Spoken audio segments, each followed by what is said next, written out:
Yo, what's up, everyone?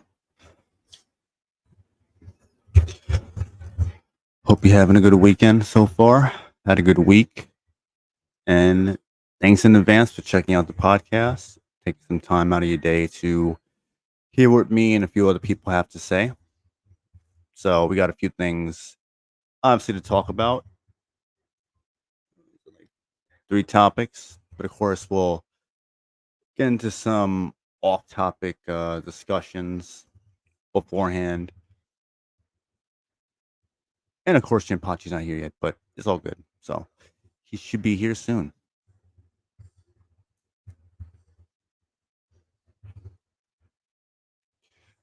So let's see. Okay. So obviously we'll talk about Dead Rising, Lux Remaster not having a lot of players, specifically on Steam, since consoles don't. I believe it's also on PS4 and Xbox One, along with Series X and PS5. But they don't show you the player numbers, so all we can really do is go based off of what Steam is saying, and more than likely, if Steam is saying the numbers are fairly low, considering it's supposed would be a pretty big deal when you think about it. Because Dead Rising obviously has a large fan base. It's been gone for a while. The last one was 4, which wasn't very good, obviously, which really caused the series to take a bit of a hiatus. Excuse me. And yeah, they brought back the first one, which is beloved and all that. So you would figure that a lot of people want to play it, but since Capcom wants to cater to the modern audience, they even said it themselves. It's even shown within the game. I mean, we'll get into details there when we get to the topic. And so that probably has a lot to do with why a lot of people aren't playing it on Steam. And probably the numbers aren't probably won't be that much different on consoles. I highly doubt it. So then we're gonna talk about Dragon Age, the character creator. I'm sure people have seen pictures and little video clips because IGN and other publications are have been covering it. So we're gonna get into that, which looks absolutely terrible, of course. So this might be this probably will be BioWare's last game. Hopefully it is because they've gone downhill for probably like over a decade now. And last, we'll talk about Warhammer 40K Space Marine 2, developer being attacked by journalists. I think specifically the CEO of the studio. So, but let me check on the comments. Hey, what's up, Y Chromosome? How's it going? Paulo Patriot, what's up? Concord devs are going to get laid off. Oh yeah, definitely, definitely, as they should, because they're incompetent. So they put out a shitty product. They wasted what, like $400 million or so. So what's up, Neozoic? Okay. Laughing emoji.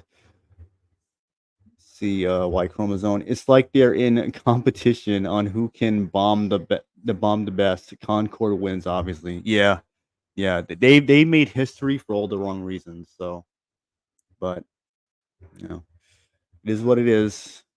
Shit like that can only happen in modern gaming. Years ago, we wouldn't be having a situation like Concord, but since modern gaming, this is to be expected. But people will talk about modern games are great. What are you talking about? They're good. You don't understand. You're nitpicking, all sort of shit. And if it's so great, it's so good, then why aren't these people buying these games? Why are these studios shutting down? Why are they laying off people shortly after they release their games? Why are developers and community managers going on daily rants and having meltdowns and attacking fans or consumers or potential consumers? So yeah, they a lot of times they do it to themselves. They don't really they don't make things better for themselves when they act the way they do when they put out the type of products that they put out. So and they never want to learn from it either. So what's up, Christian Frades? How's it going?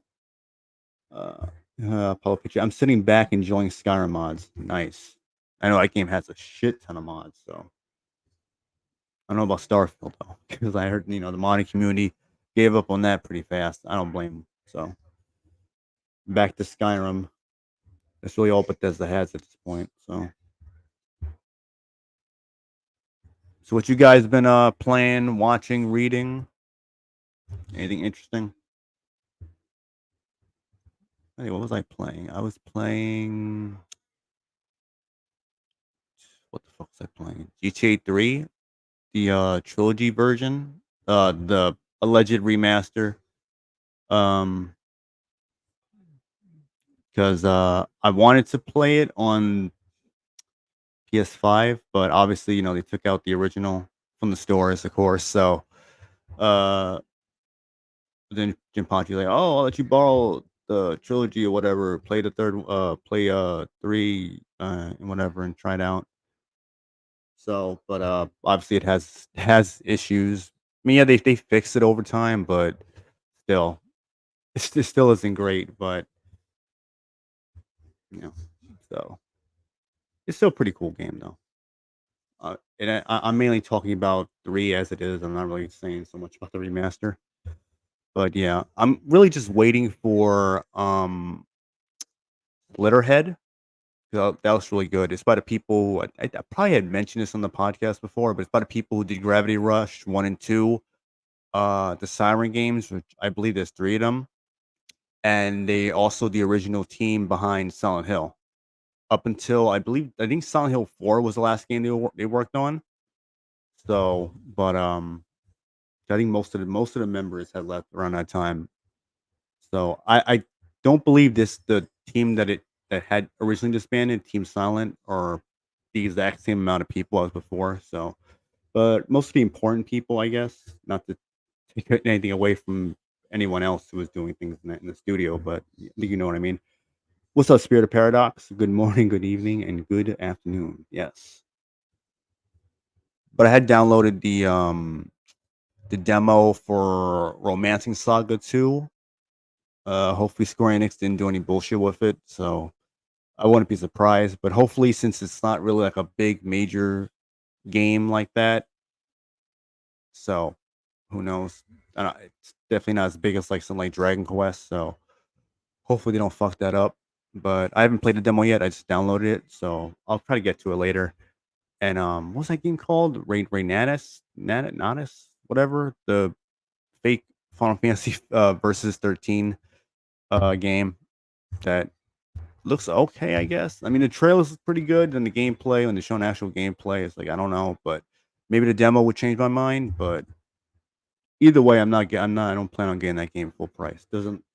It doesn't look like a full price game to me. At least, you know what? Let me rephrase that. It doesn't look like something I would pay full price for. So, Paul Picture. I do love Starfield mods, but some can crash your game. Damn. Why Chromosome been hooked on First Ascendant for a month now. It just keep getting more fun and engaging. It's been a long time since I was so invested in a game. That's good. That's good. Yeah, I heard great things about it. I mean, I played it when it launched for a couple of days, but I think I'm kind of like over like free to play type of games, but it's still fun, it's still cool. The grindy shit I'm not really into. I get it, that's kind of the name of the game when you're playing a free to play game, but that's just gonna fucking drain your wallet at some point. So, but it's cool. I mean, at least they got some good they got some good characters in that game, some good skins, so they're gonna keep people happy for a while. Just hopefully they adjust the predatory practices and monetization of how all that works to ensure people don't get burnt out and leave it after a while. 'Cause I think I heard some of the players, a lot of the player bases dropped a bit. So who knows? Neozoic, Remnant. I don't know if you have seen on off-topic comment about Palworld. Hold on, let me see. This is probably about the lawsuit That's what I'm assuming. Let me see. Shit, let's go. Oh, okay, got it. Off topic. What is your thoughts on Nintendo and Palworld? I'm sorry, and Pokemon Studios suing Palworld? I think it's kind of bullshit. This sounds like Nintendo's being money hungry to trying to like have control over their type of games. So I think I just think it's stupid. It's dumb. It's a waste of time. Clearly, there was influences of Pokemon, but it's not a carbon copy. The game doesn't even necessarily play like Pokemon. It's like a mishmash of different genres, and so I don't know. To me, it's just stupid. It's like just trying to like control like your opposition in a way. Hold on, let me go up because I see some stuff. Enjoying Lollipop Chainsaw Repop. Yeah, I definitely got to get that one. Hopefully, it has a physical release at some point. I doubt it since it already came out on there.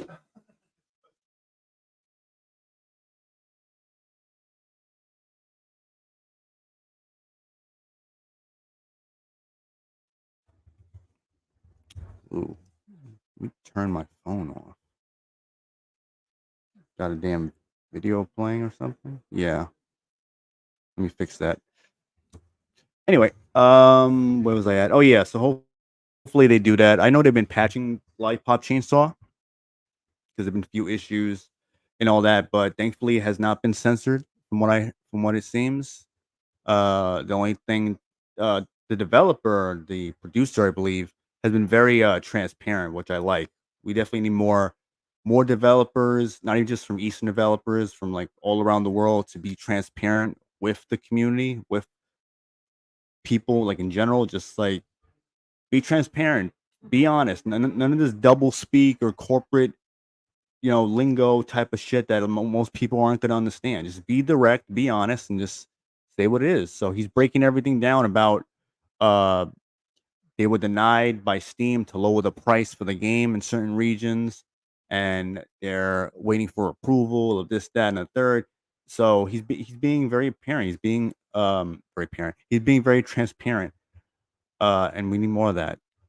He's explaining like what they're fixing, what's being addressed, what other people are saying as far as like any issues. He's encouraging people to report issues, so that's good. But I'll definitely pick up that game at some point for sure, and I'll be playing the original version, not the repop. The repop version. Where we're at. Yo, what's up, Royce? Royce. Hey, Melina Chan, how's it going? Hope all's well.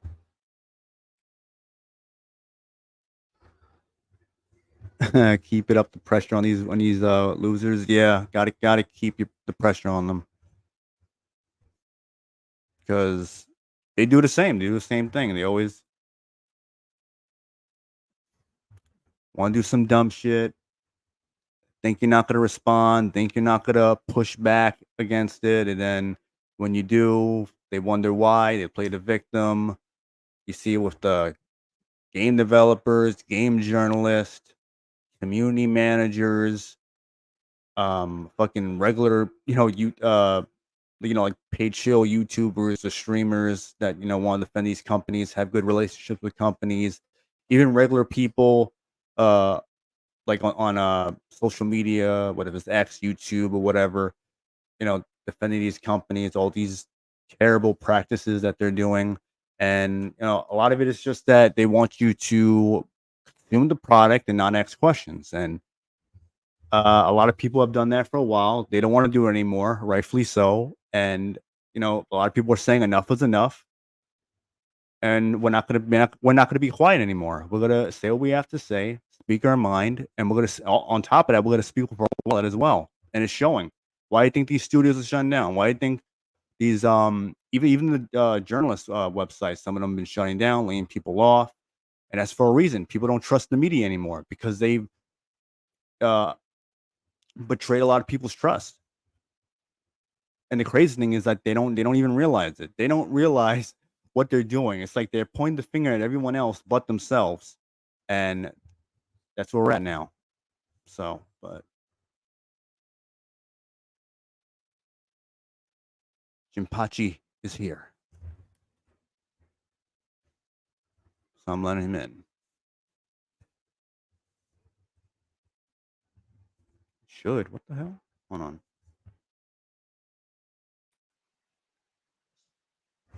There we go. Okay.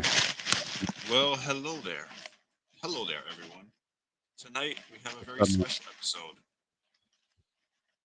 can you hear me? I can hear you. Can you hear me? Unless there's a delay. I hope there's not. I mean, it probably would be, but Can you hear me?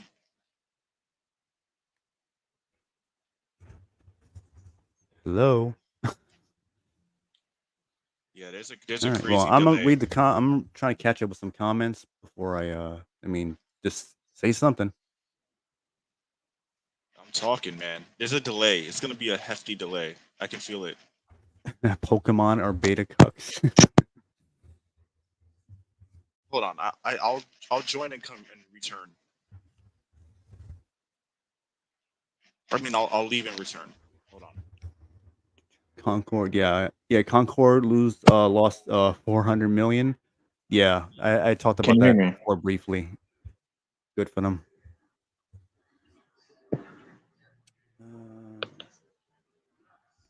OG COD dev is heavily involved with the new Battlefield. Me personally, I'm looking forward to it and no operators. Hopefully it's good. I mean, I don't trust EA, so I'm just like I'm pretty much like done with them. So I really don't care what they put out. So, but regardless, oh, he left.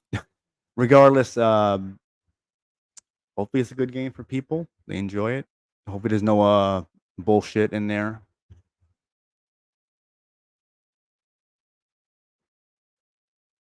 All right, he's back. We're gonna try again.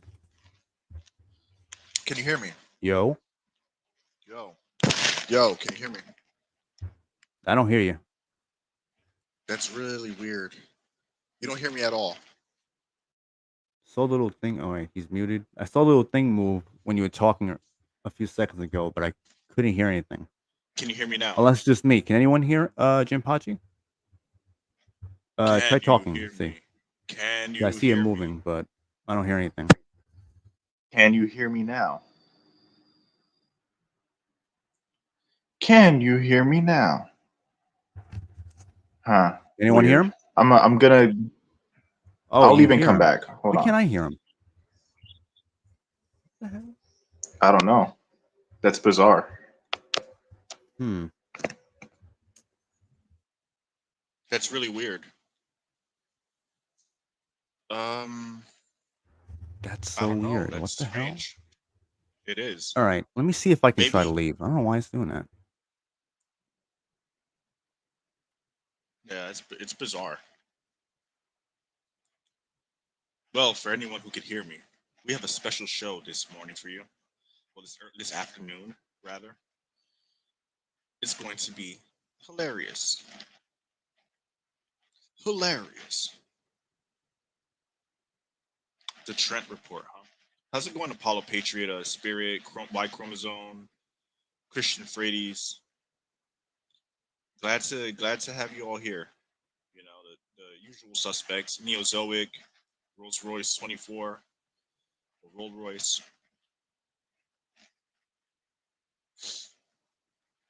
Molina Chan. Yeah, the whole crew is here.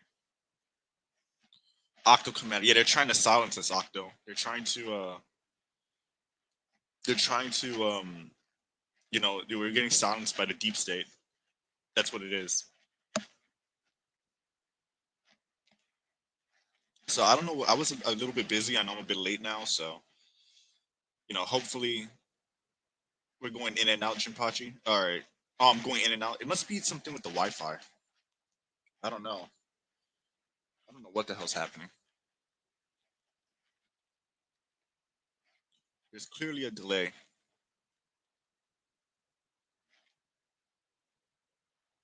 Pretty hyped for the next Battlefield and Starship Troopers game.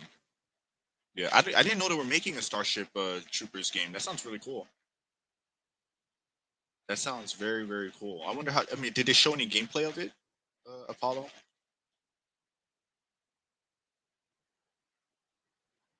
Hakami, how's it going? Good to have you. Hakami. Remnant and Chipachi, fun question. Which iconic superhero, Batman and Spider-Man, Dark Reflection villain, anti-hero, did you like more, prefer, Bane or Venom? I like Bane more as a character in terms of like his background and story. I like Venom's powers and like Venom is cool. I like them both. They're both great, but I kind of prefer Bane as far as like his whole like story and lore and stuff. I find it to be more interesting.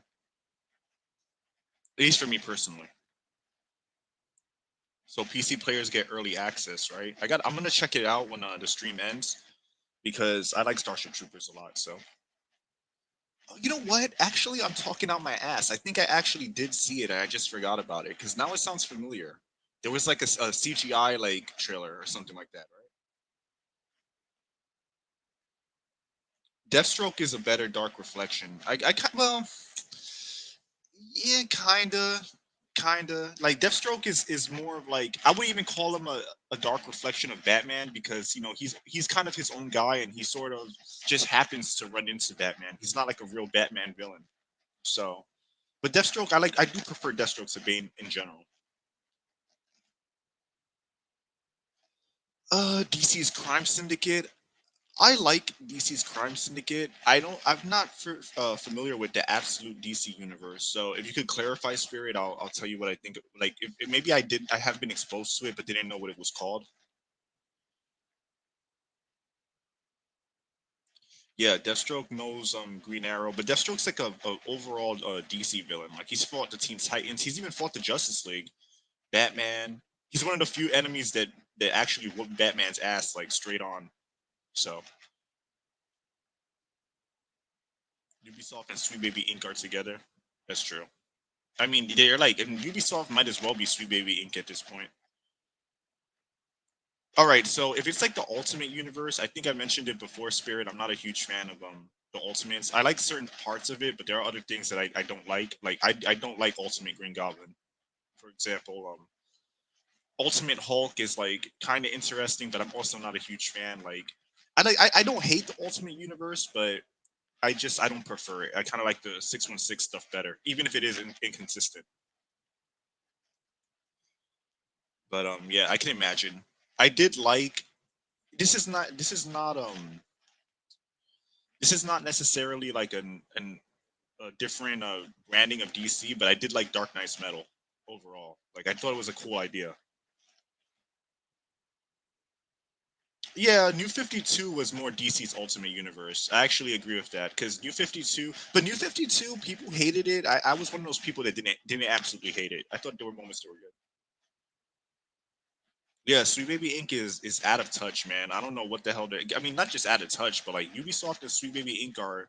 They're like they might as well be the same company. I mean, I know they're different, but their ideology is the same. Even without Sweet Baby Inc., Ubisoft would still do bullshit like this. It actually started in Assassin's Creed 3, but it was more subtle, and it just got more extreme as each game progressed. Each game moved on. So with each sequel, there was more like identity politics shoved in, which I found like is when the series started to decline. Um, yeah. So yeah, but that Starship Troopers game, that sounds interesting. I wonder if it's going to be a live service. I would imagine it would be. Apollo. So when it comes to Ubisoft, I think that I think Elon should just make his own console.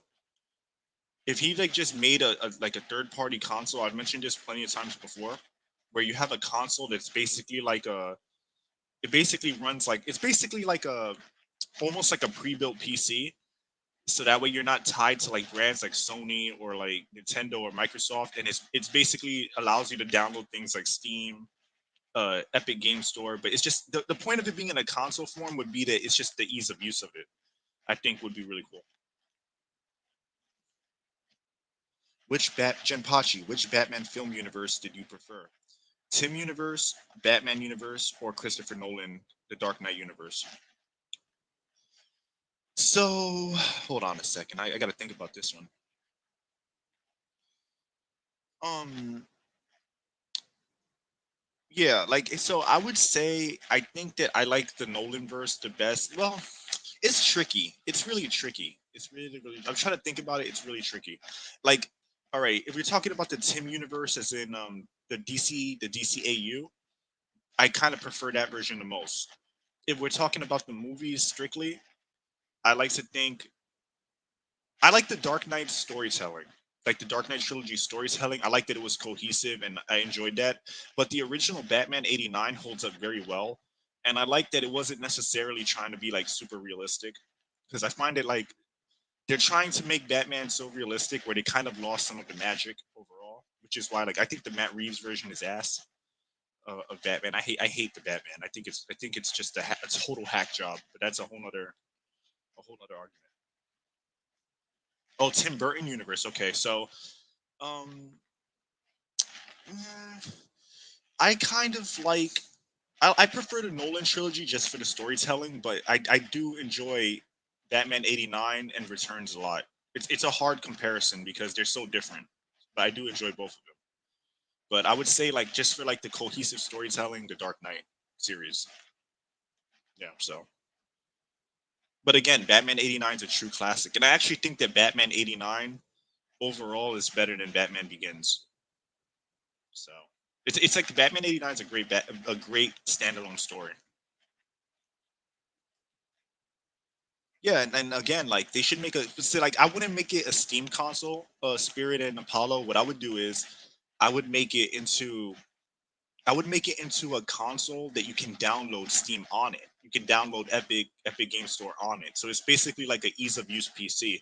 That way you're not tied to Steam because Steam has also done some bullshit in the past too. So it's just to prevent any specific company from taking over that that niche, that gaming niche.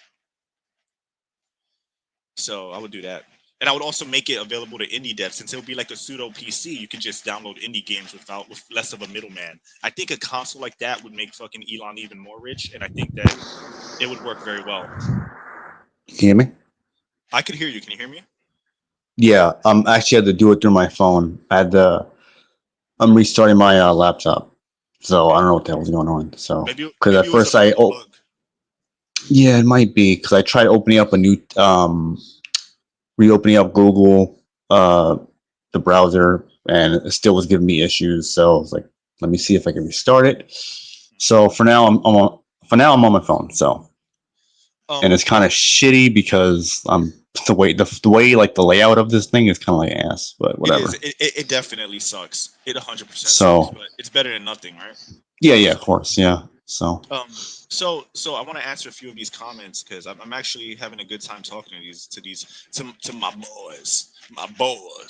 But anyway, Sony should have used the $400 million and made SOCOM. I agree because I'm a huge SOCOM fan. And back in the day, online, they used to call me Indiana Jones, which was a nickname that I had because I used to go ape shit online in that game. And I wish they brought it back. Like, uh, wow. we need new video game studios that understands the fans and what they want. Yeah, of course, but I think that they're being held. I think a lot of these studios are being like ass banged by DEI and investors that don't know shit. Because a lot of investors will invest in companies that they don't understand. They just see that it's profitable. So imagine this: you have some rich dickhead investing in your company. He knows nothing about gaming. He just knows that it's a popular niche market, and then he's like, well, I want a piece of the pie, so he invests in this company. But then he starts with his own sensibilities. He's like, wait, this is sexist. Hollywood told me this is racist, this is sexist. I need you to take it out the game. And meanwhile, this bozo who doesn't know shit all about gaming is now calling shots with a company that whatever. And the companies are responsible. That's kind of how it is now, anyway. So Yeah, when you think about it. the companies are responsible too, but I think that it's really the investment that is really like fucking them. And Sweet Baby Inc. is just a trickle down. It's kind of like I can imagine that BlackRock's like, hey, yeah, we're investing all this money. We want you to hire a consultant. You should have a consultant. It's just good optics. It's just good business. We want to appeal to as many people as possible. You should do this. You should do that. And all of a sudden, your company is getting ass banged. With a 12-inch strap on, and there's nothing the company can do about it because they made the mistake of going from becoming what's it Public? called? Yeah, there you go. So simple, right? A publicly traded company. So I really think that's what's happening, and I think the game developers are also at fault. They're also at fault, but they're like the middleman that is playing ball in a way. Well, it's even worse now because it probably will get worse because Anita Sarkeesian has returned. So, and she specifically said that she's open for consulting, something like that.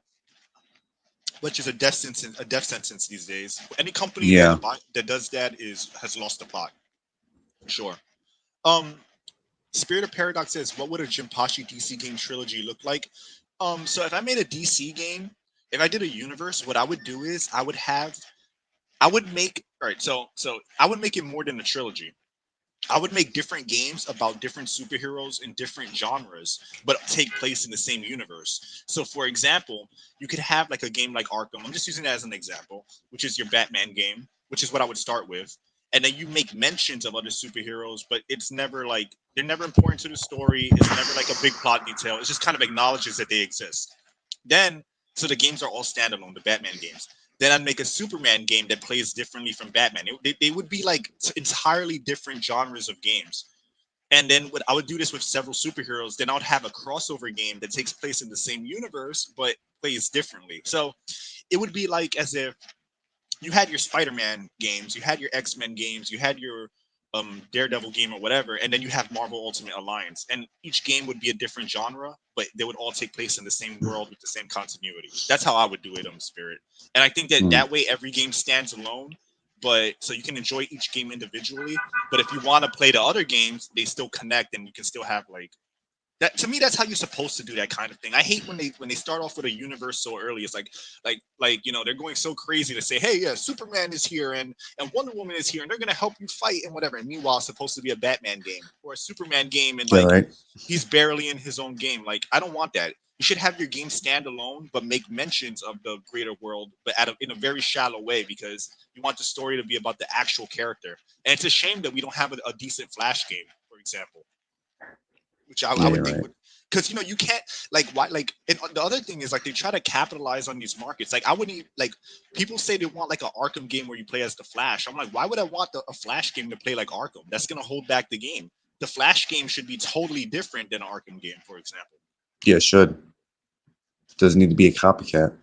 Yeah. But a lot of them probably go in that direction because it's so much easier just to copy what worked, but disregard whether or not if it makes sense or not. Yeah. Neozoic says to explain. But yeah, I was gonna get to that. Okay. He had a question earlier. Do you think Todd Phillips' Joker 2 will be a bomb because of two reasons? One, no hype or interest around the film, unlike the first one. Two, Harley Quinn is a box office poison. Probably both, right? Because because both kind of apply because there's little to no hype around it. So I'll say this. First off, I like the first Joker movie. I did like it. That character is not the Joker, and I will defend that to the grave. It was a movie touching on dark themes, and it touched on dark themes, and they just put Joker in it because they were trying to ride the superhero hype. It's very clear that movie is not really a Joker movie at all. I mean, that's obvious.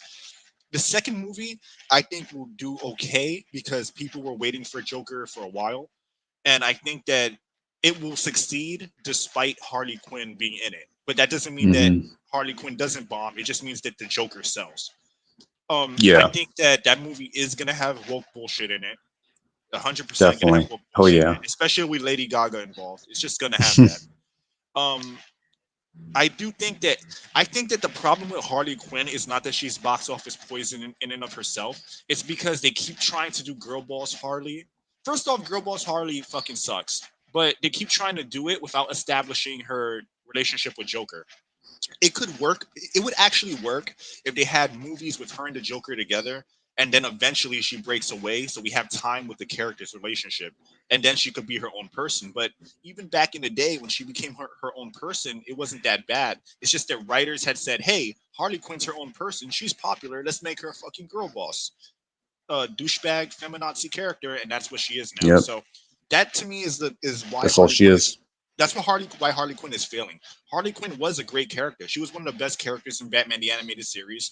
She was They made her look strong, but also like show the psychological damage she suffered. Like they did a great job with the nuances of the character. And I think that because writers are so obsessed with women not looking like victims or being weak, they took away everything that was crucial to Harley's story that made her appealing. Because I'm sure that a lot of women go through those kind of relationships and they find it relatable to see this woman that it's kind of like a tragic relatable thing. When you strip that away because it hurts some female writers feelings that she's under the Joker's um influence, then you lose the core of what the character is. The core was created to be a victim of Joker's insanity. She is a pawn to the Joker. That's what she was Yeah. intended to be. And when you break away with that, all you end up with is a fake ass girl boss Joker with confused Mhm. morality, who on one hand kills 300 children with the Joker, but I'm supposed to feel bad for her, whatever. That's what you end up with. Let me real quick, because I'm have my laptop back on. I'm trying to switch back onto there, but Venom Snack, what's up? He said, "Snoz Harley is cringe." I agree. Snoz Harley, Really? Yeah. that Lady Gaga honker. Yeah. So I'm gonna try to switch back to my laptop now. So let me see if Okay. that works. But I want to get out of here. I don't watch Western movies, and I prefer Russian movies. I like some Russian stuff. Like. I guess it depends. Just like anything, there could be good and bad. Modern Western movies are mostly unwatchable though, so I don't blame you. But so I don't blame you for that take. Some Russian movies do suck though, but I like some of them. Some of them are good. I watch a lot of Russian stuff in Russian just because I'm trying to improve my ability to speak the language. So you know, I watch some of them. I watch like clips here and there, and some of them are very interesting. There was one I forgot what it was called. It was about like a detective, and it was basically Russian Max Payne. That's what it was. It was Russian Max Payne, and that shit was so awesome. I wish I remembered the name. I'd recommend it. Maybe you know what it is, Apollo Patriot. Maybe you remember what it's called. Yeah, don't buy PlayStation 5 Pro. It's ridiculous and retarded. Yeah, PlayStation 5 Pro is dumb. Why? Like, what do you even need a Pro for? Like, I don't know. I feel like at this point, if you want that, you might as well just get a PC because PlayStation 5, YouTube got good free Russian movies. Best one is called The Best in Hell. Interesting, Apollo.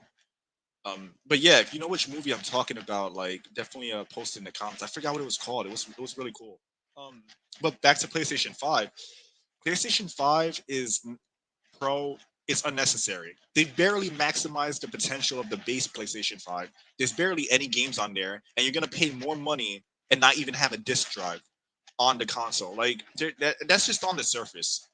So I don't know what the hell they're doing. I think they're just releasing a PS5 Pro because a certain amount of years have passed, and they feel like they're obligated to do it because they've done it before. And it's just like, oh, the new shiny thing, we're gonna try to cash in on that and get as much money as possible. And believe it or not, the removing the disc tray from the PS5 but keeping the price so high allows them to cut costs on making PS5s, but they can get more profit because the disc drive does cost them more money. Oh, okay, Apollo, yeah. But yeah, man, you should look it up. Maybe when you get a chance, look it up on YouTube, on Google or something. Just write like Russian detective loses family, goes on vengeance, on vengeful murder spree or something like that. Like it should come up, but it was pretty cool. The main character was like a blonde dude too.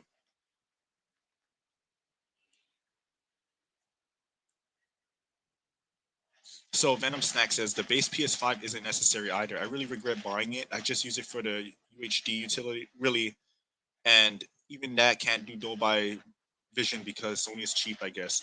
Yeah, I mean, like it depends what you're looking for. Like for me personally, Venom, I don't really want. I like so I personally don't want to build a PC. I don't want to do it. You could call it laziness, whatever. I just don't feel like it. Um, but I have been considering doing it because I'm looking more to like wanting to support indie and also have mod support and play some old PS2 games I like without having to like for example, Robot Alchemic Drive, which is one of my favorite PS2 games. I have it on PS2, but the PS2 is so old that it barely fucking works. And then like the resolution sucks because it gets stretched out on your TV. So that would be a reason for me to get PC. But I just kind of don't want to build a PC for modern, just to play modern games because even though like it's not a money thing, it's just for me. I just don't. I personally don't feel like doing it. I can hear you now. Perfect. I know what the problem was. Yeah, gaming PC will be a So laptop. If I do that, I would have to get one that's solely dedicated to gaming because I know, like, depending on your settings and the resources you want to use, you need to have something that has pretty good power. And I would have to do my research on it. So it's just a lot. It's like eventually I probably will end up playing on PC, but I would have to because I used to play old PS1 and PS2 games on PC and Super Nintendo. I used to play those games on my PC years ago. But with modern gaming, I would have to do a lot of reading to catch up and whatnot. And I just right now I kind of I feel unmotivated to do it. To be frank. I actually heard good things about Steam Deck. So Yeah. The Steam Deck is also my a older good brother has one. He actually likes it a lot. So yeah, Venom Snack. Yeah, Steam Deck is really cool. I was actually thinking about getting one of those too. That's also a good alternative. But I think at some point I will hmm end up with a gaming PC. I think it's inevitable. It's just that it depends when I seeing actually how fucking. gaming is now. Yeah, So exactly. Yeah, so yeah, it will happen. But I guess my whole point is I wouldn't say having a PS5 is useless, depending on what your goals are. Because for me, since I don't want to build a PC, it'll be like, what's the alternative, right? Like Xbox One, Xbox Series X or whatever. Like I'm not buying that shit. yeah. Some Or people just like, want to plug in, play, and just yeah, not to deal with like yeah, having to figure certain things out just to know what to play a game. Some people want like the ease of use, which I think is understandable. yeah. And So, to be but honest, to either be way, there's honest, nothing wrong with PC. Just to make yeah, that clear. So yeah. It's not so much that it's complicated. I just feel lazy. Like I'm not gonna like act like it's like a big fucking brain game because it's not. It's really yeah, simple. I even have a friend that he games on PC a lot, so he'll like I it's not a thing of it being too hard. I'm just lazy. To be honest. I'm I don't just blame fucking you. lazy. Yeah, I feel the But same way. So yeah, I'm just lazy. I mean, I'll be honest with you guys, like I'm not proud of it, but I'm fucking lazy with that. But I would play Tekken on there because I'll fucking put those costumes in there that Harada wants to hmm fucking censor. um oh, hold on. Neilzo has a question. Uh, what is he saying? What is your favorite James Earl Jones performance? Rest in peace. so I mean, come on, man, Darth Vader. Oh, and you know what? In Conan, where he played Mm. Conan's father. I don't know if you You guys can't remember forget that. about Mufasa. Oh, and Mufasa too. But you know He what? also he also appeared in Frasier. If anyone didn't All right, know, yeah. I'm just saying. Come on now, show But some you know love to what? Frasier. Can we get He some said Frasier love in the chat, he if he any? said his best performance. All right, So it wasn't his best. I'm just pointing out that he was in Frasier and he did a people good job. people be I'm like just saying. people be like, yeah, Mufasa was great, Darth Vader was great, but Frasier, but yeah, that but Frasier Frasier, that yeah. that Frasier episode, that man, Oscar worthy. I'm just saying. Sandlot old guy is pretty good, but I would say I liked him in Conan, and I forgot which Conan movie it was. He played the villain, and he was Conan's father, and he got fucking beheaded, but it was a really cool role. Yes, Um, thank you, Venom Snack. Frasier is based. Thank I'm you. not saying Yes, I'm not saying Frasier ain't based. I'm just I saying that know. I'm his just saying. best Just performance. show some love. Damn it. I like Frasier too. Look, yes, I like Frasier too. Frasier's a great show. Kelsey Grammer's the Yes, GOAT. He's the GOAT in real life too. But yes. here's the He. thing. Yeah. Here's the thing. He said his best performance. I can't call that his best performance. He I'm. was great. He was great. All Just right. not his To best performance. clarify, I wasn't saying it was his best.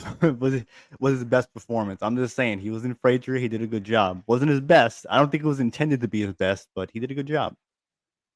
Didn't he also Yeah. voice Bleeding Gums Murphy in Simpsons? Or was it someone else I'm thinking of? It probably was I someone else. I don't know. yeah, man, Venom Snack, he was great as Beast. That was perfect casting. Oh yeah, That was yeah, perfect. yeah. That When was. I saw that movie in theaters when I had for graduation with my friend and my parent and my mom or whatever, and we went to see the movie and I remember like seeing Kelsey Grammer as Beast. I was like, wow, like this is perfect fucking casting. Yeah, I Like you felt the could same not way. cast a better actor, you know, because Kelsey To be Grammer fair, you is like said he has in James Earl Jones voice Kibosh from Casper, A Spirited Beginning. spirited beginning. Yeah, yeah, Spirited Beginning. Yeah. yeah. You know what's funny? I remember I saw all those Royce, cast as a kid. Revenant game developers are learning the hard way for not hiring Sweet Baby Inc. employees for business is bad idea. Yeah, they gotta learn. I heard, yeah, because I heard some of them were at least one of them was rejected for had working for Sweet Baby Inc. So hopefully more of them realize like you try to associate with these people or have any type of connection, it's not gonna go well at all. You know what needs to But happen I though? think the bigger issue is the activists already within the studios. Like when you That hear too. about these consulting firms, I'm thinking to myself, why would they even need consulting firms to implement this bullshit in the games when they already got people who are in the studios already like doing that shit to begin with? So What I would they do got a is, clean house. so if I was a game, if I was a person who was, let's say I was fucking in charge of things, I could just move people around like chess pieces, like hypothetically. I would have it that, so first off, I would get like somebody like Musk, like you need a multi-millionaire. Like you need somebody who can invest in these game companies so you can have AAA quality, but they have to be based. So let's say like somebody like Kelsey Grammer, somebody like Elon Musk, or somebody like whoever, like whatever person with money that can back these games, I would have them invest, and that way that these investors aren't going to do any ESG What bullshit. about Donald Trump? Donald Trump or Trump whoever, Games Studios. Orange Man Game Studios. But anyway, I would get somebody like that to invest. Then with the companies, I would make the work environment apolitical. So you're instructed what to do. The developers are given freedom to make these games, but the second it becomes political and they become a nuisance, I would remove them from the. I would either like fire them or release them from their contract or whatever, just to not poison the well. And if you can curate and micromanage like that, you can at least ensure that these people won't infest your game studio. Because Mm-hmm. to be honest, there's all these laws and stuff, but really, most job applications you sign, your employer can fire you for any reason. They don't even have to tell you why. They could just say you weren't working to the level that we expect from you. They don't have to give you an actual reason, which is kind of Yeah, crazy when they you think don't. about it. They usually don't either. So they'll be like Sometimes no, sometimes they budget do. constraints or because they're what was they refocusing or restructuring positions and shit like that or Yeah, whatever. yeah, exactly. Like sometimes they do. Sometimes they do. Yeah, They, they'll probably be they like, yeah, they'll probably be like, yeah, because you're disruptive or something.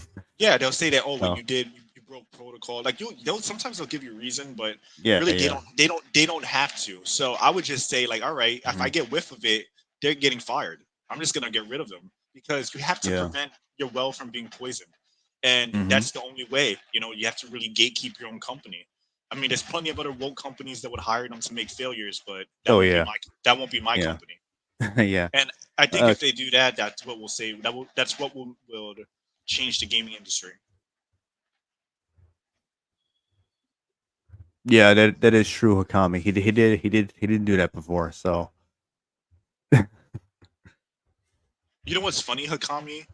Um, People will blame these same politicians that blame unfortunately, there's a lot of Republicans that are really like, dumb.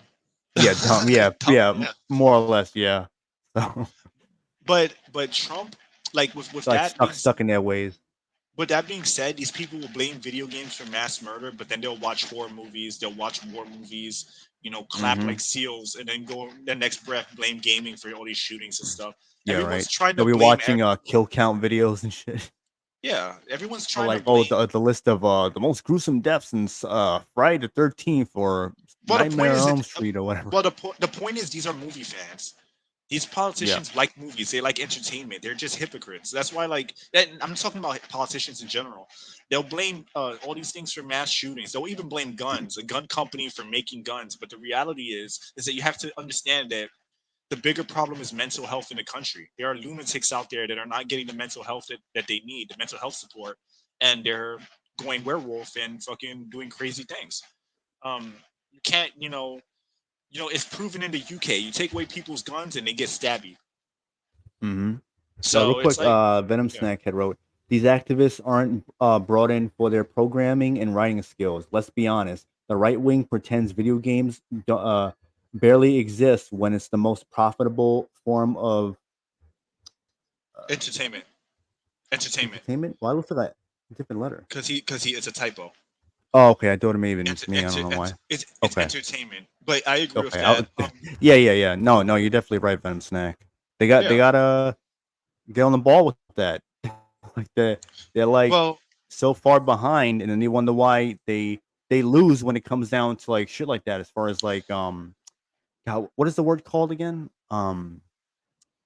the Damn. optics, but Yeah. What? they're losing when it comes to the optics because the left are in control of all the fun stuff that young people like, Mm-hmm. which is kind of crazy. But with that being said, excuse me, with that being said, the biggest industry in entertainment, sadly, gaming is the second biggest entertainment medium. The first is actually, pornography, which is horrible, but that's why it's never mentioned because of, because Yeah. obviously it's pornography, but that's actually the biggest entertainment industry. Mm-hmm. And second is Yeah. gaming. So we don't count it. I'm just putting that out there because a lot of people don't know that. Technically, it is. Technically, yeah. And as far as with the shooting stuff goes again, these people, they have mental health problems, and this is really a sign of bad parenting and society failing these people because they're Yep. suffering, they're going through all this shit, and the parents aren't doing what needs to be done. And then when the parents want to do what needs to be done, you have lunatic activists that are Mm-hmm. working as therapists that are saying, that are reinforcing these kids, you know, their dark beliefs. So it's a Yep. combination of like the home Uh, life, the school life, societal life. It's not really so much what they want to blame, which is games and shit like that. exactly.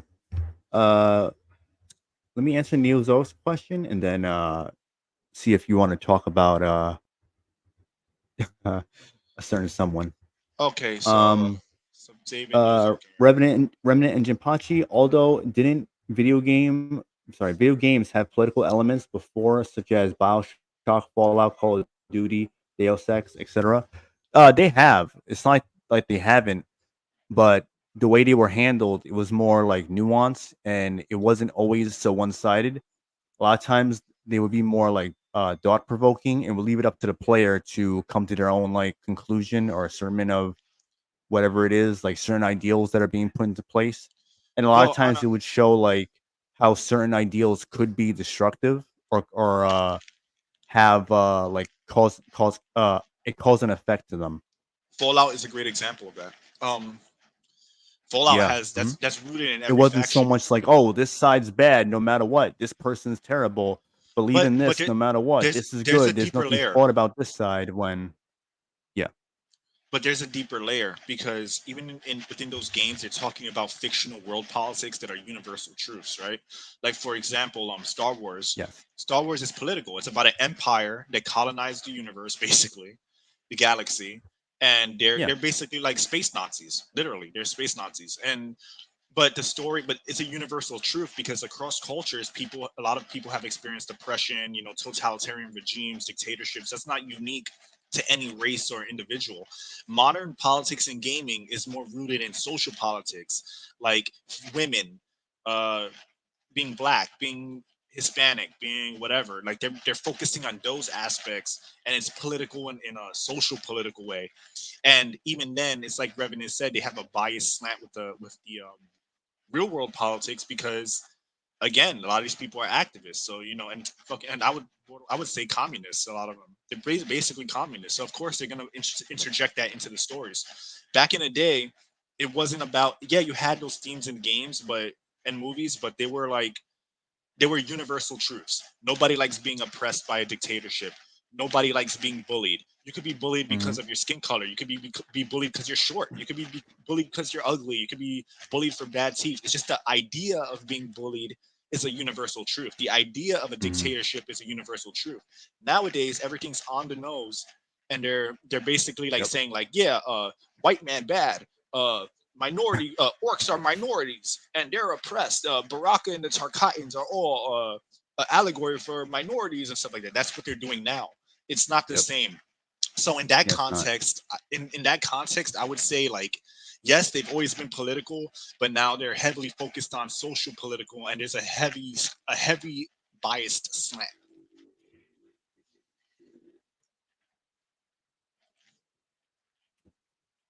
Oh yeah, let me David Francisco. Yeah, I agree with BioShock because Ken Levine, he seems like who's like the director of the game, who was, I should say, he seems like a leftist from what I gathered. Where's a small And hat? Yeah, there and are like left wing propaganda in there. his new game, I don't remember the name of it, but there was a trailer. It may have been at Gamescom or the Game Awards maybe a year or two ago. And I remember seeing like based on the trailer, like I think there was like subliminal messages that they were showing like signs and whatnot. The type of characters they were showing off within the trailer. So it seemed like it's gonna be very political driven, but very like left leaning. So, Well, and I think yeah. he said some bullshit in an interview, I think a few years after BioShock Infinite, where he was saying that he wanted to put Elizabeth on the front cover, but that there's like misogyny within gaming, saying that where I think people in 2K say that a woman in the front cover, like in the forefront in the cover, won't sell or whatever. That's why she was like on the back of the box of the case and whatnot. And I'm like, all right, so this man lost his mind. I mean, you kind of see it in some of the games. So, Yeah. Well, but I think his new game is gonna really be like in your face. Like there's gonna be like no question or dispute about like what the messages they're gonna try to impose. well, BioShock is more subtle. In the At least within like early on with the first Yeah, it game, is. it wasn't as heavy handed, and again, it was a little bit more allegorical. But like I said before, these writers are so heavy handed that they're just straight up telling you verbatim their personal politics. So Hmm. I would say like I agree with you because he is a fucking like weirdo leftist, but at the same time, and I think that I agree that that game's likely gonna be a flop and be some political bullshit, but more so that at least my whole point is that back in those days, the games were much more subtle about that stuff.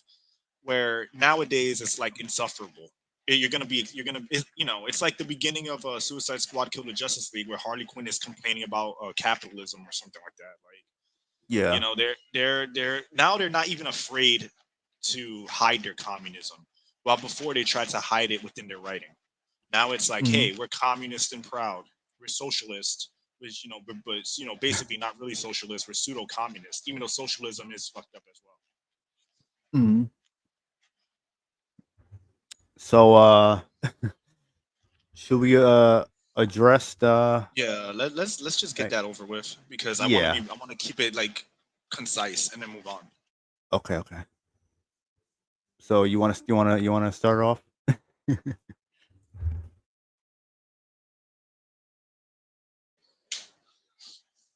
All right, so Yusef, I don't know if you guys know, you've seen him here before. Mr. Gamer 990.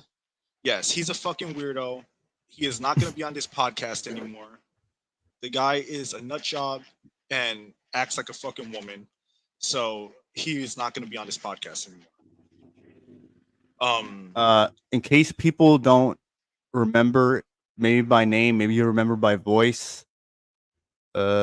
He would sound like this, and I would say my man a lot.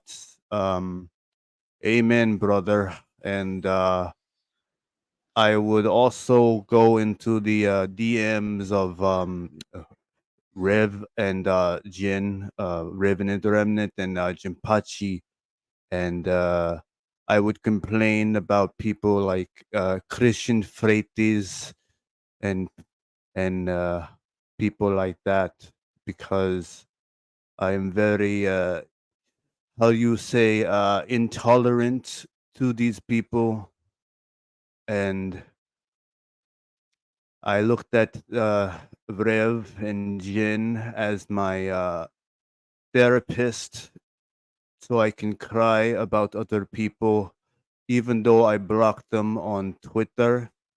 That's ran by that fucker Elon Musk, who doesn't support Palestine and from Israel, and that orange fucker Donald Trump and the Republicans and the bullshit freedom of America, even though I live in a Middle Eastern country. But no, Rev. If you came to my country, we would welcome you with open arms. We love the gay people.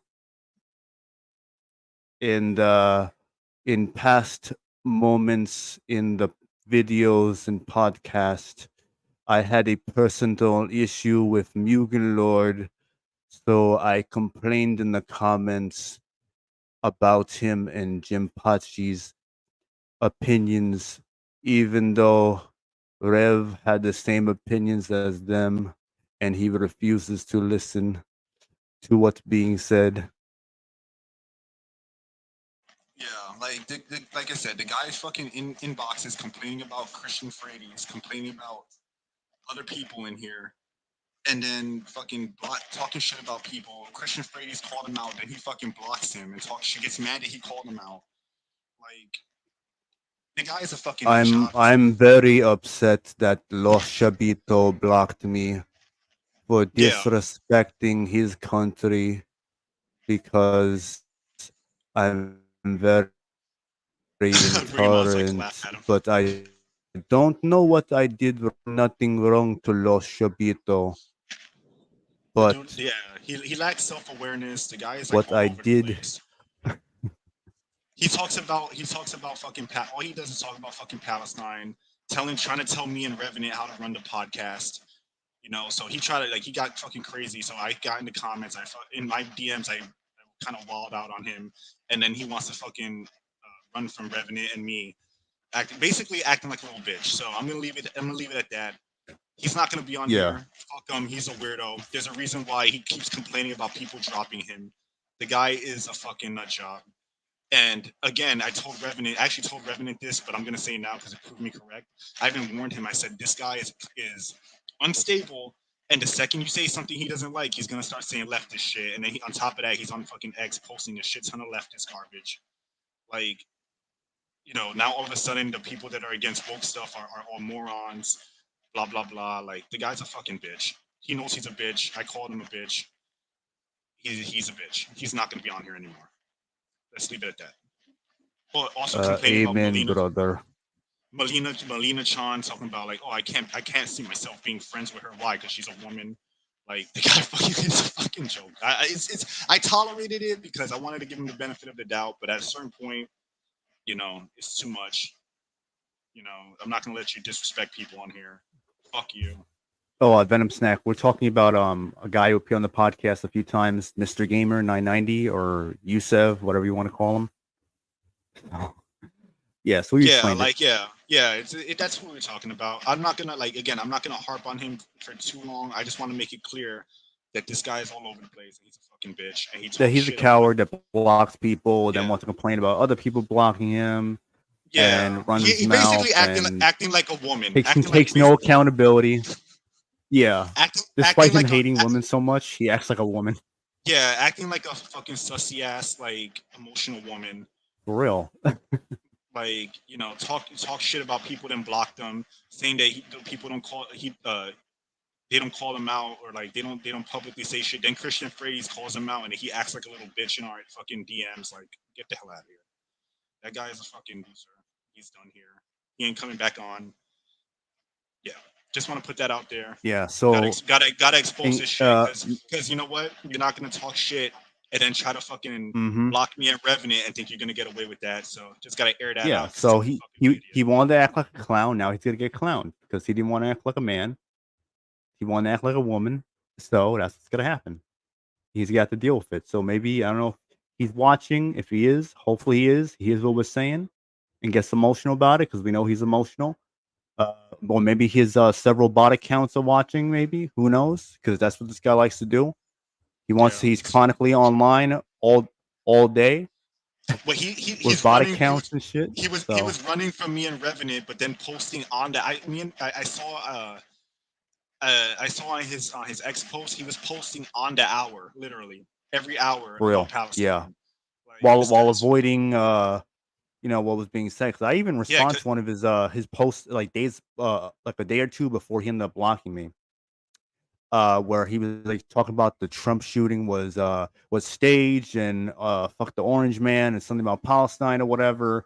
I told him how was it staged. A man lost his life protecting his family while the people were injured, and at least under Trump, we're not going to be dealing with a stupid holy war. In case people forgot, under Trump we didn't have to deal with any wars or any shit like that, where he was actually Yup. trying to make peace. So, And but again, this guy ain't. avoiding Revenant and posting on the hour of the like again. That Yeah. guy's a fucking bitch, and So he you're sends just me a voice message saying, uh, I am going to block Jin and I'm going to also block you, Rev. And he said some condescending comment at the end, like, good luck talking about the woke stuff or whatever. Bye.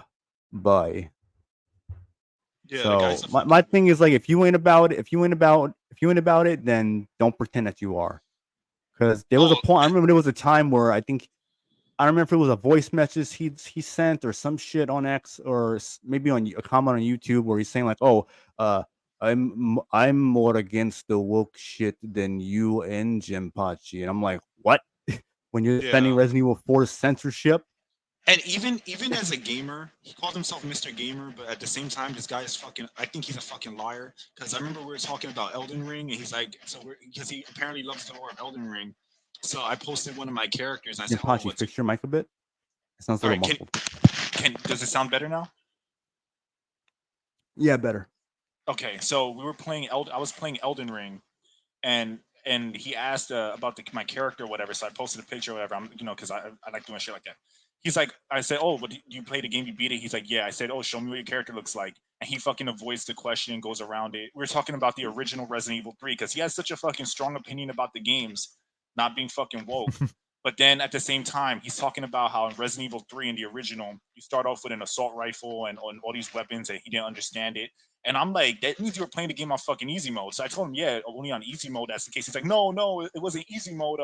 Maybe in the version I played, it was different. Like the guy's fucking delusional. He's like again, I'm gonna leave it there. Maybe The guy's a I was playing the Palestine version of the game. he was You playing the wanted easy to mode know version, since you the are a bitch mode, dirty fucking American. the bitch mode. But anyway, let's not harp on it any longer. Yeah. So The point is, the guy is sus. He's yeah. not So we coming said we on got here to say it. anymore. We addressed it. Yeah, he's not. That guy's a fucking Yeah. idiot. He got this Anyway, long ass continue. V-neck that reaches up down to his chest. Uh, old fucking So bald Squidward, fucking gay Nosferatu looking ass. Get out of here. Anyway,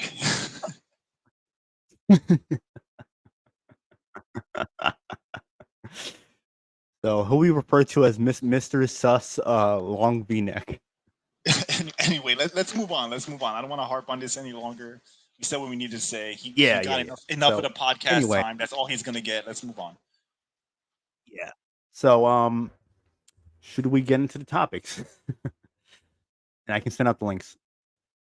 Yeah, let's get into the topics, and you can send out the links, and we'll go from there. Okay. So first I'll put into the chat and then I'll send a few to people on X that I'm sure will join most likely.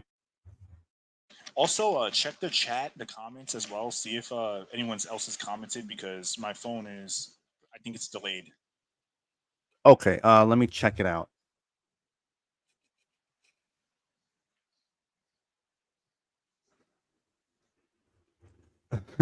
White Chromosome said, "Bring him on so I can laugh at him, laugh my ass off." Amen, brother. Royce and Palestine. I'm sorry, it's funny. Venom Snack. Which guy is this? Oh yeah, okay. All right. We already had. Royce said, "Tell that guy." GFY. What does that mean? Get get the. It's not get the fuck out. I don't know. I don't know. It means go fuck yourself. Go fuck Oh, yourself. go fuck yourself. Okay. All right. Yeah. I gotta catch up with this shit. Octo Commander. Whoa. Yeah, it's crazy. Venom Snack. Oh, definitely. Yeah. Anti-female people tend to be insufferable like that. I'm sorry, like this. No, like that. What am I saying? Fuck. Like this Like and like reading shit. that and Like this and yeah. like that. You know that song? Yeah. I don't know why my mind went there. I'm like, I read it right. I'm like, oh, maybe I read it wrong. Like, no, I had it right. Yeah, and anti-female people tend to be insufferable. Yeah, it's like, Mhm. look, we all understand female nature, male nature. We're different. There are differences, but if you hate women, like you straight up hate them, you got something fucking wrong with you. Yeah. But anyway, I think we all know he's probably a closeted gay man anyway. So I think so. So Yeah. but, whatever. especially I the mean, way he talks, my it's man. just amen, brother. Yours truly isn't gay. Oh my yeah, man. yours truly, ladies and gents. I'm like, who talks like this, man? With these baggy ass V-necks and shit. I'm sorry. Yeah, exactly. Venom. That's right. That hits the nail on their head. They can't get them, and they get resentful toward women. Yeah. Linkar, yes, I'm having a Usually what great day. happens. I'm having a Royce. great day, man. How are you doing, Linkar? Oh, what's up, man? Linkart. Hope all's well. Royce wrote F bots. Y chromosome. Ha ha ha ha. You know what that reminds me of? So, You yeah, know let me- you know the chill Sunning laugh. Keep the obnoxious laughter. Yeah. Oh man, if you guys haven't seen it, you should watch that video. It's a whole thing where he's like making an apology, and he said, yeah, just kidding. You guys can kiss my ass." And he just starts laughing. Like he just like this long, like minute long apology. It's fucking hilarious.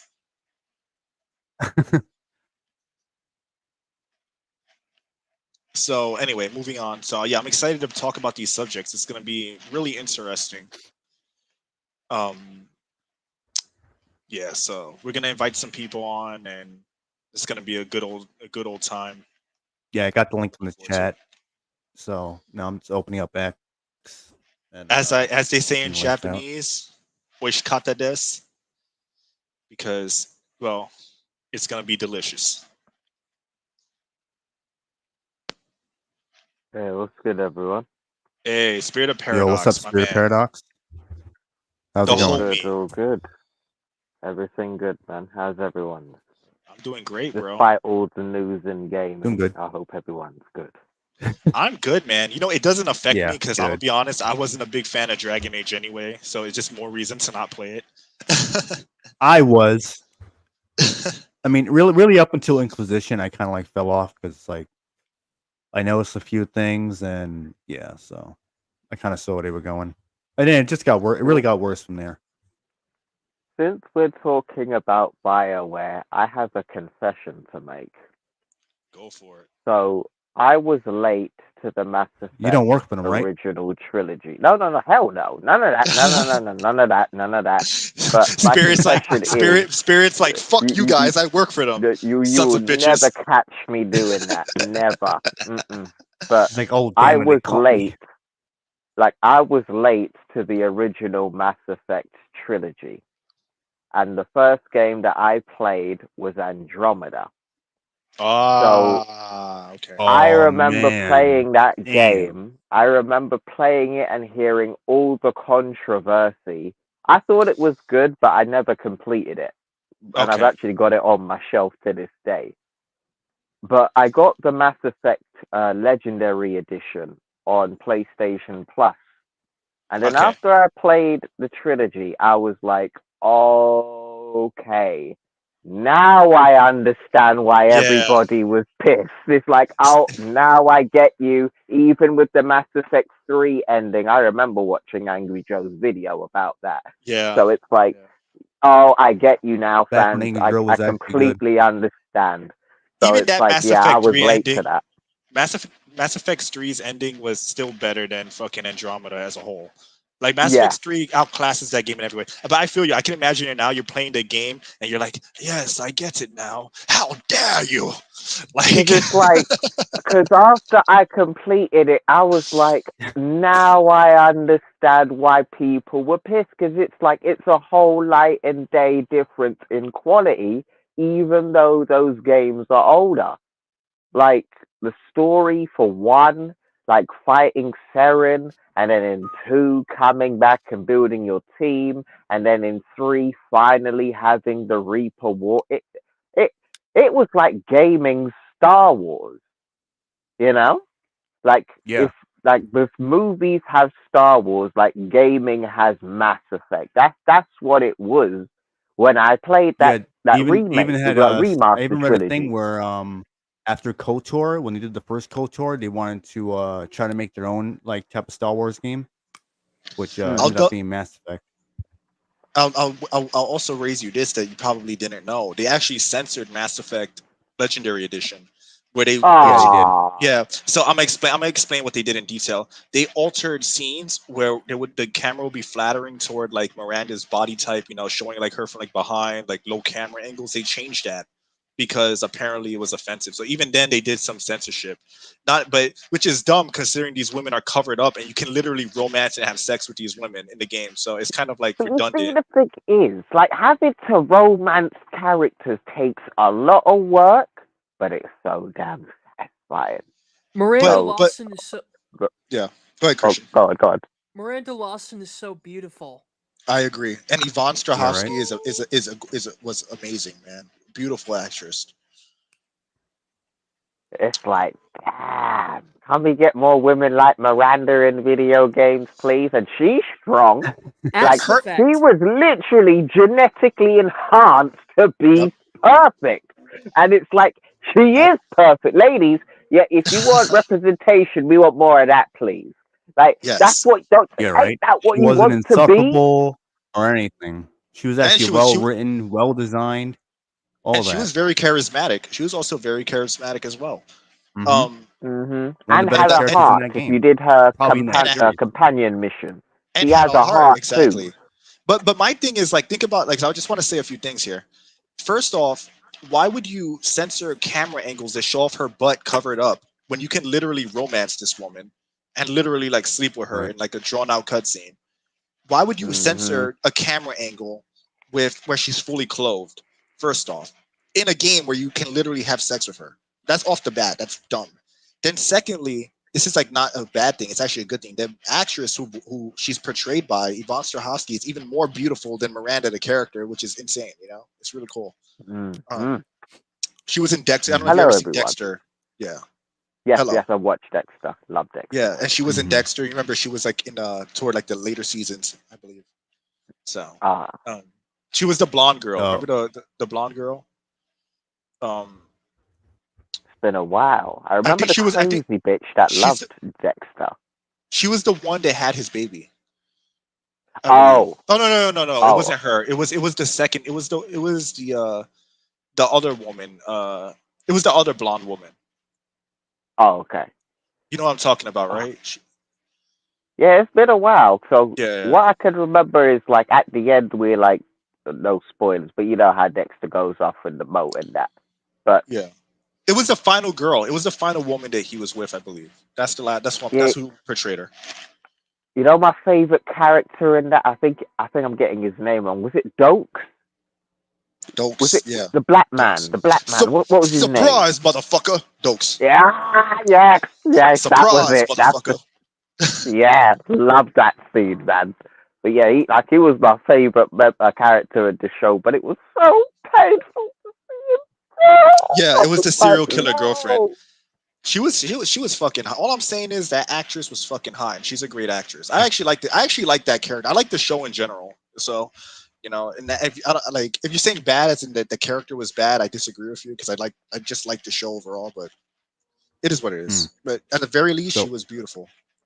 anyway, So Mhm. yeah, so since we kind of started off talking about Bioware, why don't we just talk about Dragon Age Veilguard? I would assume you guys seen the character creator, and real quick, Yes, what's I up, have. OC? Hello. Oh, what's up, Akko? yeah. Okay. Character creator. Yeah, I So, remember to call you OC this time. right. Okay, so I'm looking at the character creator and I'm just like, so Epic Mike had a reply to a post from what's that? It was like learning law or something like that. And yeah, During the learning law. the law. Yeah, learning the law, and he was posting a video about the character slider. And so I replied, and the reply got like a real large amount of like people paying attention, like 13,000 followers, I mean views, and viewers and stuff like that. And a lot of people were just agreeing with me that I said, what's the point of the scar when you're wearing clothes most of the time, right? And of course, Yep. you got real smart people that don't know how to read said, well, there's going to be, relationship scenes and stuff like that. Yeah, I get it with all these games because they have to have that gimmick. But I said most of the time. I acknowledge there's going to be times when you're not going to be wearing clothes, and of course, the class they have different kinds of armor. I had to endure the video. I need to get paid to watch this stuff now. Um, but just looking at the character slider, and of course, they don't want to quote unquote offend anybody because no, not it's supposed to be you, but at the same time, they have the butt of a you know a malnourished you know individual, and and of course Feel like Taylor Swift. we all know that some ladies out there, got some parts going on, and of course they want to see themselves that that's their message, and it's just like, Yes. so let me get this straight. You guys talk about all this stuff about representation, all this kind of stuff, but the character slider stops at a certain point, and but at the Yep. same time, these are the same people that celebrate junk size being augmented and other aspects, like these characters, quote unquote, are going to be in going to be sleeping with each other. So let me get this straight. Jiggle physics, um posterior and boobs is a no-go, but we can have a large junk size and people sleeping with each other, and it's just like Revenant was just saying, it just doesn't make sense. Well, look, you got to ask yourself one question with these developers: do men like it? If yes, remove it. That's their logic. That's their mindset. Because Well, it's like you were saying before, and I was actually going to make this point, so I'm glad you brought it up. Perfect that you mentioned it. When you're making these games, they try to be inclusive, as you said. But if you have a woman in real life who's busty and wants to represent herself in the game, hips, thighs, butt, whatever. There are women like that. They're more common than not common, actually. And they want to portray themselves in the game. They can't do it, which is like, to me, ass backwards. And it shows that it's not about inclusivity. It's about domination, word games, identity games, and jealousy. and activism. And And it's jealousy, but it's also activism. It's saying yeah, men like this, so we don't care if women actually look like this in real life. We're going to remove it from the game because these characters aren't for you. That's what they're telling you. But then when the game fails, they're going to say it was toxic white chuds, it was toxic this, it's toxic that. When I don't care what culture you're in, I don't care if you're black, Asian, white, most men like women that are curvy. Can So I really, add? yes, go ahead. go ahead. Like, it's been pretty obvious, like, the games industry has been trying to change the culture and the community of gamers. Like, they are catering to the smallest demographic that we can all see because they want that to be the main demographic. But Yes. it's just not. It's like, at the end of this, they could promote all of this representation all they want. If it don't make money, it doesn't matter. It All you're doesn't. going to be doing is being an activist into ending your own career. Another They, broke they, activist. Another broke yeah, activist. that's But you Right. all gotta. it Hmm. really is. They want to win, but at the end of the day, you need to make the money. But they're There's not no gonna. merit to what they say unless you make the money. You want to push your ideology. You want it to be successful. If you ain't making the dough, if people ain't buying your game, you're just wasting time, But really. you know why it's destined to fail? Because if you make, all right, so I'm gonna put it this way: no matter, but the attempt in general is futile because gay people and all the inclusivity shit is a much smaller, especially the gay and trans stuff, especially, right? It's like Hmm. there's such a small population that no matter how much you try to normalize it, they just strictly don't represent most people and most people's desires or preferences. So Hmm. ultimately, it's gonna fail. It's going to not. It's not going to get the appeal that they want to get. They want, because even if all those people collectively buy these games, that's not enough of a market to sustain these expensive projects, $400 million Hmm. projects. Just look at So Concord and Dustborn. yeah, like Um, Concord and Dustborn. So it's destined to fail. It's not going. It's not like no matter how much they push this, it's not going to work. It's all for optics. And then the activists that are working to do this, they don't. They're not running these companies. They're not the ones who are.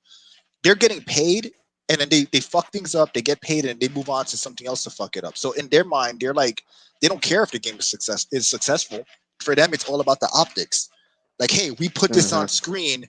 We put this in Batman. We put this in Marvel. We put this in Star Wars. Now people have to see it whether they like it or not. Money, being profitable, be damned. Christian, what were you removing gonna say? jiggle physics is basically a crime. Yeah, yeah, it should be. And here's the other thing about the scars. I was just was kind of thinking about it. You want to know Now, how I got these scars? yes. And but that's the thing though. Why do they have to make that in the presentation?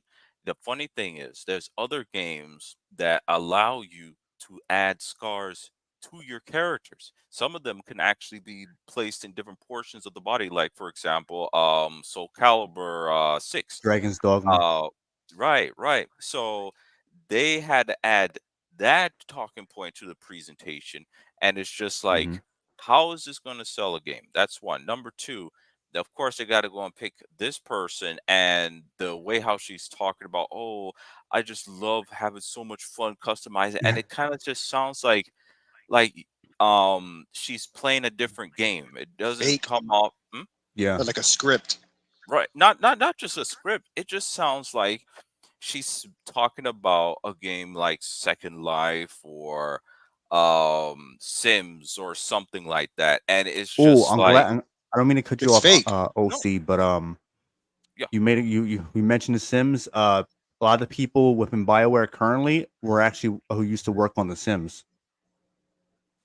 huh, okay, okay, So that's it all checks out. And I actually had made a joke on X. I think it was like a reply or something like that, or some whatever it was. But like when with the character creator, it's like Bioware wanted to wanted the character creator to better reflect the people within the studio. You know they got a uh, bunch of weirdos in there now. I mean they have for Well, a while, but definitely more than ever, and that's why all the let, previews, they're praising the character creator for obvious reasons, but not a lot of praise for anything else. I mean, they're focusing on like hair physics that apparently turns out that was borrowed by the FIFA team. The FIFA team helped put in the hair physics, so that wasn't like something that was done like from in scratch house. Yeah. in house from BioWare themselves. And the gameplay clearly looks watered down. I mean, you don't even have 3 companions. I mean, you don't even have 4 companions in total. You can only have your main character and 2 additional characters, and everything else just seems pretty basic. Really, it just doesn't look very good at all. Well, you're forgetting one heavy logical fallacy in all this. If you're, let's say you're a person, you're a woman who has chest scars because you think you're a man and you mutilated yourself, right? So this woman is insane and she's playing this game, and she thinks, all right, well, I'm a man now. Why would you not just pick a male character? Why do you need to play as a female character with scars under her chest if you really believe that you're the opposite sex?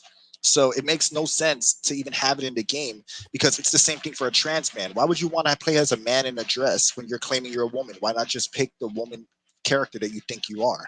So Well, even on the on I at, a, at believe even in the character creation.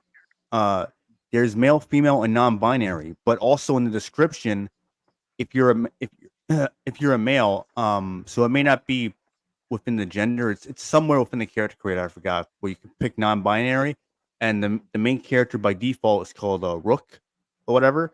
And it said Rook does not specify his gender or whatever, some shit like that. So like it makes no sense. Like you're saying but even then, non-binary and all sort of shit, and it's like you're still even acknowledging then whether if though, it's a male or a woman.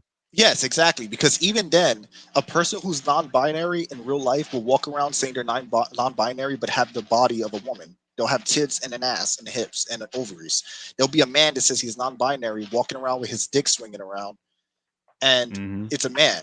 So, in the end of the day, no matter what terminology you use, if you believe you're the opposite gender, then just pick the opposite gender in the game. You don't need chest scars and fucking a dick chopped off of a male body. You don't need to do it because if you that's it shows you that even they don't believe their own shit. And even if you're non-binary, by default, your body type is gonna fall under a male body type or a female body type. Which I don't even Hmm. like saying, basically male or female. I'm not gonna say body type because I Yeah. don't like that shit. You're either male or female. So no matter what they do, they're gonna be binary, whether they like it or not. It's literally mental illness. Mental illness, Yeah, because stupidity, they just want to validate their madness. delusions, madness. Yeah, Uh, they're yeah, desperate for validation. That's why these are the things they're choosing to praise and highlight over everything else. right. And it's crazy They probably that put the most effort into that character creator over gameplay and anything else as well. By Chromosome made a good point. He said women can be women, but men can be men, but women can't be women, which is funny. It's funny to me because even then we all saw that the chest slider is reduced. You can't like you can have like the Terrible. maximum chest slider is like less than an A cup in real life. Hmm. So it's kind of like funny to me that like maybe a B cup at max, maybe. Like it's funny to me that you have these activists in here, and what really gets under my skin is the people who defend it. It's like no matter how obvious this shit is, their inability to not suck a corporation's dick, right? Hmm. It's like they have this torso in front of them, blinding reality from them, because like they're fucking Yeah, like, right. because like you're a Dragon Age fan, so you're gonna fucking defend anything that they do. It's like being that much of a corporate slave is actually like scary. It's kind of like scary It how really somebody is. can turn off their brain that much because they want to play the RPG game. Because when you word it like that, it shows you how dumb they are. I gotta play the Spider-Man game, so I'm okay with whatever propaganda they shove down my throat. Hmm. I gotta play the RPG game, so I'm okay with whatever fucking shit they shove into my brain. Like it's scary that people are willing to do that much mental gymnastics to defend this shit, even when they deep down at their core don't like it. And then the Yeah. worst part is there are people that they don't like it, but they don't like that other people are complaining about it. So even though they personally don't like it, they're just mad that someone else is talking about it. Yeah. It's yeah, like and Because it's like saying that their stance is not very firm on it to begin with. So when they hear someone who's very like direct and firm on what they believe, it bothers them because it's like, yeah, I don't like it, but it's not that big of a deal. Why are you making such a big deal out of it? While not understanding that they also don't like it, Well, they at do least to some understand that, but extent. they just don't want to look bad to people that don't give a shit about them. They care what Hmm. people that don't pay their bills, people that will never support their own projects, people that will never look at them and give them any time of day. They care what Hmm. they think. Why do you care what some weirdo on Twitter says? Especially when it's wrong. It's like people it's that old saying. It's true. If you stand for nothing, you'll fall for anything. And what you're seeing is people falling for anything because they're afraid to be ostracized by society. But is that really the society you want to be part of? Is that the group that you want to be intermingling with? It's like it's it's being a brainlet. Really is. it's like saying that I like Mortal Kombat 12 despite the fact that it has propaganda. Yeah, we see how that turned out. Hold on, Yes, there's a all funny these ass issues. comment. Hold on, I gotta I read think I this. know what you're talking No about. no From No name said, Name. I don't know Yeah. about you guys, but I can't wait to create a no-ass top-scarred homunculus with vitiligo. The ultimate human, the the perfect specimen. the ultimate SJW, Yes. Yes. non-binary in its purest form. Oh, Yeah. it'd be funny. Like, behold the ultimate human, and then all of a sudden somebody in the background, what the hell you mean, you man? Yeah, I mean, it's just like here's the other thing. Hugh As much person, as we damn it. can, as much as we can look at the '80s, '90s, and early 2000s and say, "Oh, those advertisements were cringe." Those people gathered thousands of people to do research and figure out what do people want to buy, and those things put such an impression onto our minds till this day. We, talk about, oh, we want to buy old games and stuff, because it wasn't just the games that they made, it was the advertisement and the feel of it. And when they had this weirdo talking about the game, they didn't talk about like any kind of new game mechanics or anything like that. As a game designer, I want to know, like, what's the, like, the flow of the grind, because of course they're gonna have grind, and Yeah, like their how. workflow. Their workflow. Right, Yeah. right, right, right. And like, how does side stories incorporate with the main story and other things like that? So it's just like, I was not planning on it. That's kind of not like my type of RPG, but at the same time, it just doesn't come off as that's what they're selling.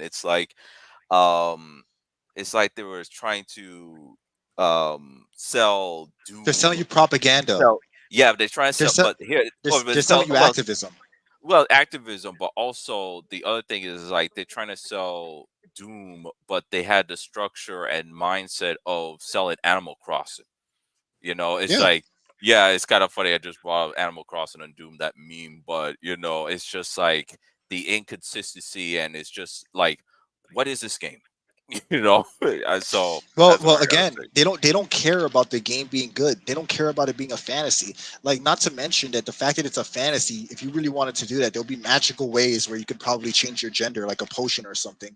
But that's beyond the point. Like, even in the 80s and 90s, I don't even consider those commercials cringe because they were vibrant, they were colorful, they knew what the fans wanted, they were unapologetic. Especially like the 90s. If you look at some of those commercials, like, they're I don't even consider them cringe. I think that they're just selling to the market that they have. And you, like, it's like you said, you always remembered them because they had an impact. You had talented people trying to appeal to their actual audience. Like, even look at old PS1 games, like, and Nintendo 64 games. They had a like an uncanny style that it was so distinct. Like, with the cover, I'm not even talking about the game themselves. I'm talking about the cover art, the promotional art. It was so like different. They were very different. Had like individual style to it. And now most games you see, they look the same. Even with like even like the art itself, it's like hyper realistic graphics, and they seem interchangeable.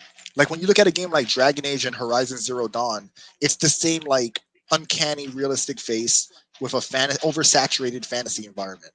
Like, there's literally no difference visually outside of like the fact that they're wearing armor or whatever specific clothing or whatever. So, gaming has, uh even like on a technical level, it feels homogenized, but not in Hmm. a bad way. It feels homogenized in a bad way. So, like, you go to any PS2 game, PS1 game, they had like such unique looks to them, unique visuals, unique gameplay, and a lot of that is lost now. How many looter shooters have you played? How many Call of Duty FPS have you played? How many Bioshock clones are there? You know, When it comes down to looter shooters, too many. looter Good thing shooters. Astrobot did well. Yeah, because the thing it did well. Yeah, I agree with you, Christian. Back in the day, we had Oh Spyro. yes. Speaking of that, real quick, Kotaku's mad about it Hmm. for some reason. Yeah, Because David these people Francisco's don't right.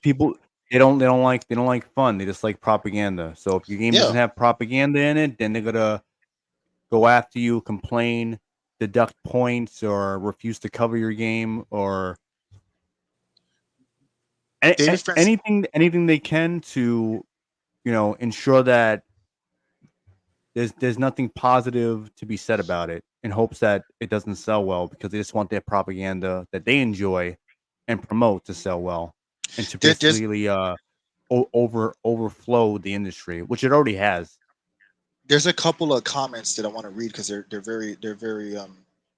accurate. Linkart says now I can create 100% identical Chris Chan character. Realism in video games are making everything to look the same. I agree. They look the same. It's fucking boring. Reused assets and shit too. That's a whole other thing. Honestly, I'm with getting Unity, sick and tired of everything Hmm. looking like Fortnite. that too. Then it's a weird thought that in I'm the tired at PS1 art days, styles. Like all of them just do that. Sony marketed themselves as the edgy alternative. Now they're just the Apple version of gaming. Yeah, they're generic Hmm. company 7562. Every game's a hyper realistic walking simulator. All their main IPs, and if they're not, they're just some generic looter shooter or whatever. Like it's boring. And Yeah, Dragon I'm tired of Age watching the. Yeah, go ahead. now is just because even lost his greenness too. Like it looks like any bright game now, because they're all like that. Watch Elder Scrolls 6 be the same way. I'm tired of watching the digital self inserts of actors I don't care about in my video games. Agreed. Look, all this stuff is true. And it's funny because people like to use the argument, you just want things to steer to your side. And then you ask yourself, well, what is my side? Is it people being fucking normal? If that's considered my side, then that's fucking scary. Yeah. Not wanting to have a bunch of troons running around Yeah. dancing on kids. If that's your side and my side is I don't Mhm. want that, then we're in fucking scary times. Because again, I play a Yeah, game. I don't th- want them to those talk state- about. I don't want them to talk about Trump. I don't want them to talk about Republican shit either, or right wing shit. I don't want any of it. I just want to play fucking Crash Bandicoot and spin at crates and fight bosses. I want to Yeah. play an RPG game where I take down an evil imperial force or something. I don't need to fucking have real world politics in there. And these people are so disingenuous. They love to spout out you just want your politics, and then you ask them what they think your politics are, and then a lot of it is fucking them being offended by normal Automatic families. far right. Yeah, Yeah. that's all they got. And then it's like, Look, they got pissed my- off at the McDonald's thing. They had a McDonald's Yeah. ad where it was just a mom, a dad, and a kid, and people went ape shit. If that's what you consider the other side that you're fighting against, then I don't want anything to do with you. A normal family is what you consider far right propaganda. Like, what the hell are we doing here? that shows you where their minds are at. Like these people are literally insane because they won't directly tell you right away. Like they agree with the ideologies, the politics that are being crammed into pretty much everything nowadays. And then they'll ask you, what do you want in the media then? Or they'll say like, oh, you just want your political views in it. And then you explain your points. And it's like, no, I don't want in there. I'd rather be apolitical because that's how it used to be. Yeah, some of it was political here and there, but it wasn't as bad as it is now. And it wasn't so on the nose. It wasn't so on the nose. Yeah. How does I just want to let you know. That's the difference. All right, I go just on, want to let Chris. you know that Secret Agent Clank and Mr. Mosquito just got a PS4 and PS5 port. That's awesome. Yeah. Oh, nice. You know, you said Mr. Mosquito. It just I don't know why my brain went there. You remember Rayman when you had to ride you had to fight that mosquito and then he becomes your bro. Named Bazit. Yes, Bazit, exactly. And then at the end when you complete the level, he does that little dance with you. But yeah, Right. Go ahead. Now, how does SOCOM tackle the next SOCOM game tackle the epidemic of lack of representation for large body types? You know, like that's what they want. Well, you know what they're gonna put in there? They're gonna How put did we in. get here? They're gonna put female operatives in there. You know that's gonna happen for sure. You're gonna have like female operators. I think the last one did have something like that. Has like some South Korean chick, and they were trying to be more open and different countries and stuff like that. And it's just like, to be fair, SOCOM already fell off by that point because SOCOM was never about. It was always about being a badass U.S. military operative. That's why it's called SOCOM, U.S. Navy SEALs. That's why. The Navy. Yeah. Yes. give them their own stuff. I mean, it's Di- just like yeah.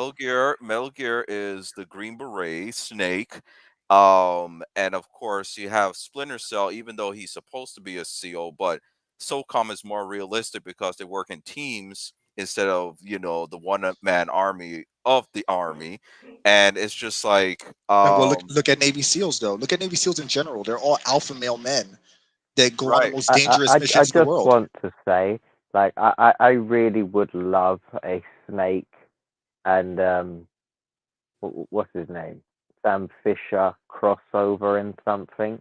Doesn't have to be anything major, but I would love to see those two characters interact. Snake. Yeah, Snake and Sam Fisher in it. I, will, Maybe they're in a bar I would love that, getting a but beer. unfortunately, both companies are so compromised that they shouldn't. They just should leave it alone. I like the idea of it as what you're saying, but I don't think they're capable of something that awesome anymore. Well, it would I happen, but of agree. course they're going to be Which is told by a so woman, sad. a large disabled, half blind woman of color. Even Splinter Cell, even if you go back to Splinter Cell Blacklist, like it's kind of crazy to me because they're taking these series that are like hyper masculine in that they're fucking you're playing as these alpha, like Sam Fisher is an alpha male fucking badass, and I'm not saying alpha male in like the cringy, Question: not in the Blacklist cringy way. is the one where they didn't bring back Michael, right? Yeah, that's the one. And but even though that I didn't like that either, but I actually do enjoy the gameplay in that game. But yeah, they didn't bring back Michael in that game. But So as for me, to voice Chaos him, Theory. Chaos Theory is amazing too. That's actually my favorite one. Um, Chaos Theory, and then but I do like Blacklist. It's All good. of these Splinter Cell games are backwards compatible on modern Xboxes. That's Uh, true. I was playing them not too long ago on my Xbox One X. And I it's But did like a gameplay video of the tutorial of the original Splinter Cell. that's awesome. Yo, what's the up? But What's up, amount of Y2 Viral? pointless remasters we're getting. I would definitely pay for a Splinter Cell remaster. for sure. I mean, you know what's Ubisoft. funny? You know what? I'm gonna tell you something Yo, on crazy. Ubisoft, who knows what they'll You do to it? you don't need a remaster, and I'm gonna explain why you don't need a remaster because Or you even a can. port. I would do with a port. Well, yeah, That that's will what I'm work. Yeah, saying. yeah, You can that'd be the you better can option. you could literally just buy the 360 version of these games, the original Xbox Chaos Theory, put it in your Xbox, and you'll be able to play it. And I believe they're in the digital store as well, some of them. So Hmm. you can play those games, and because they're on the Xbox, it actually is the even though it's not a remaster, the resolution is enhanced and the sound is enhanced, so it doesn't look stretched out and weird and blurry on your So screen. So basically, like the prototype 1 and 2 ports. exactly. So Same you don't. game, just Yeah, booted yeah, onto modern consoles. Yeah, I'd be Hmm. down for that too. yeah, and you It can do it now. basically means nothing gets touched, Exactly. which You is could, even bro. better. But what I'm saying, Spirit, is you don't even need to wait for that. That already exists. You can play it right now if you have an Xbox. But an Xbox One X, but or Series X or whatever. But my whole point is that when I talk about alpha male, I don't mean like the cringy you know I One don't of mean the like By angry cake yeah myself. guys. yeah. I'm talking about literally a guy who's the best at what he does. So when you're playing as Batman, playing as you're playing as a Brock Lesnar, a fucking like alpha. Like when I mean alpha male, I mean literally like a peak male human. And you Hmm. can't take something like that that's geared toward men's power fantasy and then feminize it and think it's going to sell the same way. So being that Konami is the way it is now, and they've always been shady. Hmm. And then you have Ubisoft. They have the word "soft" in their name for a reason, right? It's like Yeah. Ouch. you joined them, Ubisoft. You get what I'm saying? But anyway, Ubisoft, whatever. They're fucking shit now. So if you have them make a Snake and and Sam crossover, I wouldn't be surprised if you're playing most of the game as female characters and they're barely in their own game. Just giving the track record. Yeah, and back to the Dragon Age thing. I recall you were talking about the people that attack other people for criticizing decisions from these companies. There's there's three set of people. There's the ones that want to get the free games, the ones that want to be self-inserted into the games because what's that guy? Pro Jared or something? Not Pro Jared. Oh hell no. What's that guy? Or The that guy chick that was who put speed run, herself not in this Mary Jane. the completionist, right? The completionist. He had his character in the game, and of course, he's one of those kind of guys. And of course, they kicked him out of the game. And then, of course, You have the third set of people that would say, "Oh, why do you want to have these female characters?" Well, those third type of people are the ones that chase the young, if you know what I mean. Have a seat, you Weirdos. know? Yep.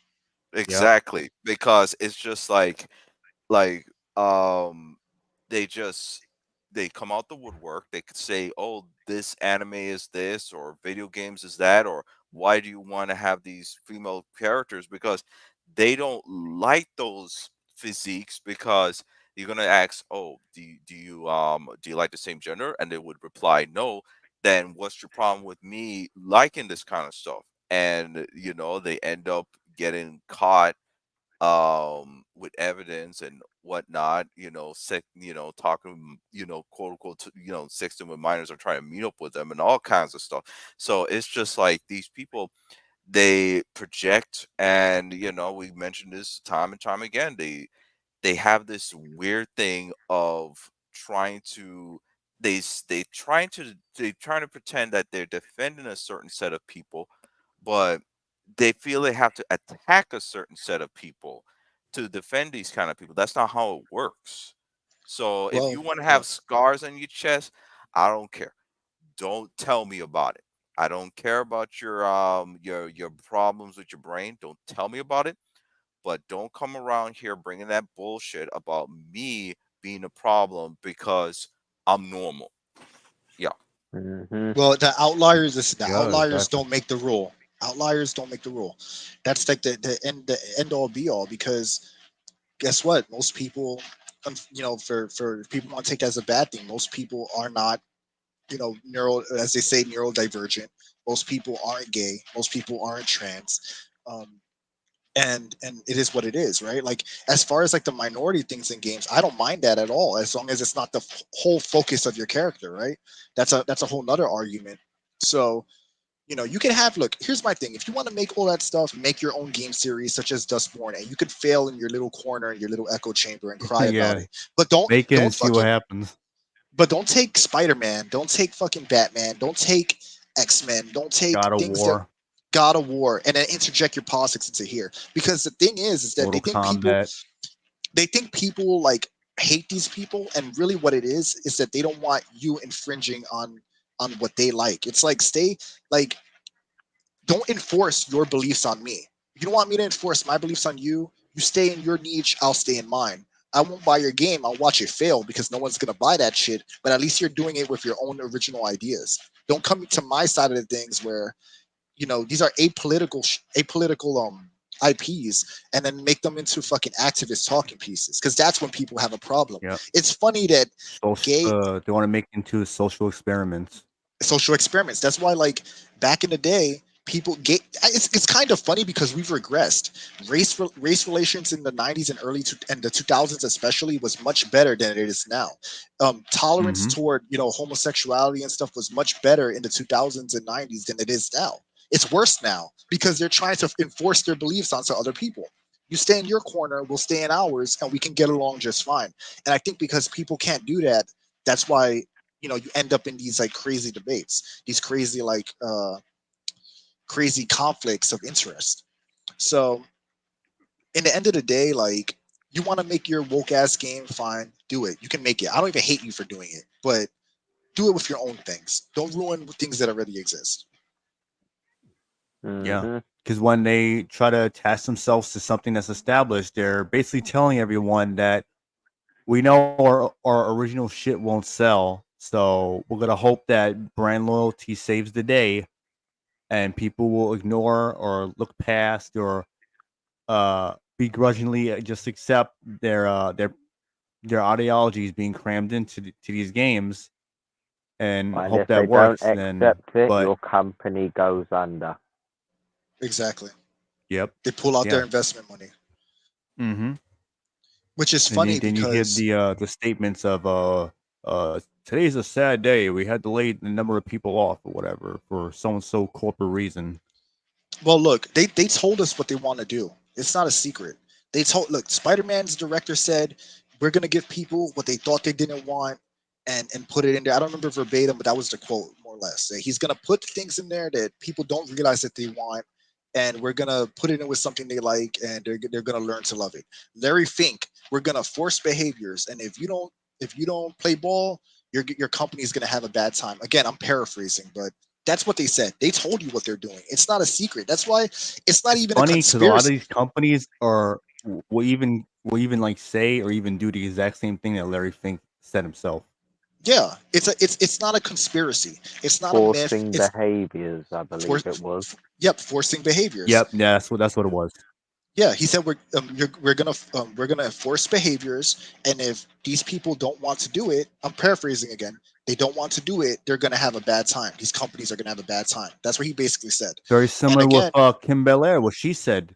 Go to your boss or whatever and terrify them of the prospect of not allowing these consulting firms to work with you. Do you want to yeah, know if I Look what was they the would what was CEO? happening with Black Myth Like, and other companies. if I was a video game CEO, they would have been fired the moment those words and left their mouths. Like, I would have. snap. Yeah. Like, I would have also posted automatic. receipts. You're fired. I would have posted receipts. I would Mhm. publicly expose them. I would just constantly expose it. They threaten me. They send me sus emails. I'll just make it public. They Yeah. can't. There's no NDA with an email. You didn't send me an email Yeah. saying I better do this. Fuck you. I'm gonna let everyone know you're trying to force me to do this. You're trying to blackmail me. hmm I would make it public They knowledge. would have done this years ago. A lot of the shit they're trying to do now, they wouldn't allow it. Yeah. And again, like So now it's since like everything's been like turned on its head, and people are accepting the literal now, it's become common. if you're look, you can't you if you're telling me my whole point with bringing all this stuff up is that it's not a secret, it's not a conspiracy, it's not a tinfoil hat situation. They told you what they want to do verbatim. They told you what they're doing. So whenever people try to deny it, and whenever people try to act like it's not happening, they're lying to themselves. They're disingenuous. And it used to be, oh, it's not happening. Now they say, oh, it's happening, and it's a good thing.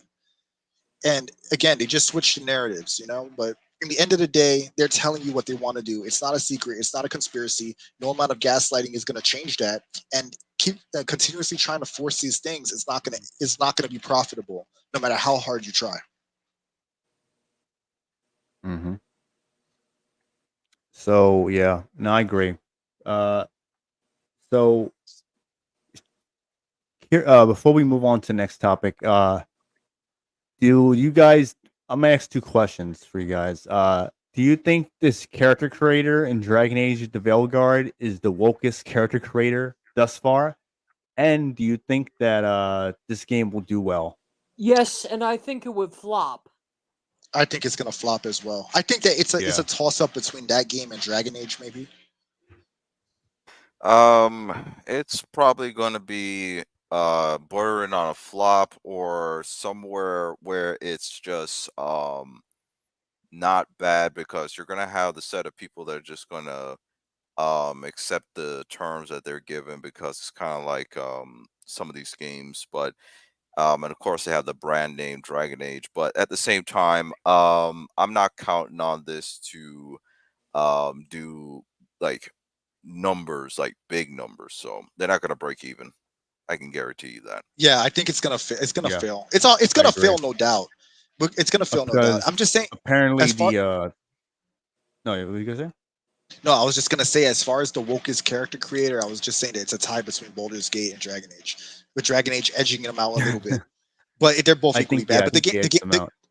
but the game is gonna flop regardless. So Oh, I would say it's definitely one of the wokest so far out there. And I would actually feel really worried for BioWare because we got to remember Andromeda flopped and so did Anthem. They ain't going to be Yep. able to get a third flop. And I would say this might even determine if we might even get another Mass Effect game. So BioWare literally cannot fail. They have no room for failure, but I this is think their it death is song. going to Yeah. fail. This is I their don't. death song. Yeah. I don't think the cards are in their favor this time. So I think they had too It- many chances. This may be like a volition situation, but instead of EA saying but like, all this right, one was well, different. They drove yeah, head first into not listening. You know what's yeah. funny? I think like maybe in less than a year after it comes out, they're gonna be gone. They probably won't even I bother merging them with any other company. They'll just get rid of them because they already lost a number of people. They put out a statement, I think, a year or so ago, talking about they laid like 80 people or something like that off, and we're restructuring the studio and whatnot. So, I'm not gonna lie to and you. we see what we see what they've come up with Veilguard, and it looks like they're going to be laying off more people. These games, I used to think that Wolfenstein: The New Colossus was the wokest game of all time, and I didn't think that would be surpassed. And I've been unpleasantly surprised because Dustborn somehow beat that game out. Dragon Age is seeking to beat that out too, which is like incredible. I didn't think it would get. I thought that would really be the peak of how bad it can get in a game. Mm. Yeah. Oh yeah, I was going to mention that I heard the pre-orders for the game are pretty abysmal, kind of similar to what was being reported about. I think it was Assassin's Creed Shadows, where that's not doing too well. Yeah, it's not doing too well pre-order wise. So, but yeah, this is a bad year for a lot of games, and so again, I'm gonna keep harping on it. Anyone trying to say that bullshit? This is one of the best years in gaming. Like, Well, just pointing to all the games that have been fucking They say that every failing year. this year. They say Every that year, every yeah, single year. no matter had I what. not exposed SBI a year ago on IMDb, then those games definitely wouldn't have flopped hard. Yeah, the more people that expose like Sweet Baby Inc. or any other consulting firms, was it Black Girl Gamers and Hit Detection and whatnot?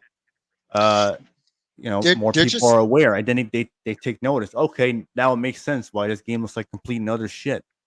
they're just hoping that if they keep putting this stuff out, the younger generations that don't know better will become adapted to it.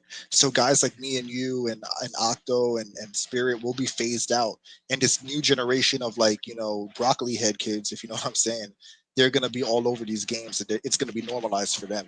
That's why I don't think they care if they fucking flop. I feel personally offended by broccoli.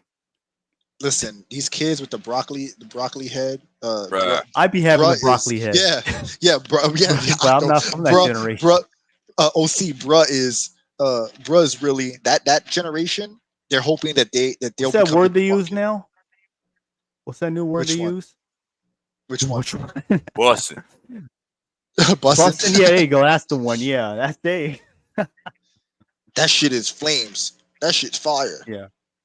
But no, but like that generation, like they're hoping that if they just keep shoving this down these kids' throats, because they're gonna be the ones who are like not gonna know better, that it'll be normal. And then when they hear somebody else complain about it, they're like, "Oh, old man is crazy. This shit is fire. Bruh is really just mad, Old mad, head. bro. Yeah, with his fucking broccoli head." And again, that's what I mean, like I'm kind of joking around, but like the point is that I know that that's what they want. That's what these companies want to do. Normalize it for a younger generation, Mhm. so that they're conditioned for it, and the older Yeah. generation looks crazy by comparison, because then it looks like, oh, you're stuck in the past or whatever. Mhm. They're just it's a Yeah, game. that's what They're they usually trying to do. yeah, it's a game. That's what it is. It's a long game. They're playing the long game. Well, Yeah. here's the other problem. But here's the thing, though. As much as we can theorize and think about this kind of stuff, now, of course, we have a somebody called a quality um control issue, right? So the thing is that the QA people, they're not doing a good job in communicating with the game testers and finding out the bugs. And of course, when you play the games, of course, you got people falling through the floors and you know doing T poses and all kinds of stuff. Mhm. And like what's that? The Suicide Squad game where you do something to beat the whole game in a heartbeat, and they're just doing all these kind of things, and it kind of shows that the in-house um operations is not doing as they're supposed to be doing. And of The course, Star Wars Outlaw, the buggy mess. right, and you just have all these different things going on, and so you just yes, we are going to have a new generation of people that are going to be playing these woke-tized games, but at the same time, um, a lot of these young people are getting really socially affected by these woke people. And of course, you got all these stories about these creepy teachers and stuff like that. And when they see something that's associated with anything associated with woke, they most likely gonna push back, because there's just so much trauma being put on these kids because these psychopaths are trying to change these kids' views.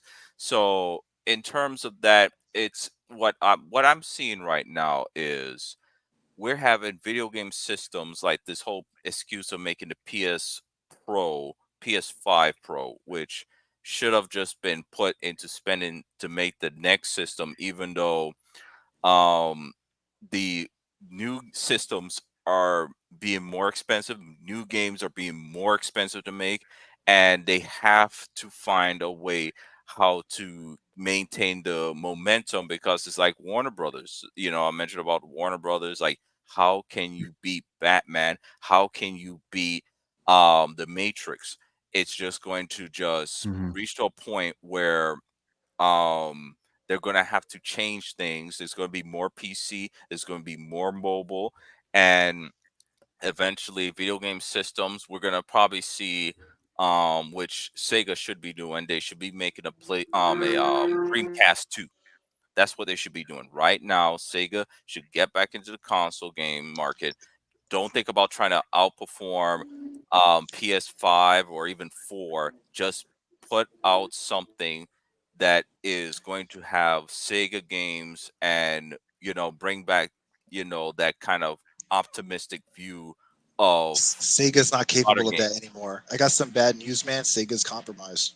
Well, the Sega, thing is, yeah, but I'm just saying that's their opportunity. Even though I'm acknowledging their retardation, but at the yeah. same time, it's Well, just if they were like, smart, mm, what you're saying is if they were smart, they Yeah. would if do it. they Because, were smart. In a but the perfect problem world. is they're playing ball with DEI too. So unfortunately, modern Sega is incapable of that, which is unfortunate. That's why, and Mhm. even then, they still have the scars. The scars are still fresh of the Dreamcast One's failure, and I think that I think that company is terrified to ever get into the console market again. But I agree with you that there needs to be an alternative. That's why I mentioned that Yeah. somebody like Elon Musk or Trump or anybody with money that's not a fucking woke lunatic can invest in a new game console that's more like like I said before, like basically a basic PC with like console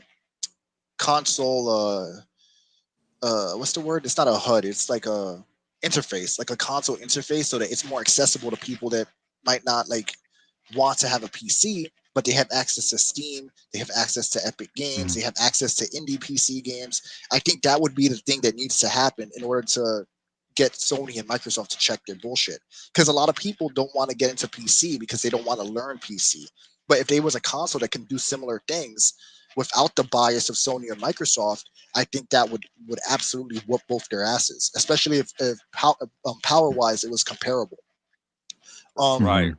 Yeah, and and of But course, me go on. and hold on, I know you're gonna answer Neil's old question. Let me just say this as well beforehand. Um, yeah. and as far as like overall with these companies, it's like they, like with these kids like nowadays, like and with these companies hiring people, they're not hiring people based off merit anymore. So it's like what you said OC about quality control. It's not there because they're not hiring people based on who's the best. They're saying who's in this field that does okay, that fits the box I need to check. So hey, this person might be a 70, this other person might be a 90, but this guy who's a 90 is white or Asian. We don't want to hire them. We're gonna hire this gay person or this minority or whatever. And because they're focusing on that and the optics of that over who's actually the best in the industry, somebody in the comments mentioned it before, where these companies, all the talent has been gutted. You end up with games like Saints Row reboot, Ubisoft, um, Dustborn. You end up with poorly developed games by amateurs because they check the boxes that make these companies, virtue signaling companies, feel good about themselves and get DEI money. So I feel like that's also a big fact. That's like the major factor of why a lot of these games are buggy trash. Not to mention abusive work schedules, companies that are incompetent with their management ability, um, announcing games way too early. Like it's just overall incompetence at all ends, and the products are suffering because of it. And it's very clear that's what's causing the quality control, at least in my opinion. Right, and Mm. the term, not now, quality control is the common term, but I remember this older guy that was talking about um that he noticed the work culture has also a decline of management because of course you had the Blizzard Activision controversy with all those harassments and all the stories behind the scenes stuff, and then you have you have the activists, you have the people that are hired because of whatever reason, and um so and of course the top people, they hire these new people at the top, but these new people at the top, they don't want to make sure everything works like a well-oiled machine and make sure everything's up to date. Is this game on time? Is this and that or whatever? Like Konami, when they were working with Kojima, even though Kojima is good at pretty good at what he does, but the thing is Konami had to let him know, and the other staff members had to let him know that there's certain things that couldn't fly.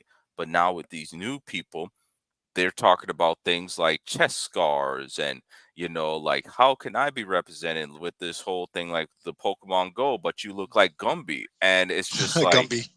exactly. And or It's bad Cab. leadership. It's bad leadership, and I agree with you. It's bad leadership, bad management. You know, Yeah, and so when it comes down to it, there is going to be a age when most likely the next strategy for these companies is they're going to sell their name, their assets, everything off to another company. So what's going to happen is they're going to be around, but there's going to be a new set of people. It's going to be not a hostile takeover, but it's just going to be um they know they're too big to fail. They can't go to the government anymore because they had that COVID money and all these other things and all these excuses, but they're going to run out of money, and DEI is going to run out of money, and a lot of people are going to realize this stuff is not working. I'm not getting my money back, and it's just going to reach a point where Sony is going to sell off more things, because it's just like with the what's that game, the recent one, the Star Wars wannabe Concord. Star Wars Outlaws. No, I'm talking about literally no, Concord.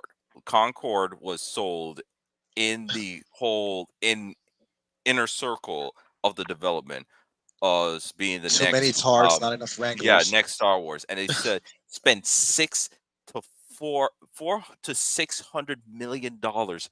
How did you convince the budget department that they should shell out this money for one video And game? they didn't make a dime from I it. know, Too, 20 too, too, years. someone said it. No name said it in the comments. Too many tards, not enough wranglers, which is basically, yeah, not enough people to Oh, rein them in and say, hey, I'm not giving you this much money for this. You don't need this much money, or get your shit together and say this is a bad idea.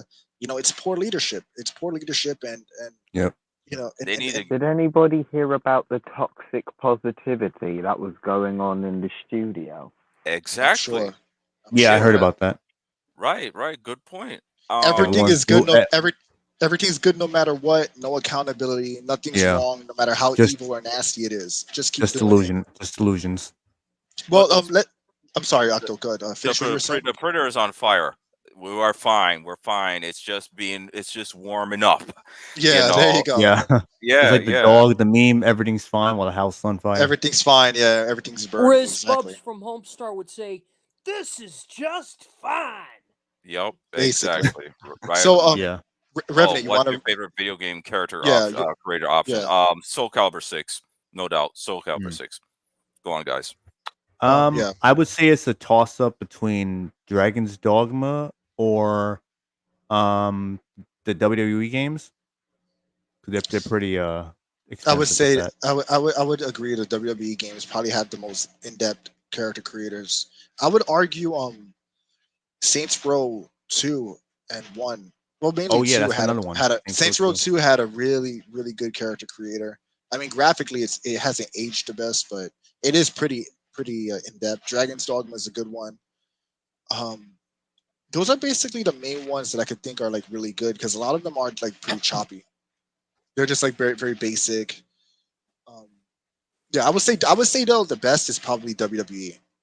You can literally you can do so much with those games. It's actually incredible. Yeah, it is.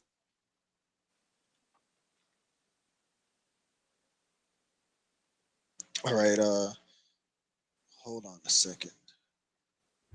So, Spirit, do you have any favorite character creator? That's the best. Oh, my favorite character creator. I'm not too sure about that one. It would probably be like Mass Effect 1, 2, and 3 because you could really like morph Yeah. person's face, but Mhm. maybe it would be Saints Row the Third.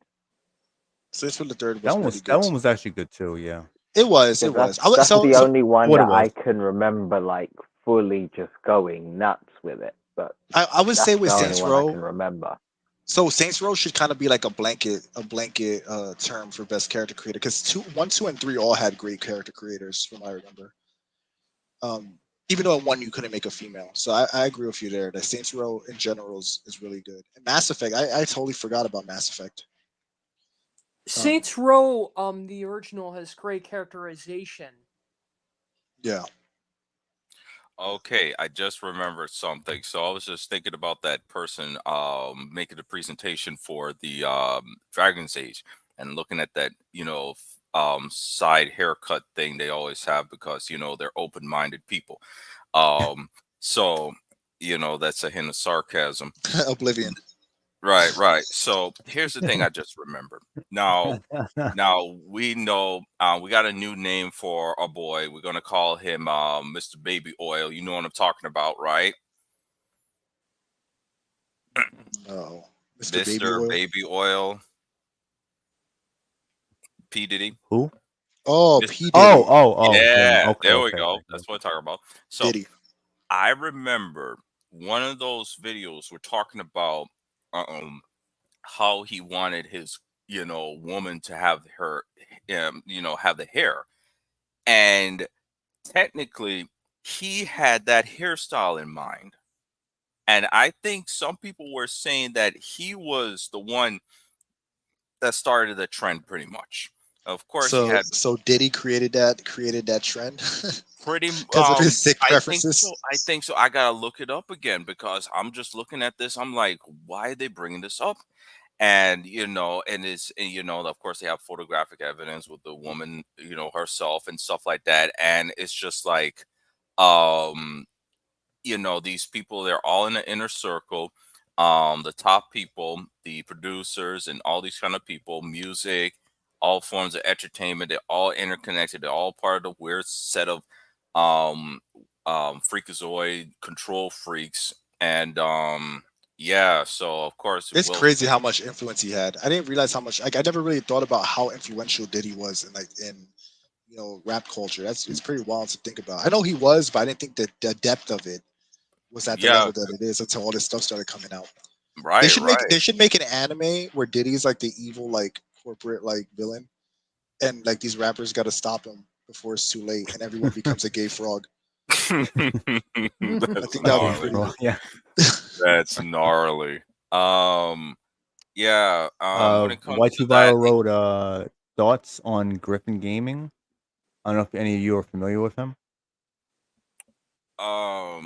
I don't know who Griffin. the fuck that is. I'm gonna be honest with you. Griffin, I think he's one of those kind of guys that does like live streams, and he talks about similar stuff to like what like what we're talking about, the woke stuff and Yeah. whatnot. I'm not too sure what he's doing recently. His icon is of course a griffin. So my thing is, like I said, I'm not sure what's going on with him right now.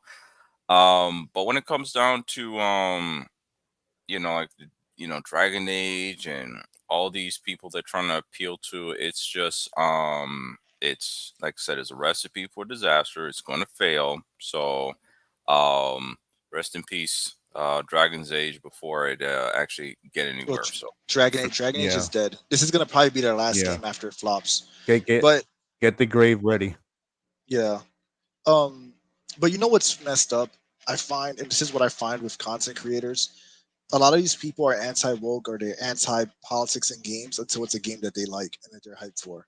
And the second that Yeah. that game Yeah. arrives that they're hyped for and that they're excited about, that's when all of a sudden they start singing a different tune. So to me, like, Mhm.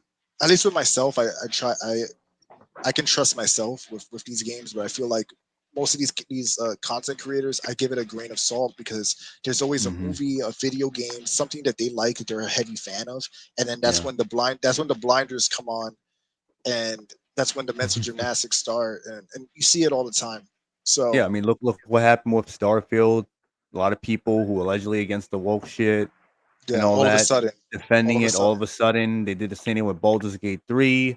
yeah, Making a bunch of excuses for these type of games. Once it's something they enjoy, you know, but if it's something that like they clearly don't like say like a Naughty Dog game, whatever, then they'll call it out real quick. But Baldur's yeah. Gate, Starfield, whatever kind of scratches their itch, like of what they like, or like with Well, Starfield, they like gotta a, play like a space sim or whatever. the new Bethesda RPG, Skyrim in space. Yeah. I want to play Oh, that if no I matter have to what. get it, I have to. Yeah. Yeah, and then They'll also, do the and same this thing is with Kojima and all these other people. yeah with Same thing. Kojima as well, and like, and as an aside, I like Metal Gear 1 through 5, but Death Stranding fucking sucks for me. I appreciate the creativity with some of the stuff in the game, the visuals and whatnot, but that game is ass in my opinion. But anyway, that's not the point. The point is that I wanted to add is that it's weird to me that RPG games like Baldur's Gate, Elder Scrolls games, Dragon Age, Mass Effect to a smaller degree. Like, it's weird that these RPG games have like lend themselves to these weirdo activists. It seems like they're like those games have like this really like large percentage of like weirdo uh like sexually deviant like fans. I don't know how to explain it. Like people that are like I mean, it's like kind of like furry that shit, weird stereotype, shit. like the Dungeons and Dragons community, where it's like they're in with the cloaks on, they're in the mom's basement or whatever, and shit like that. They're Yeah, probably playing Magic the Gathering, and like, oh, I'm an elf. What's that other thing called? LARPing or whatever. yeah, They're into LARPing. that like Like, shit and whatever. but So it's but like kind of like like yeah, intensified into what you're saying now. but it's weird to me because like even back then, like you had the. I mean, I'm not gonna knock anybody for being a nerd. It's just weird that specifically like the weird fetish stuff is really heavy and like that kind of Yeah, like it's in the RPG. forefront. It's like really heavy in like games like Baldur's Gate, Dragon Age, where these fandoms are like they fucking watching fan art of like Canaries banging like elves and shit like that. Like it really it's really strange. I just think I'm pointing that out because I noticed that like all communities have that to a degree, but like those like I don't know if you want to call them CRPGs or whatever, but because Mass Effect isn't really, but that kind of specific role playing game really lends itself to those people where they just go ape shit with the self Yeah. inserts, the sexual fetishes and stuff like that. Like, Still part of the podcast. very odd. Mhm. those people don't live with their parents. Those people are more concerned about how does it affect my wife's boyfriend. And Yeah. It's went from the yeah, mom's basement to the girlfriend's As boyfriend. as they take a scoop of their cat food out of their bowl yeah, and there was some in their one bedroom apartment in whatever leftist city. right. And I was just looking at Somewhere in Yeah, the LA. heard of that. Dragon Age. Of course, all these It modern is video the best. Hmm? Yeah. Peace, Neil. Right. Take it easy, So Neozoic. Thanks for stopping by and leaving later. your questions and comments. Take it easy. All right. Yeah, and the other Okay. thing is about the 7 minutes. Dragon Age. So I just did a little Google search, and of course, all these video game companies have to spend their money on things that's really not related to the game. They have some Netflix show with Dragon Age, and I'm looking at the advertisement, and here we go again. We have that weird horned woman, but the thing is, okay, The so Canary.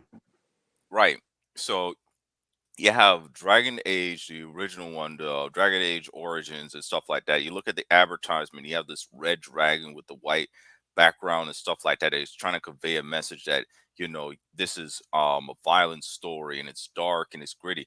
But now you have the Dragon Age and you're looking at the show. Like I'm just looking at some of these screenshots, and you have a bunch of characters happy and gathering, and they all smiling, they all look like they're friends and shit, and it's just like, what are these people doing?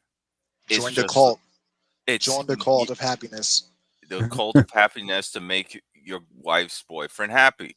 Exactly. And Why right, be? right. Don't dislike anything. Everything's okay. My wife having a boyfriend. Right. Dancing on troons, dancing on young kids. All of this is good. Everything Yes. is good all the time. If it's not good, you're a hateful bigot. That's the cult, and that's what I it made is. a It's a fucking cult. I made a hilarious meme where I took Dr. Nefarious from Ratchet and Clank saying bigotry, and I repeated over and over and over again to emulate what a typical DEI shill sounds like. Yeah, exactly. I like Yeah, I that. remember I Exactly. saw that. This Right, is that's look. Wokeness is their religion, and anyone who goes against their religion is a heretic. That's literally the comparison that I'm gonna make because that's how they treat it. And like, it's kind of like if you ever saw the Futurama movie, The Beast with a Billion Backs, where like Yeah. everybody in the world had this tentacle like in their back, and they were all acting like toxically positive about this tentacle beast from another dimension. Yeah. That's basically what you're dealing with. It's like it doesn't matter how bizarre and bad it actually is. It's like you either join the ideology or you're a heretic. And Yep. and again, it's just getting more. They're just trying to get more and more members by the day. They even have like Mhm. the same way you would see a cross and know somebody might be a Christian. You see that bull ring nose in their nose, and See you that know that they're shit's probably a leftist. the The blue hair hair shaved to the side. with the sh- blue the- hair, probably a leftist. The thick framed glasses and Excessive tot tattoos. excessive tattoos, probably a leftist. Like it's it's Yeah. the religion of wokeness, and they Mhm. worship identity politics. That's what it is. So it's actually pretty. The more you think about it, actually is pretty creepy. It Yeah. is. It is. Um. And what Yeah. was it? Also, So, mhm. we should probably get to the next topic about Dead Rising, the Deluxe Remaster. I agree. I've covered wars, Yeah. you know. We've been on Dragon Age for a while. Yeah. Yeah. Yeah, Well, like basically to sum hopefully it up, Frank West gotta cover another war. they're hijacked by woke weirdos. Everything is gay. If you don't like everything being gay, then there's something. Then they hate you, more or less. And that game's gonna flop, and they're gonna blame everyone else. That's the gist of it. But yeah, we can move on. Mm-hmm. So, being delay. Okay. Hold on a second. Yeah. Okay, I think I'm good. Okay. So, it came out, I believe, on the 19th. Let me look and see just in case. Exactly. I know it came out like this week. And so the player numbers, at least on Steam, is not looking good. And I really wish consoles would have this as well, because then when you can like get an idea of what who's playing it, who's not playing it, that type of thing, where you have this statistics right there. So I think that would be very helpful. But even without that information, as far as like the player numbers on console, I don't think it's that much of a difference compared to Steam because more and more people are gaming on PC. So it's not like how it was like in the 90s or the early 2000s. Like it's become more of a common thing. Especially, if anyone's like trying to downplay the numbers being bad, yet also praise PC or primarily game on there, then you're a fucking idiot because it's you got to try to move the goalpost as much as you can just to suit your narrative about the game. So yeah, it came out on the 18th. Where we're at today, we are on the 21st. So a few days ago. Let's see what the numbers look like right now.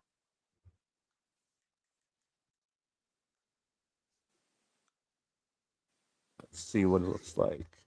I recently made a good point that instead of buying the Dead Rising deluxe remaster, why not get the original for only $10? Yeah, exactly. You might as You're well. right. It's a superior Right. version anyway. You're right. So it's not censored either, And and even also it costs less. and even when that game came out, you weren't playing that game for the graphics anyway. You were playing it because of the fun gameplay. Exactly. So if Yeah. you're a fan of the original game and you loved it then, there's no reason why you won't love it now. It's just with the same technical qualities. So on Steam charts, in the last 28 minutes, there's been 4,117 players currently playing it. And people may want to use the excuse, well, it's not that long of a game, but there's a lot of replayability with the game. Yeah. In case people don't know, like you can play it again several different times, and there's different outcomes because there's a timer. You have a timer. There's like a time limit. Same thing with 2. Yeah, I believe 3 also. 3, I believe, also had it as well. I know for sure they took it out in 4, but I believe from what I can remember of playing 3, yeah, I think there was. So you have a timer. So of course, it's one of those games. Obviously, you're meant to play, have several playthroughs over. It's meant for that because you're not going to experience everything in your And first or to, even your and to second unlock all playthrough. and to unlock all the cool shit, find out the And crazy yeah, things they you can also do. added additional shit as well. They Yeah. added new costumes and everything that you can unlock through certain things you do within the game. So there's more. There is some more content to unlock more things. So you would figure, there'll be more replay value. There'll be more than just a measly 4,117 people playing on Steam right now. And remember, When the game came out on the 18th. and I want to state this about the numbers. Remember that you're also judging it based on the amount of people that are actually play on PC, which is significantly less than on console. So on console, the amount of people playing might be a bigger number, but if you look at that relative to the amount of players that play on consoles, because console is the main gaming market, whether people like it or not, the number will be bigger, but it'll still be mediocre in comparison to the actual pool size of console players.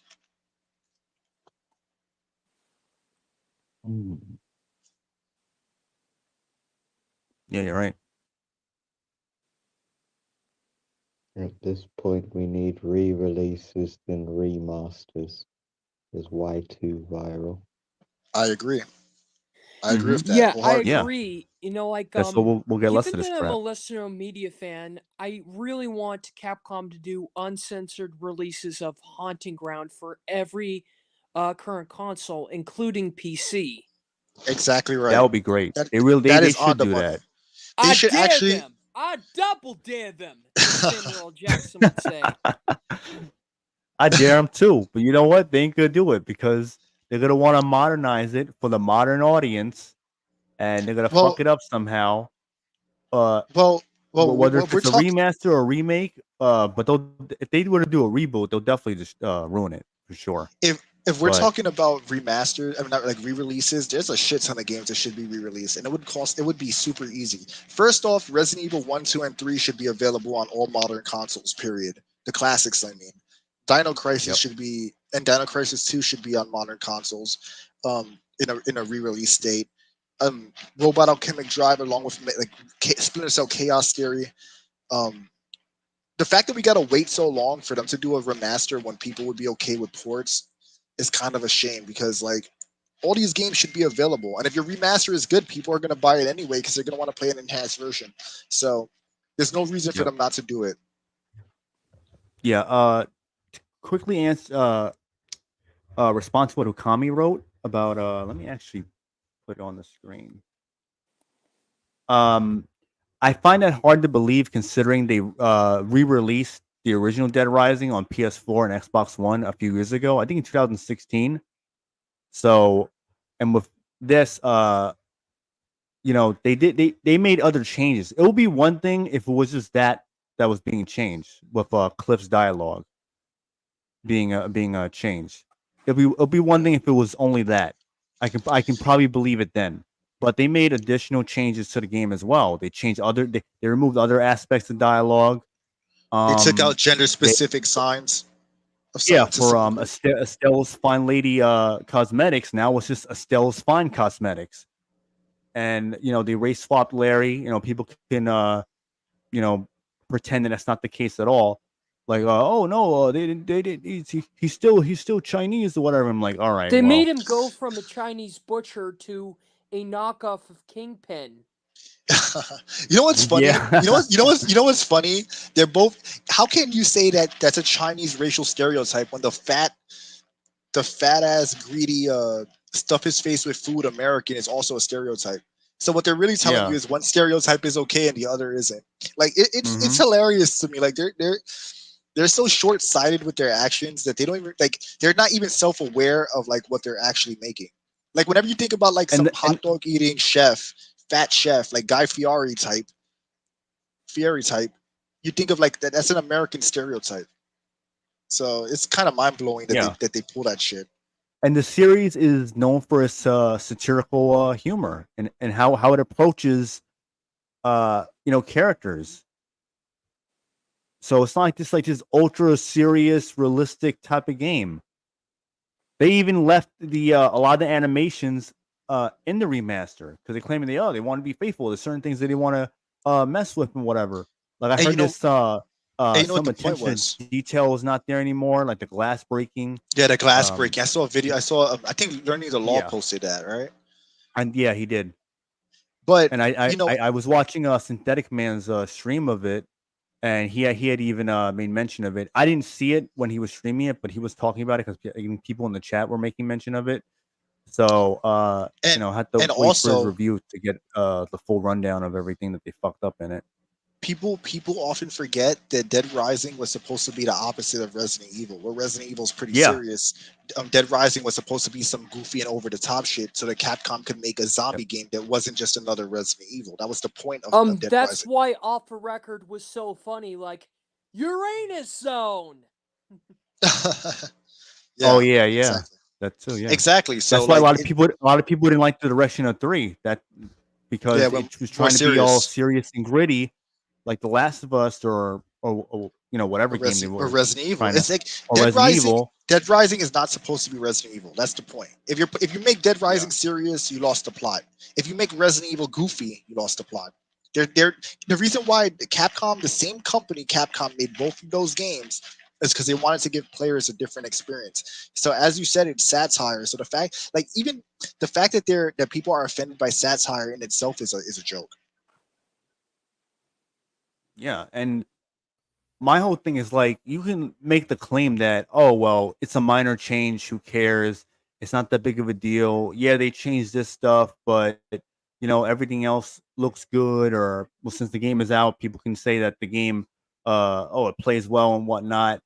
And a lot of that could be subjective because um people are also reporting on issues of the game from what I know. And the fact is that it doesn't matter how minor the change is. They made the change. If it was so minor, not such a big deal, why would they change it to begin with?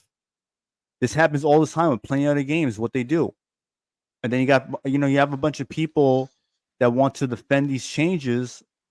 The same thing with I'm sure people were saying the same thing with the Dragon Quest. What was it? 2 HD remaster, whatever the fuck they're calling it, Yeah. where they pretty much disrespected Akira Toriyama's art in that game. So they also removed male and female from that game, where they replaced If them he by was type still A and alive, B. he would be unhappy. I'm sure. Yeah, I'm sure he would. Yeah, Akira's I wouldn't blame him. The same way how he felt about Dragon Ball Evolution. Yes, Akira Toriyama is a guy who actually cares about his creation. He gives it like he's one of those guys that he cares about how his creations are portrayed. So I'm sure he Hmm. wouldn't have liked that very much. And I'm pretty sure I mean, Toriyama is not going to be a guy spouting that women don't exist.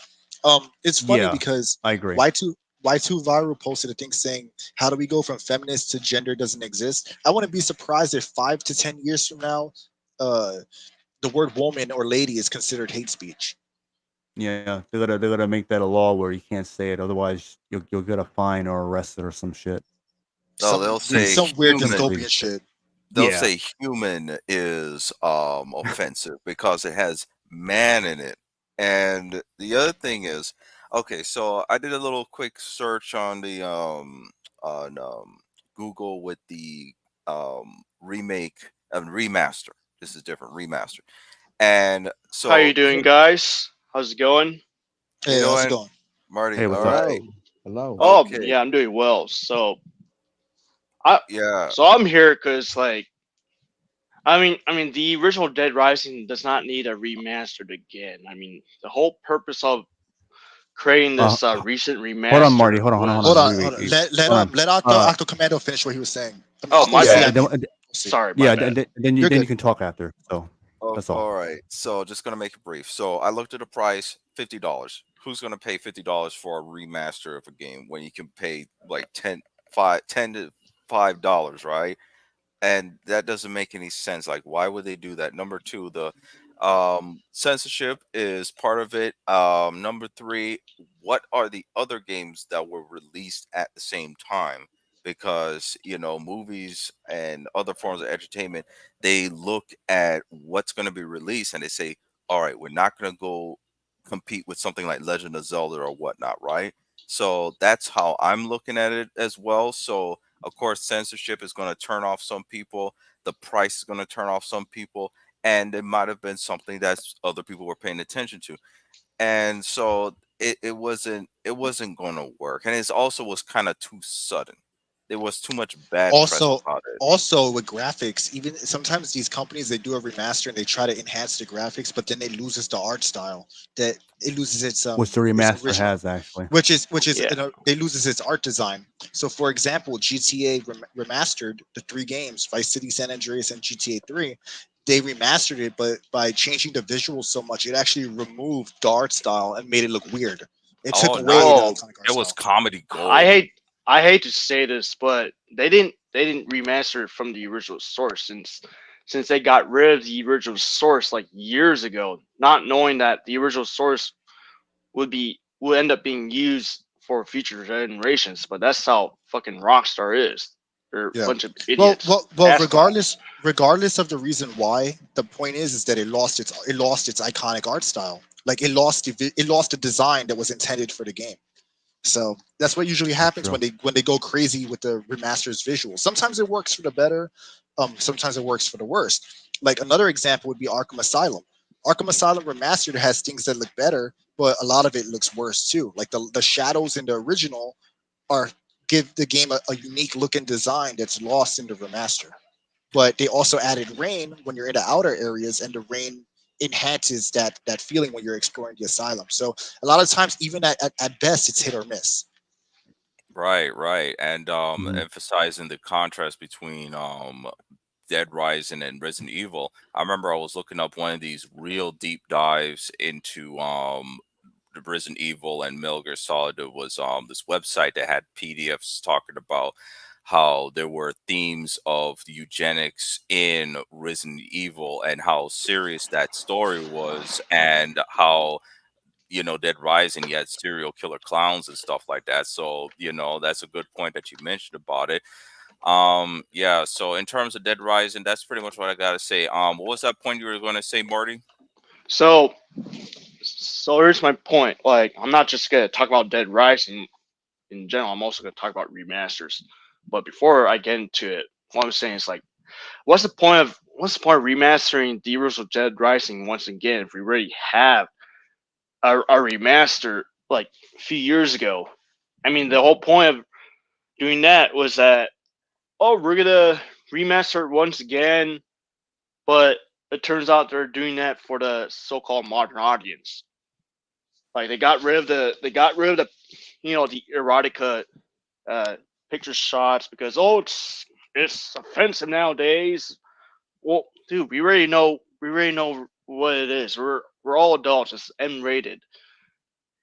And two, they altered some designs, like trying to make it too realistic as possible. Like this is no faithful remaster. I mean, I agree. if you're gonna remaster it, like leave it alone, or do a restoration whatsoever. Like go Yeah, simply like re-render it in 4K. That's all. Don't touch anything. And if you exactly. do that, just fix the bugs and glitches. That's it. Yeah. Well, you're And right, that's yeah. and I was gonna say, in regards to what you said, when they take an old game and they port it onto modern consoles, the game has to be up. The resolution is gonna be upped because it has to be visually clear on your modern console and a modern TV. So even like if you play like if I have San Andreas, the original version before they took it off the marketplace, and I have it on I was PS4 and playing PS5. that this week. I love that game. And when you No, like that specific version you mentioned, like the PS2 port, yeah, not the the PS2 port, remaster. Yeah, that specific version. Yeah, Wait, on the that exactly sweet. PS4? on a Yeah, PS4. But I've but got but Oh, but yeah, I've go got thank goodness I still GTA 3, have Vice it, City, and man. San Andreas. okay, because I was gonna say that on PS4 they took it off the marketplace because they released a remaster to pressure people into getting the remaster to play the original games. Prior to this, all Mm. three games were available as ports. But now you can only play them if you already bought them. You can access them, and you can re-download them, but you can't find it on the marketplace if you don't have the license for it. Well, good thing I bought Dead Rising Original 2 and Off a Record for Xbox before the remaster came out. It is a good thing. But I wanted to say Yeah, this about you the. never know if they'll take it off the market too. I brought up the San Andreas thing for a reason because I have San Andreas on PS2. If I connect my PS2 to my TV and try to play that, it looks blurry and stretched and it's borderline unplayable. It looks like shit. But Yeah. this port on PS4, despite not being a remaster, is almost like a remaster because the resolution is upped by default. So in a way, even the ports themselves are like they're enhanced. They are enhanced because otherwise you'll be playing a stretched bullshit version of the game in the marketplace. So the fact that you can play it on PS4 and it looks clear with clear resolution is to me is already good enough. It's already like a Yeah. remaster. You know what I mean? That's my whole point with bringing this up. And yeah, that's awesome, Spirit. Sorry I cut you off there. I think there was a delay when we were talking Oh at the no, same you're time. good, bro. I He But I also love that. I love that but fucking game. speaking of ports, did anybody hear that Activision is trying to get their old Marvel games back on stores? wait, That would So be which that would be amazing. games like yeah. Deadpool, Ultimate Alliance, Ultimate 1 and Spider-Man. 2. Yeah, 1 and 2. Apparently, that's what Activision and Microsoft are trying to do. If they're going If to be bringing those games back, Yeah. I'm I definitely going to play those. they should yeah, bring back I'm ready. Spider-Man at 1 and 2 from PS1 remastered. Those games are fucking amazing. I Ooh. would love. I would buy that day. As long as they don't fucking censor it, I'll buy that day one. Hey, Yeah, that Spider-Man I'm 1 reminds and me. Mm-hmm. I'm Did you really know that hesitant, the man. first the Neversoft Spider-Man game from 2000 almost Yeah, I got had a that. PS2 port? I heard, yeah, because they made a Dreamcast port, and the Dreamcast port is basically what the PS2 port would have been. But that's the game I'm talking about. The Neversoft games, the first two, the The Neversoft second first one one, was actually made by Treyarch. Vicarious. Oh, The Vicarious Visions. second, You're right. Yeah, Vicarious Visions. The Neversoft one and the Vicarious Vision one, they should put both of those games on the marketplace. I would buy those in a heartbeat. It couldn't be that hard to get the license for them. But they got to keep the Yeah, cheat they should code do in it. the game. Yeah. And what Yeah, was cool Damn was way. you would put a curse word, and then Spider-Man would punch the curse word and change it to another word in the cheat code thing. It was really really awesome, man. That was a great game, and it felt like you were playing a Spider-Man comic. It didn't feel like too influenced by the movies. It felt more influenced by the comics, which I thought was See, really awesome. that's what I liked Mhm. about a lot of the old Marvel games until like the MCU came out. Like up until that point, like a lot of like Marvel games felt like even DC, like you felt like you was playing a comic book that was interactive. But now we Exactly. had games like Marvel's Avengers. Yo, You anyone remember the Venom line? played? He's like, "You're in the doghouse now, Parker." I'll never forget that line because the fucking Um, goofy ass delivery. that Venom actually has the same voice actor as Timmy Turner's dad from the Fairly Odd Parents. Yup. Oh, He voices a Oh lot of wow. He voices a lot of characters in that game too. In Spider-Man, in itself, he voices a few characters. But that Venom is one of Hmm. my favorite portrayals of Venom. He's like, his voice is fucking hilarious and threatening. And and it's he was obviously a blue. more family-friendly game, so his comedic traits were amped up. Yeah, exactly. He's like, "You're in the Mhm. doghouse now, Parker." It's like It's actually, fucking funny. bummer, you're Yeah, doghouse now, dude. there you go. That's what it was. Yeah. What are we gonna do? Surf the web? Well, when Eddie tried to uh, fight the symbiote in the beginning, Yeah, Marty, you yeah. were That scene was pretty dark. That had scene was pretty dark. more to say about Dead Rising? Yeah, go ahead. I'm sorry. Yeah, we Okay, cut you off there. no, you're good. You're good. Well, before I come back to it, anyone played the Incredible Hulk on the GameCube, yes, PS2, Oh and yeah. Xbox? Ultimate I have that. Destruction. Oh yeah, I I've love that. Yeah, they were I've both Mhm. great. owned a copy of Ultimate Destruction on the PS2. That is still I think my I might have it favorite too. Marvel game. I I think I love might I that have have that game that to on. lying bits. around. The I have it on Incredible the Hulk Ultimate Destruction. Xbox, by the way, the original It's amazing. Xbox, the one that's like Mhm. capable of playing up to 720p or native 720p. By I the way, lost and thank goodness I bought Predecessor to that. prototype that game was. I lost my shit when you can make the cars into like boxing gloves. Like that was like the moment I was like, all right, this game's fucking awesome. Yeah. Yeah, that was Well, We funny. need more You of know, that. That's they so cool. actually implemented that into the film, and if you listen to the commentary over the Incredible Hulk film, he straight up says like they got that from the game. So Oh anytime you wow. see Abomination doing that in the movie, that's a direct homage to the game. Bro, that was That's pretty probably the cool. best Hulk game, right? The It Incredible Hulk Yeah, is the game too. Yeah. What best. I It mean, the is one can't the think based of on the any other best. one movie? that was as good. The one based on the movie was also pretty good because it was somewhat based off Ultimate Destruction. Even though Ultimate Destruction's way better, I think the movie game Mhm. wasn't that bad. You know, I've it also wasn't as got good, but that. it wasn't that bad. I've Yeah. also got that game. I and bought it a couple of months ago. It and hasn't not to aged mention poorly, but it is fun. the Incredible Hulk is the one that one inspired Prototype, and not and also it was made Same by the company same too. people. Oh yeah, Yeah. who eventually made Prototype. I heard a And rumor. Radical Entertainment. I heard a rumor that was Mhm. supposed to be a Venom game, and then they changed it in development, or like in the planning stage, it ended up being changed to their own original IP. But I heard that or it it That was was kind of supposed supposed to to. makes sense. be or it's supposed That to be makes sense. the Incredible Hulk sequel, but That ended up could be true becoming too. Prototype. Well, truth be That could be true told, too. like a lot of Mhm. companies at that time couldn't make sequels because of the license they had and it ran out. So we was supposed to get a sequel to that at Ultimate Spider-Man. But I think that was because Ultimate Spider-Man didn't sell well, believe it or not. Which But is a shame. That was a yeah. great game. Yeah, it Um, was. a lot but of yeah, people like were excited to play Ultimate Spider-Man for one specific reason: Venom. yeah, playing as Yes. Yeah, Venom. yeah. Yeah, But that's what I'm saying. Because if you look at the powers that a Mercer has in Prototype One, I kind of believe the rumor that it was going to be a Venom game because a lot of the stuff Hmm. he does is borderline like symbiote abilities. So I could see that was I don't know if it's true or not.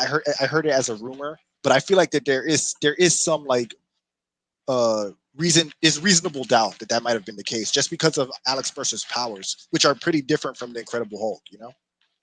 I mean, I would say like the Mhm. traversal mechanics were very like Hulk, but I agree to what you say there. Like everything else was just was different. Like the whole cutting enemies up and shit. The infected vision or the thermal vision, and even the black light armor. If anybody remembers that, yeah, that armor you could I love that activate. crap, bro. I did it. You know But you what's see, funny? it never I made it into the second game, only No, as it a didn't. cosmetic. It was lame.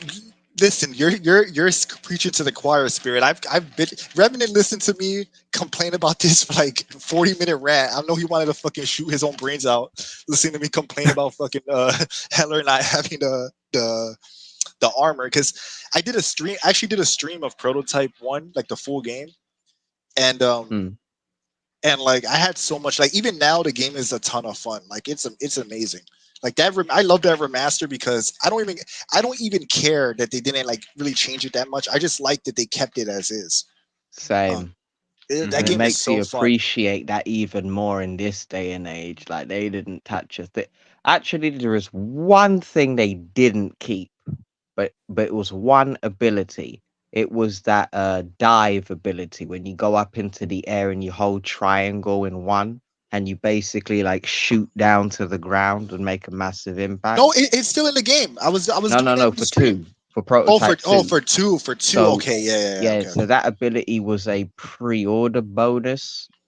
That's I remember bullshit. that being a pre-order bonus back in the day, but it never made it onto the PS4 port, and it was like, damn. I Why would still you love make both of them. Why But would you make I'm that a like, that's the one DLC thing they never brought incentive? it back. But why would you do that? That's so Yeah. like short sighted. Why the hell would you make that a pre order bonus? Like And that it was would such a dope move.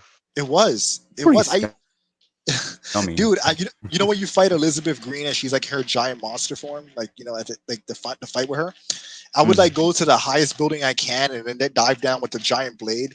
It does like that spinning like axe slash attack. Like that shit looks like a fucking anime, like anime. Like that game's That's a amazing. very good point, because like isn't like her monster form like an anime kind of Lovecraftian rose? Thing, yeah. Yeah. It was like So like a poison ivy plant kind of deal. yeah. And I remember like I was getting my ass beat in the stream. I had like an inch of health, and I felt like it was like a shonen protagonist like come back because I ran up the building and did like the flipping like axe attack, you know, with the giant blade. And then I had like the full armor on or whatever, and I was like marking out like a fucking fanboy. Mm-hmm. If anyone I'm knows harping on, about but in the chat, if anyone knows if the Dead Rising remaster has any trigger warnings, like disclaimers in Uh, the beginning of the game, that'll be helpful. Because I'll re- probably make another yeah. video Trigger about the game. warnings. Ugh. Since there's more information out, and since the game already has just came out, I feel like it's still worth at least making one more Anyway, video about it. But I know Konami did that with Metal Gear. Konami did that yeah, they bullshit. did. Mm-hmm.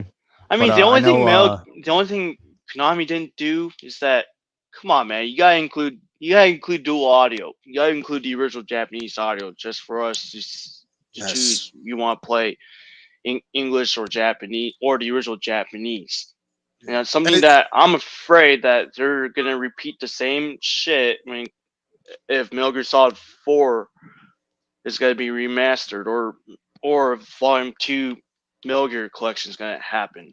They're not gonna Well, you have to implement. download it. I think you have to download the Japanese voices separately, which is annoying. So with the volume collection, normally, well, it depends on which one you play. So with like Metal Gear Solid 1, you get different versions. So you would get Metal Gear Solid or Metal Gear Solid Integral, which is like the Japanese version. Or you could choose the language before you start up the game on one of the menus.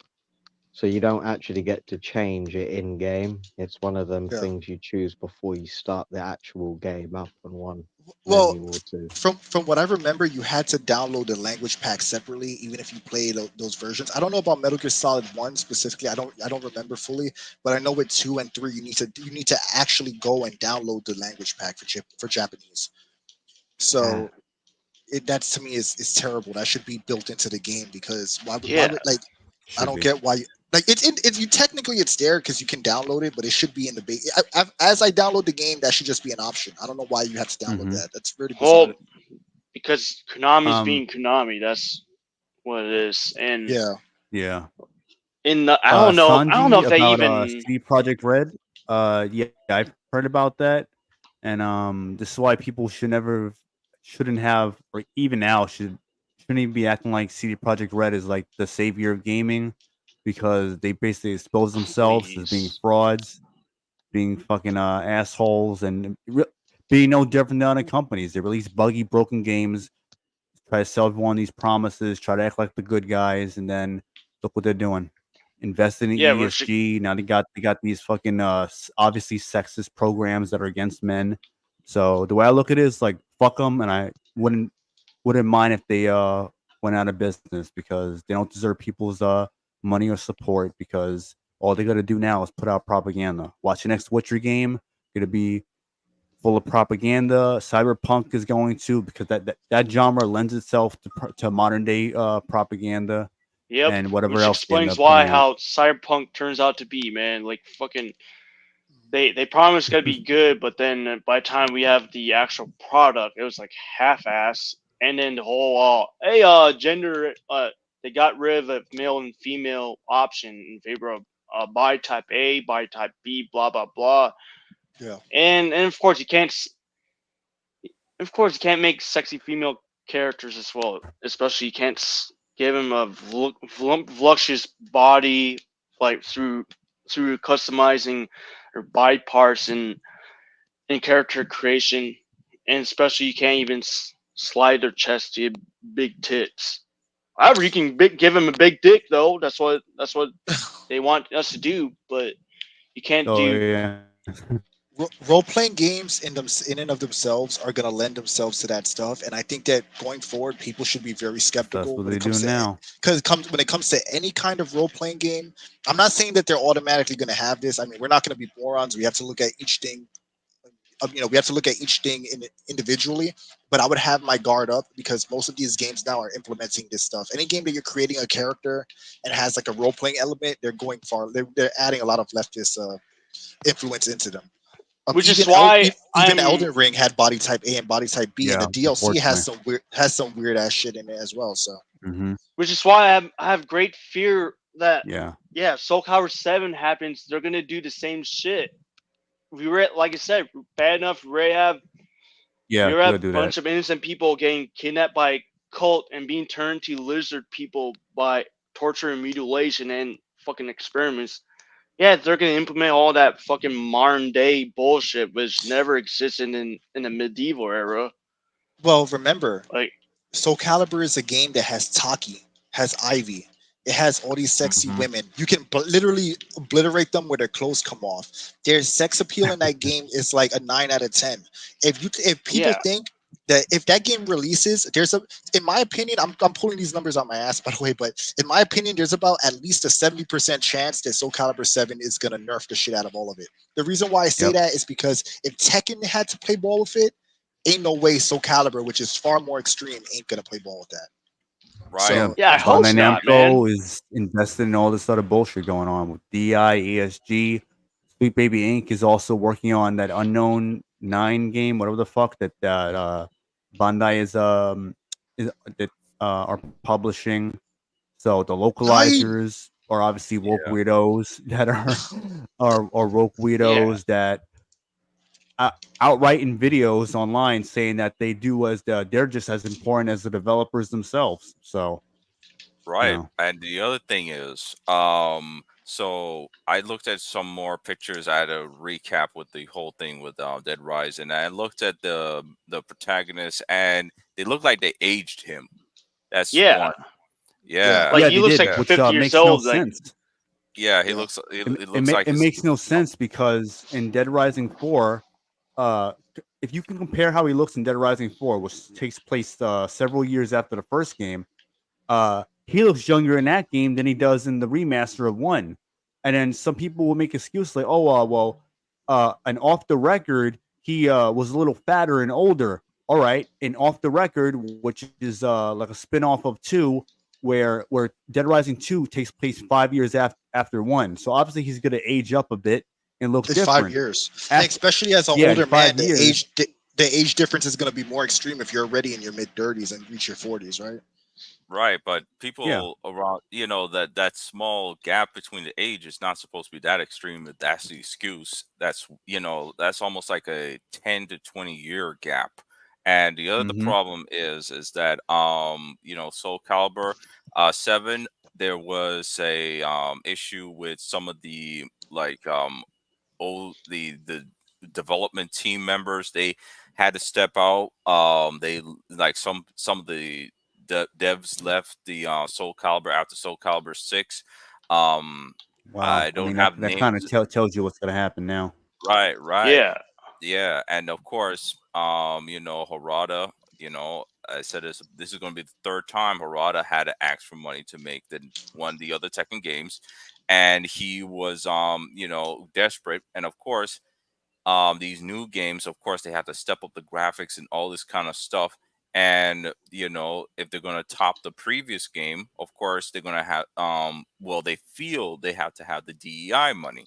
And you know, Kojima had a problem funding his game, and it's very hard nowadays for companies to get money legitimately. So of course they're going to go the DEI route. There's going to be strong women and, you know, man jaws and flat butts, you know, and of course you have female characters that look like prepubescent children. No, you know, no creepo, right? You know, Street Fighter 6. No right, Diddy. right. No Yeah, Diddy. yeah. I mean, Street Fighter 6 may have some jiggle physics or whatever, but their faces look like some of them look like they got hit by a brick. And That's true. The yeah, body types are crazy though. Like Chun-Li and Cammy they got some crazy builds though. I'll give them that. Right. But like the faces do look funky. I agree with you. right, That's right. why And, I don't even like these new characters in Street Fighter 6, especially the newer female characters. Certain female characters, they all look the same. Like they're not. They have no character, especially the younger ones too. They're basically just a rehash models of each one of them, but with different color palettes. You know how I would explain it? In Street Fighter 6, the women are still I still think the women generally are attractive for the most part, but they don't look as like perfectly like pristine as they used to. You know what I mean? There's still a little bit more wear and tear on the faces, like a little more um like grooves and wrinkles to the faces that weren't there like previously. So but I will yeah. say that it's not that bad. 'Cause I still think the women in that game for the most part are like generally still attractive, but it isn't the same as like the old days. So Well, just to y- be devil's advocate, it's like y- you know, but of course you're gonna have Ivy looking like Marissa, oh and god. No, Marissa was one of the, well, that's why I said for the most part, because I forgot her name, but yeah, Marissa, that's a fucking man in drag. right, And right, ma'am, and and backward Soul Calibur, like, yeah, I'm afraid. I am so afraid that Soul Calibur 7 happened. Yeah, it's over, man. They're gonna ruin Ivy, Taki, especially like Poor Taki. the Alexandra's sisters too, man. They're gonna ruin them as well, because I like all the characters, especially the female characters in Soul Calibur, and of course Taki's the goat. Cassandra. Taki is like my favorite Soul Calibur. When it comes to looks, Taki's my favorite Soul Calibur character. They shouldn't have When got it rid of comes her to in what was it, 5? yeah, Yeah, yeah, but I man, wanted. and Well, go ahead. in the Finish I your say, like, as of now, especially in Soul Calibur 4, yeah, Cassandra, she's been my woman ever since then, especially in 4 and 6 too, and of course my own character creation in Soul Calibur 6, which I also make hot, beautiful women, and when I do make men, they be like buff, badass men too. Yeah, it's like Well, if people even act like it was skewed toward one way when most of the women could make these like men that they want to make. If you were a dude who wanted to make a badass masculine dude, you could. If you wanted to make a hot woman, you could. If you wanted to make a masculine woman, you could. All they did was take things. All they're gonna end up doing is taking things away and adding nothing. yeah, Because man. even in Soul Calibur, there was like you could tell they gave a shit about it because even characters like 2B, you could see that the stockings would like pinch her like her legs, and you would see like like her like Like her skin. her thickness would roll over a little over the stockings as if like the stockings were tight. Like Man, they were so it's like, tight that yeah, they like, you know what I'm a talking about. Japanese tradition. Yeah, True. so they gave a shit about like when people say, "Oh, that wasn't a big deal." You don't create that. You don't model that and spend hours making sure that looks right if you don't care. I wanted to Right. say something about Yeah. Dead Rising though, because like Octo Yeah, Commander yeah. said, it's like you're not gonna age 20 years in like one like that's what I'm saying. Like even in Off the Record, he was a little bit older, and it was only like 5 years. Which wasn't he looks it wasn't he, canon. It was kind of like a what if like spin-off type yeah, of thing. yeah. But Like the point DLC is that standalone. But the point is, time passed, and it didn't look that extreme. It looked reasonable. No, He it looks, I didn't. mean, he looks, yeah. he looks 20 years older. He looks like he went from looking like a 30-year-old man to looking like he's 50 in the He looks older remaster. than 4. It's crazy. It's like Yeah, man. Like in the original Dead Rising, he's supposed to be like, okay, he's like what, like 37, but he doesn't even look 37. He looks like Like early younger than that. 30s. He looks, yeah, he looks like he's probably a healthy looking, he's a healthy looking man in his 34 maybe, 30s, 35. and not to mention there may be some background between him that he has some experience in the field, which is why he looks so young, man. Mhm. Yeah. But then Yeah. in the fucking remaster, they got rid. It's just like, oh, how you're supposed to look at the right. I don't think so, man. That's not how he looks. That's not how he Yeah. looks, man. Now what they ruined everyone's looks and all that. That's why going back to all Dead Rising shit and other remasters, there's no point in getting a remaster. And two, I'm glad that Suda 51 is sticking to his true roots when it comes to like Mhm. Lollipop Chainsaw, and of course I'm playing by that on PC, by the way, because that's why I'm slowly transitioning from console to PC Yeah. I don't blame you. because To fuck avoid all that PlayStation censorship. and fuck Yeah. Xbox too. And you know what the thing is too, that you bring up a good point about PC. I don't like piracy, and I don't necessarily like emulation to like just to like play the game for free, because there are like, people do it say for many reasons, but I think a lot of people just do want to play free games. But I actually realized the importance of emulation and preserving media, because you want to play an old game in its intended state. It's harder to do now, because if you have a console like PS5, you can't play PS2 games on there.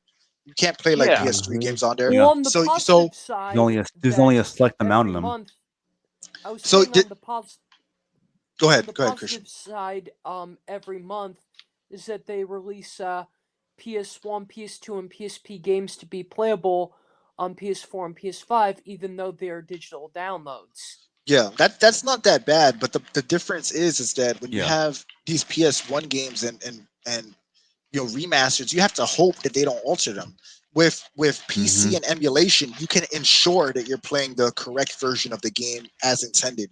And even though, Yeah. again, I don't necessarily like piracy, I understand that emulation, to a degree, is necessary to preserve that media. No, I yeah, agree. You're right and about that. Mhm. also I'm like PS5 Pro, and they all talk about that. That's That's such a fucking waste it's and a like, scam. dude, you realize the guy was talking about, oh, super upscale this and that. It's the same fucking guy 4 years ago bragging about SSD this and that on the original PS5, but there's no mention on 100% backwards compatibility. What a fucking retarded cocksucker, man. And what's so good about AI upscale when it's only upscale picture itself, whereas emulation, PC emulation, it has the older, more advanced way, which is called 3D emulation rendering, or aka internal upscaling, or simply known as 3D rendering, where you can do that on older 3D games, and it's gonna look very beautiful, seamlessly beautiful in 4K. That's something that fucking AI upscale, the new shit, will never do. It's only gonna add AI upscale. It's only gonna add what, like, oh yeah, it's gonna make it sharper, better than ever, but Not add really, some because unwanted side effects. uh Yeah, yeah, they add some Mhm. unwanted details that it ain't there. It's gonna look like a fucking ghostly shit, Well, and on it top looks of that, very I mean, scary. AI upscaling fucking sucks, because it blanket upscales a bunch of stuff. Like, it blanket upscales things inappropriately. Like, AI upscaling is just lazy and cheap, and everyone who's trying to yeah. defend it's just, they just want to save a buck. All these companies that are doing it, it's Mhm. not better. It's not good. A human touch is always better, especially in this case. AI Yeah, works way too blanket to actually properly make sure everything looks correct, I will. which is why you'll play a game with AI. Go with the podcast. when it's why when you play a game with like AI upscaling, or if you see AI upscaling, you'll see things that look weird as shit, like fingers being fused together. You see that in animation and movies that have been upscaled with AI. You'll see like hair not looking right, bizarre lighting or effects, all or kinds even of stuff worse, like that. additional fingers. Like you went from regular four fingers to what? 5 fingers and a thumb. Exactly. And that's why, like when Switch 2 comes and it comes with backwards compatibility, I hope it doesn't include that AI bullshit. I hope they stick with 3D rendering instead. That way, Right. Switch games look good. Yeah. That's another thing. Hopefully. I'm planning to get a Switch 2, but the Switch 2 would be my final console, and after that, that's when I'm gonna further transition to PC. And meanwhile, I'm gonna still do research on what specs I needed, and at the same time, start building up, saving money to get the parts and a desktop. Mm-hmm. Yeah. And the other thing is about gaming. When I was doing research on how to set up a Steam page for my game. So I like to follow by example, and I decided to look up one of these games, like KOF, and they one of the King of Fighter games on Steam, and I decided to um drop and drag and drop the pictures from the page onto the a different tab. And what I found out by looking at the search bar, and I'm looking at the website, it turns out that the company hired a third company to post the pictures and put the stuff on, set up the Steam page pretty much. Because in the old games, you always had staff members, the credits, they would have person that's in charge of marketing, in charge of this and that, right? Especially like the bottom part of the credits. Yeah. So they used to have like an in-house thing where people did everything in-house. But now one of the reasons why these companies are um you know spending so much money on making these games is that from the in like an insider perspective, what's going on right now is a lot of these companies are actually hiring these third companies to do other things in terms of like promotion, like I said, setting up the pages and whatnot. And when you go to these websites that do these services for you, they have all these monthly fees, like 100 or even like $1,000 a month and all this kind of stuff. And this is just for video games, right? So this is one of the reasons why these games are so expensive. Is like there's a lot of these companies doing this stuff for them. And when it comes down to it with the like Dead Rising, I just remember. So the other thing is, I remember somebody was mentioned about the Chinese character. Like, why did you have to change the character to a Caucasian person? You're taking the Chinese person's job. I mean, come on, guys. I mean, I know he's fiction, but brother's got to feed his fictional family. Come on Yeah, now. they Yeah, just right. pulled the whole George Lucas special edition shit, but even worse. Oh Yeah, my yeah. god, man. Yeah, it doesn't make sense because it's just like, okay, I was just, being ridiculous with that, but just the idea, like they Hashtag feel stop Asian hate. right, right, and they have to, but that's the thing though, and I don't get. It's a video game, it's fiction, and it's not supposed to be real. This person is supposed to be a serial killer and whatnot. It's like, um, Resident Yeah, Evil, man. Resident I mean, Evil, they, 5. No, wait, which one was it? The one in Africa. Which one was it? yeah, Number that's Five. Resident Evil 5. 5. Five. I boom, mean, the right? point is, it doesn't matter. Doesn't matter whether you're white, black, Asian, Mexican, or Island Pacific or any race. What matters, anyone can be a serial killer, man. Right, And right. Yeah, yeah, yeah, it's and like mhm. it's Yeah, it's like like that whole okay. The only African thing. difference that Mhm. Yep. I'll give George Lucas credit for not we're not being racist. So like, oh we changed we changed Sebastian Shaw for Hayden Christian because Anakin Skywalker died young, the moment he turned dark side, and then when he turned back to light, he's young again. At least, okay, I know it's fucked up what George Lucas did, but at least he didn't. At least he didn't do the whole he did it. I did because he's I don't like being racist. At least he didn't do that fucking shit. Like those ass clowns in Capcom just did. Right. And the other thing is that And besides, they're psychopaths. They're not upstanding people. I mean, some of them may have like like a tragic backstory or something like that. They're not like, not all of them are like pure evil, like irredeemable people. But they've gone crazy, and they're crazy, and they got flaws. They got issues. They're not the nicest people in the world. So it's like, all right, And Yeah, sometimes man. bad who gives guys, a sometimes who gives bad, a fuck if they're sometimes, Asian and a psychopath? Because then you and also And got also, sometimes, black psychopaths and and white sometimes bad psychopaths. guys are just bad guys. That's what it is. You just Yeah, gotta let yeah, and villains exactly. not to be mention, villains. I mean, even before the zombie apocalypse, they were assholes. And then when the zombie apocalypse came in, the zombie apocalypse essentially just turned them into even worse versions of themselves. The point, like, Let's not forget Hmm. that. here's the point though. Also, Yeah, that when you're in an extreme situation like that, it doesn't matter what race or gender you are. Those extremes will make you go crazy. They would drive you insane. They would make you act out of character. You don't like People don't realize what stress can do to somebody. Somebody with good character can become a monster given the right circumstances. So that's that's true. why I never like the idea like, oh, we have this villain. He can't be portrayed as evil because he's Asian, because he's black or whatever. And it's whatever. It's like true equality is understanding that anybody can be the villain and anybody could be the hero.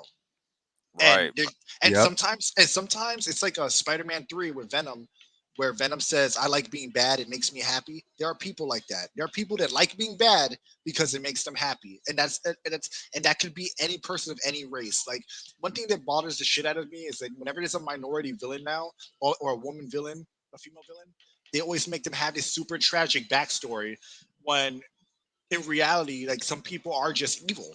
Some people just do become evil because they are selfish and greedy and they enjoy being evil. That's what psychopaths are. Right. so Hmm. so Yeah. And I don't get the justification when people are like, oh well, it's a it's a bad look to make this person a black villain. Don't give him a tragic backstory. Or like WandaVision, where WandaVision is totally, with Wanda, she's totally I was inexcusable in thinking her about that actions, too.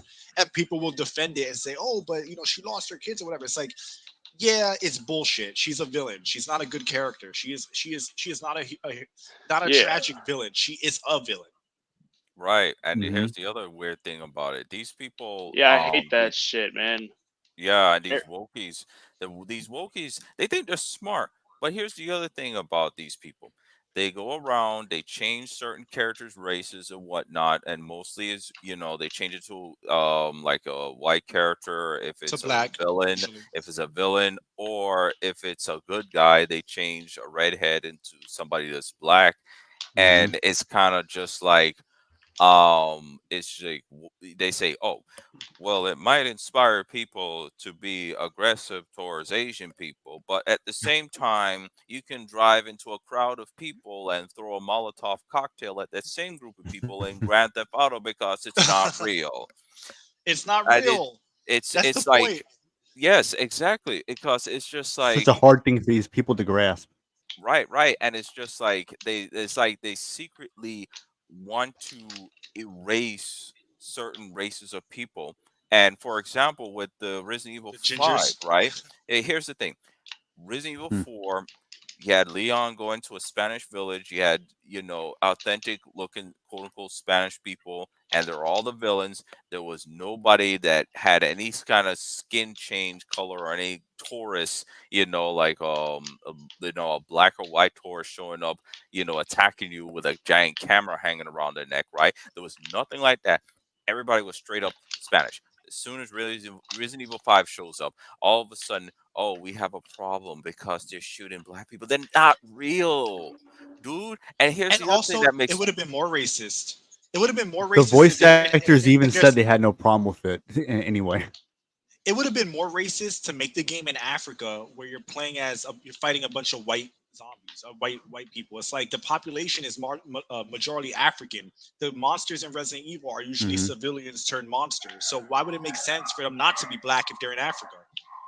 Right, right. And the other thing Yeah. is, if they were so concerned about the race, why don't they say, this Here, I'll be virus back, is guys.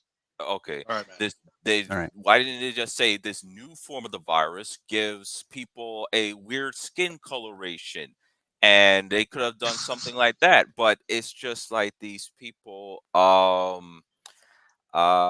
I don't know. I It just really it don't just it know. just doesn't make sense because you don't even have to Give do me an any answer, man. Give me an answer. you don't even have to do gymnastics to defend to make it make sense because again that game took place in a like a region of Spain, a region of Europe that's like close to Spain. That's why all the people are Spanish. The population is going to majorly be Spanish. It's like if you make a game in China and the zombies are if the civilians are infected with a virus, the infected you're fighting are going to be primarily Chinese. This is not racist. The reason why people complain, and it's funny because Spanish communities don't tend to complain about this shit because it's like they know it's mostly fiction. I don't understand why. Like, and again, I'm not saying this to be fucked up, but I don't understand why it's majority like black people that complain about any depiction of these characters, even if it's fiction. When Spanish, Asian, Usually is. Yeah. Germans, how many times are Germans portrayed as Nazis and you don't hear them complain? You Yep. barely hear anything of it. So to me, it's a thing of like it seems like, and again, I'm not saying this because I have anything against black people. It just seems on the surface, at least, that it's mostly black people complaining about this stuff, even if it doesn't make sense. Um, and and also white liberals. Can't forget them. They're Oh also yeah, complaining. yeah, yeah. The But the white saviors. yeah, so to me, it's like you have these like these people being loud about something that's fiction. When if anything, it was a good thing. Remember, Sheva was introduced as a character, and Sheva is black. She was a good Uh, character. she was a great character. I still like that character to this day. Josh Mm-hmm. was introduced. Josh is one of the best parts of Resident Evil 5 in my opinion. I like Josh as well. Mm-hmm. Um, so to me, you're actually giving more representation to black people, and you're complaining because the zombies happen to be black in Africa. It makes no sense. And I'm not gonna, you can't let these people try to gaslight you and call you bigot, racist, or whatever because Yeah. Don't give them because power. because actual logic wins, and logistically, it makes no sense for people to be offended by that game. Oh yeah, I'm gonna give you another Mm-hmm. example of Grand Theft Auto. So with Grand Theft Auto, for example, especially GTA 5, GTA 4 and 5, pretty much they have there's California. There's a lot of Black Hispanic gangs, based on real life, and the player can just walk around and only shoot black people. And it's just like, don't they see the nonsense that they don't understand? That's the wild thing about Grand Theft Auto. Grand Theft Auto is one of those games that can expose these people. And but these people, they also, it also, when they remove like that, like the Chinese character, it kind of they kind of destroy like legitimate, partly destroyed legitimate diversity, because it's like you have a different set of people, all kinds of people, good and bad, but the different set of people. But they always talk about my diversity, this, and also this whole, we don't need to have to, we can't look at villains as villains, like, okay, if you don't have a problem with villains, what's wrong with the Asian villain, right? All villains and good guys, there's no there's everything's gray now, right? So just it's I mean, that's just a micro aspect of the problems with that game. But the end of the day, I think the thing that really killed it was the fact that they priced it too high for a remaster, where it's like a case of self cannibalization, where they just buy the old game. Why buy the new one? Pretty graphics, who cares about pretty graphics in 20 hours of gameplay? That stuff goes out the window. Who cares about game graphics when you're in the zone and you're fighting harder characters? That's the irony of it. Storytelling and graphics go out the window when you reach to a certain point of difficulty in a gameplay, because you're focused on trying to win so you can progress, and you're not going to care too much about the story or graphics. This is a game, so Like, and well, also to your point, like, because to me, if the gameplay is so, there's two factors here.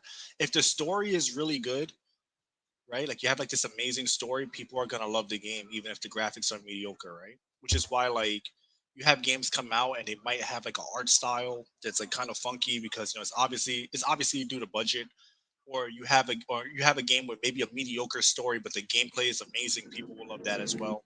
So I think that there are like different factors that of why somebody would like a game. Because remember, even if you're like engaged with it, like the game is really difficult and you're in the moment, like again, the graphics might not be great, but the story presentation, the situation you're in, the game design is amazing. Or vice versa, the game design kind of sucks, but the story is so engaging that like you put it to the side because you're enjoying the story. So I think that both things could be true. Um, yes, I think both things could be true. Like, and I agree with what you're saying. It's like graphics are overhyped because it doesn't matter how good your graphics are if your game is bad. Graphics are just one component of like of game industry as a large. right, Yeah, I right. agree. So let's get on to the last topic because I have to start cooking soon because it's getting kind of late. So, but before then, before we get into that, real quick, n- none of you guys are getting the Dead Rising remaster, right? For obvious reasons. I'm waiting for the price to drop. Hmm. I don't care enough for that. I think the original Dead Rising is still available, right? So Yeah. if I did give a shit, I would just get the Dead Rising re-release. Yeah. Even then, I don't care that much. I'm not gonna get that remaster. And if I like I said, if I do get the game, it'll be the re-release. The original, I mean, the re-release, not the Yeah. remaster. Spirit, what about you?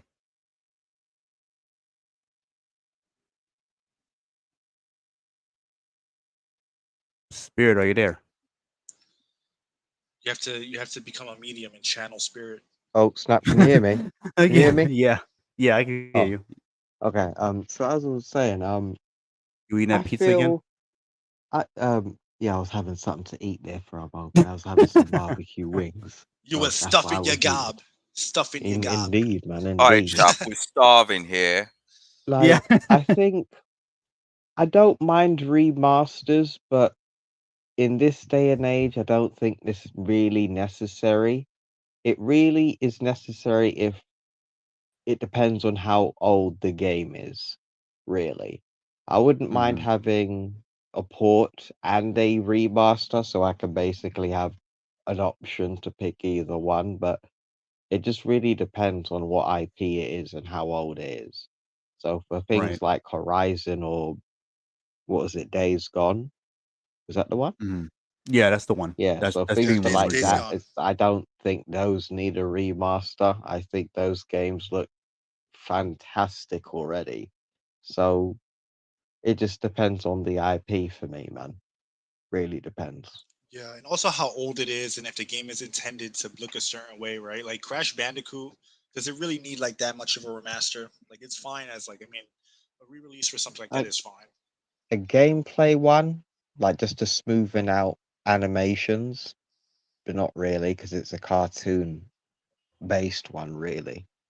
Yeah, like I mean, it's nice. Like, don't get me wrong, because I was playing the remaster and of Crash Bandicoot, and it's nice and all, but like, it didn't feel like if they just re-released Crash Bandicoot, I would equally just go and play that. Like, I never played that. Hmm. Like I wouldn't play Crash Bandicoot because I expect the graphics to be amazing. Is what I'm trying to say. Because even when they do look good, he's still an orange cartoon Bandicoot with like square eyebrows. So like you know, Yeah. yeah, now I can see the fur, like whoop de doo, like cool.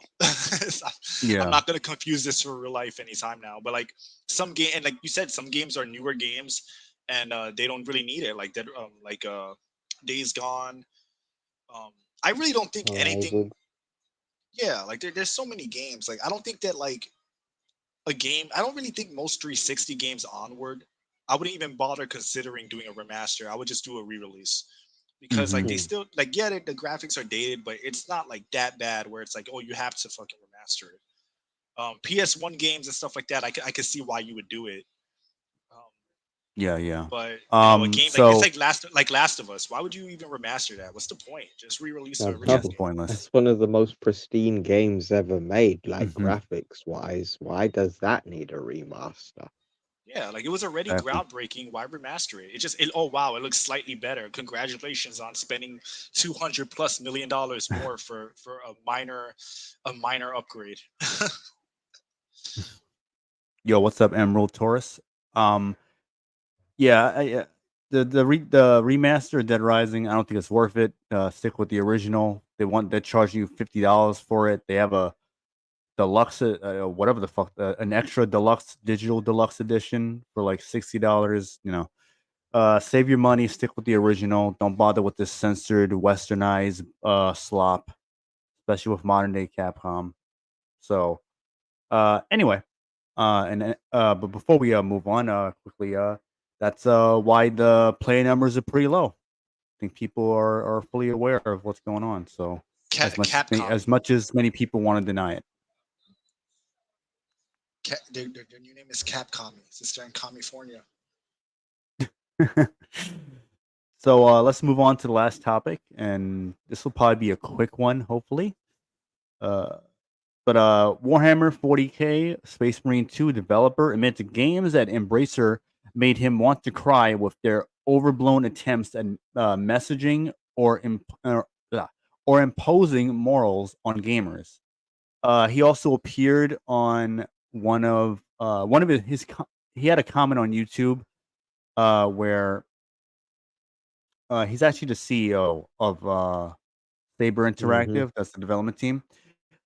He appeared on one of Asmongold's videos. I don't know if it was a video or a live stream where he commented, where he agreed with what he was saying in the video. I didn't see the video, so I'm not entirely sure exactly what he said verbatim. So this prompted journalists to try to seek out information on the guy or get a comment from the development team and also the publisher. I believe it's Focus Interactive, and they left no comment. I believe in the Asmongold video, I think he may have had mentioned about consulting firms wanting to change things or how gaming is and all that. I mean, there's more to elaborate within this article than I'm looking at from that Park Place. Oh yeah, here we go. Here's what he wrote. Uh, this is what he wrote to Asmongold. Hey man, CEO of Saber here. I love your videos. When we signed the deal to make Space Marine 2, all I wanted was a throwback game. We had to change to work on something. I'm sorry. I think it means the chance. This must be a typo on the site. A chance to work on something which, by its nature, was old school. I can't even comprehend many of the current games that we play these days. They are too complex and too much of an investment, he added.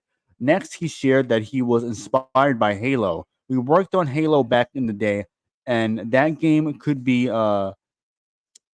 distilled down to the simplest of shooting loops, but it was entirely addicting. That is what we wanted to recapture.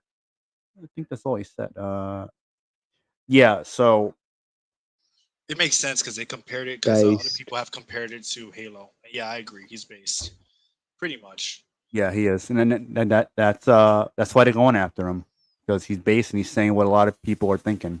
He said it out loud, and his masters Yeah, they're the now cult coming for members him. are not happy, They're coming for so him. now they're going on a witch hunt for him. He betrayed the cult. Yeah, Like that's how you know like these people are really fucking sinister. It's like They you are. can't even have an opposing opinion without pissing somebody off. But it's like, why are they going so hard after people with an opposing opinion when their opinion don't even sell?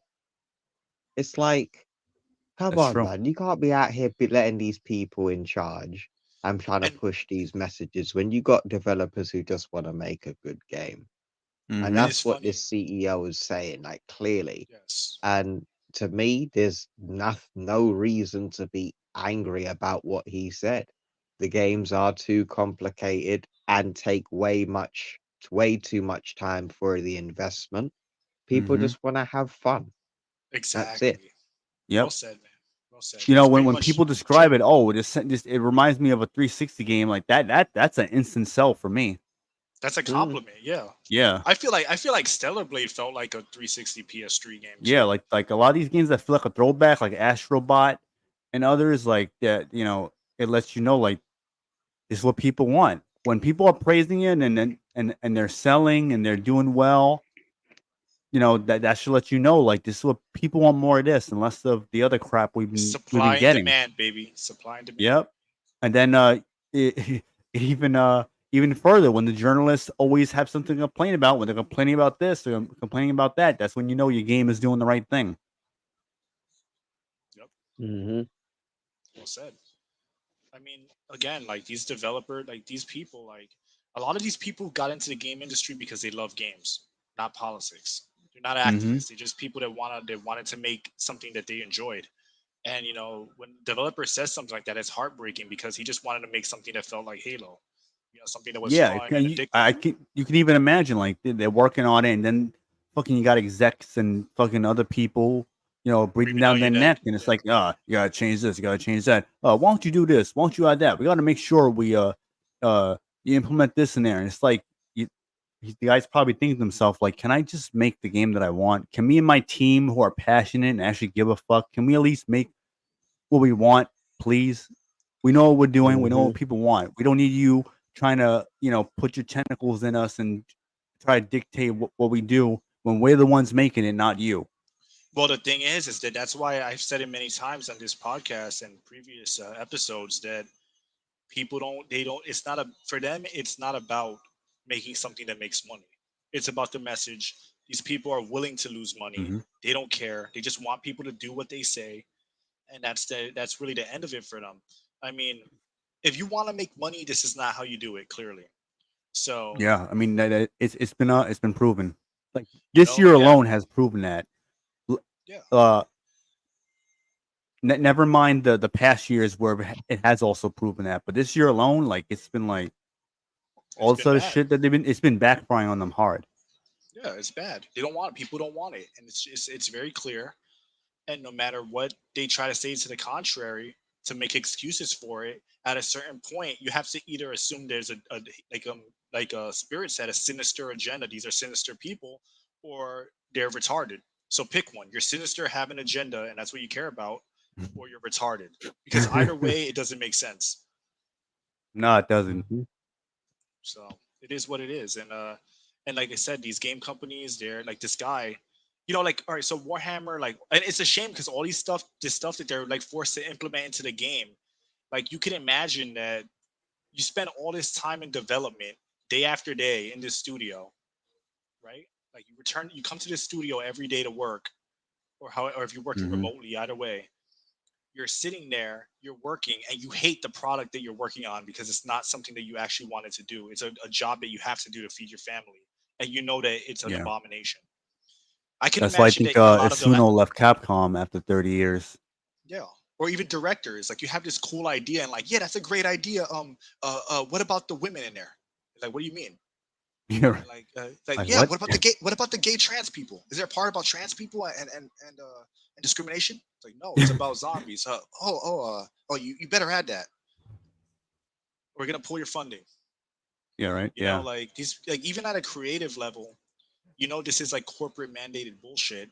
And I feel like that's what happened with The Last of Us. I feel like The Last of Us, a lot of the people that were working on the second game, I'm not talking about the creatives, I'm talking about like the actual programmers. I guarantee you a lot of them The one doing hated the heavy lifting. the ones actually making the game. I'm sure a lot of them hated the direction that they were forced to go Hmm. into. I'm sure they hated it That's the because, case. That's probably the case with like a shit ton of studios yeah, yeah, that's why I where don't like blame they like just like they don't have much of a say so. Just gotta do their job, yeah, and you know they don't like it, but you know they're not in gotta that feed their position family. where they're not in the position where they can say like, you know, no, let's go in this direction. They just gotta do it, and it's Yeah, sad. Yeah, that's why. And That's why I was and saying. they know if they speak out about it, they'll get hunted down. I mean, look what they're doing with the CEO for the company of Saber Interactive Or remember the other Entertainment, whatever his guy? name. You remember the other guy who was talking out about black characters, and then all of a Oh sudden yeah, he and then got silenced. they gave him a talking privately, Yeah, and then they he told him. They sidetracked told and him, "You better play ball." He backtracked. You better play ball. yeah. Like Hmm. again, like I'm not making total excuses for them because everyone still has a choice on what they make and where they work.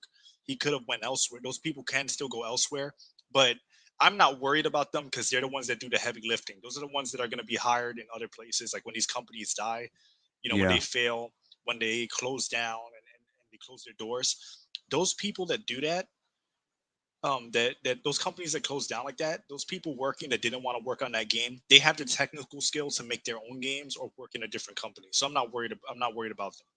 Yeah. But still, it's like I can imagine a lot of those people don't want to do it. How many people work at a job and they don't want? They think their employer is a moron, but they have to listen to them, even if their Yeah, I direction mean, and look at leadership is bad. regular jobs where the boss is is a dick. You got a lot of incompetent people there, but it's like, you don't have a high position there. You just got to do your job until you find something else, or you know, say for instance, if it goes out of business or they close a certain store down or building down, whatever it may be, and then you got to find something else or whatever.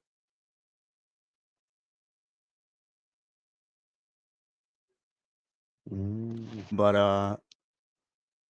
I so think, we're all pretty much in agreement about what this guy said, that he's completely like he's on the money with this. He's yeah, basically he's echoing what we think, what a lot of us have been feeling for a while. I'm sure it rings true for a lot of other developers that you know unfortunately are worried about speaking out for numerous reasons. I mean, again, like you got fucking journalists like IGN and Kotaku, amongst others, trying to get a response about what he said and going after him and shit. It's like it's cult like behavior, and it sucks when you're in an industry that's basically being that has been hijacked by cultists that are activists, where you got to toe the line or else you got to say what they want you to say, or they're gonna go after you with pitchforks. it's like with all the layoffs that is happening in the industry, I don't know why these people can't get fired too. Yeah, you would think so. Because honestly, I'm kind of starting to get the feeling that these people come in, fuck up the game, and then try to blame all the problems on the men. Mm-hmm. No Yeah. evidence to that though, but that's just how I personally feel about I'm what's back. going on in You the might be right. layoffs. Sorry about that. Welcome back. What's up? Sorry about that. I just have a nice lunch and I had to help some groceries. It's all good. We're in the last topic right now about the CEO for Warhammer 40K Space Marine 2, Yeah. about his comments. I don't know if you know about what he said. Well, let me Uh, just say this before you let this guy speak. That you let Martin speak. Marty. Basically, Marty. Sorry, Martin's the other weirdo. The weirdo. Yeah. Yeah. So basically, yeah, it's like this isn't a secret. They outright blame men for everything. Like look at how when these games, but like if it's not the developers, it's the fans. It's always the fans, the male fans, who they call chuds, incels, all those people that actually buy games and like games. Those are the people that they always blame. So Spirit, it's not even like a starting to wonder. It is what they do, and you know the way they've been going about things and losing money and all these layoffs. It truly like the sad thing is that the people at the top are the last ones to go. They just blame Hmm. the employees and move on. And that's the sad thing. It's like it's why a person like Kathleen Kennedy is still allowed to be head of Star Wars. Everything is everyone's fault. The fans, the crew, the writers. It's never the leadership's fault. You know, apparently. So, but yeah, that's what I wanted to say. You can go now, Marty. oh, uh, I don't know where I'm at. I I just all I did is just came back. But Okay. but wait, So I never heard of the last topic about the Yeah, Warhammer Revenant, thing. why don't you why don't you just give him a quick briefing of it? Rev? Revenant, I don't know what he's doing. So, but basically, it was about one of the Warhammer developers, right? It was one of the developers. He was saying that his heart was breaking basically over the direction and trying to influence gamers' thoughts and their opinions, and basically preach to them. You know, and that was basically the gist of it. Let me guess. Is it the fact that is it the fact that the director doesn't appreciate the fact that fans don't appreciate him because I'm trying to appeal to the modern audience, or is it something else? No, that's basically it. That he's sick of the developers trying to preach to like the consumer and preach to the gamers and like the people in charge, like promoting that, pushing that, and that he felt he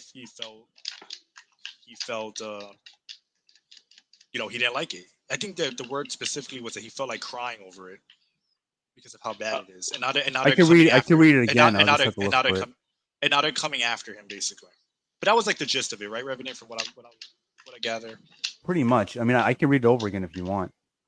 Yeah, just I mean, yeah, for the All sake right, of hold on. Let me try to find it. Emerald Taurus says, yeah, go independent, save up, and yeah, exactly. Like these people, they should save up, work independently on the side with other like-minded developers, and make their game. Do it in their free time. Yeah, it might not be fun to work and not be paid for it, but at least you'll create your own vision, and the potential for profit is better because it's your own project that you are making. Yeah, So eventually you eventually become even bigger than those those corporate ass clowns. exactly, you become the industry. You replace the industry because people are gonna buy your game if it's good, especially if it's not political. You need Okay, so here's exactly what he said. publishers. He said, Space Marine 2 developer admits games at Embracer made him want to cry with their overblown attempts at messaging or imposing morals on gamers. And he also appeared on Asmongold's video. Where we're at. Oh yeah, so here's what he wrote. Hey man, CEO of Saber here. I love your videos. When we signed the deal to make Space Marine 2, all I wanted was a throwback game. We had the chance to work on something which by its nature was old school.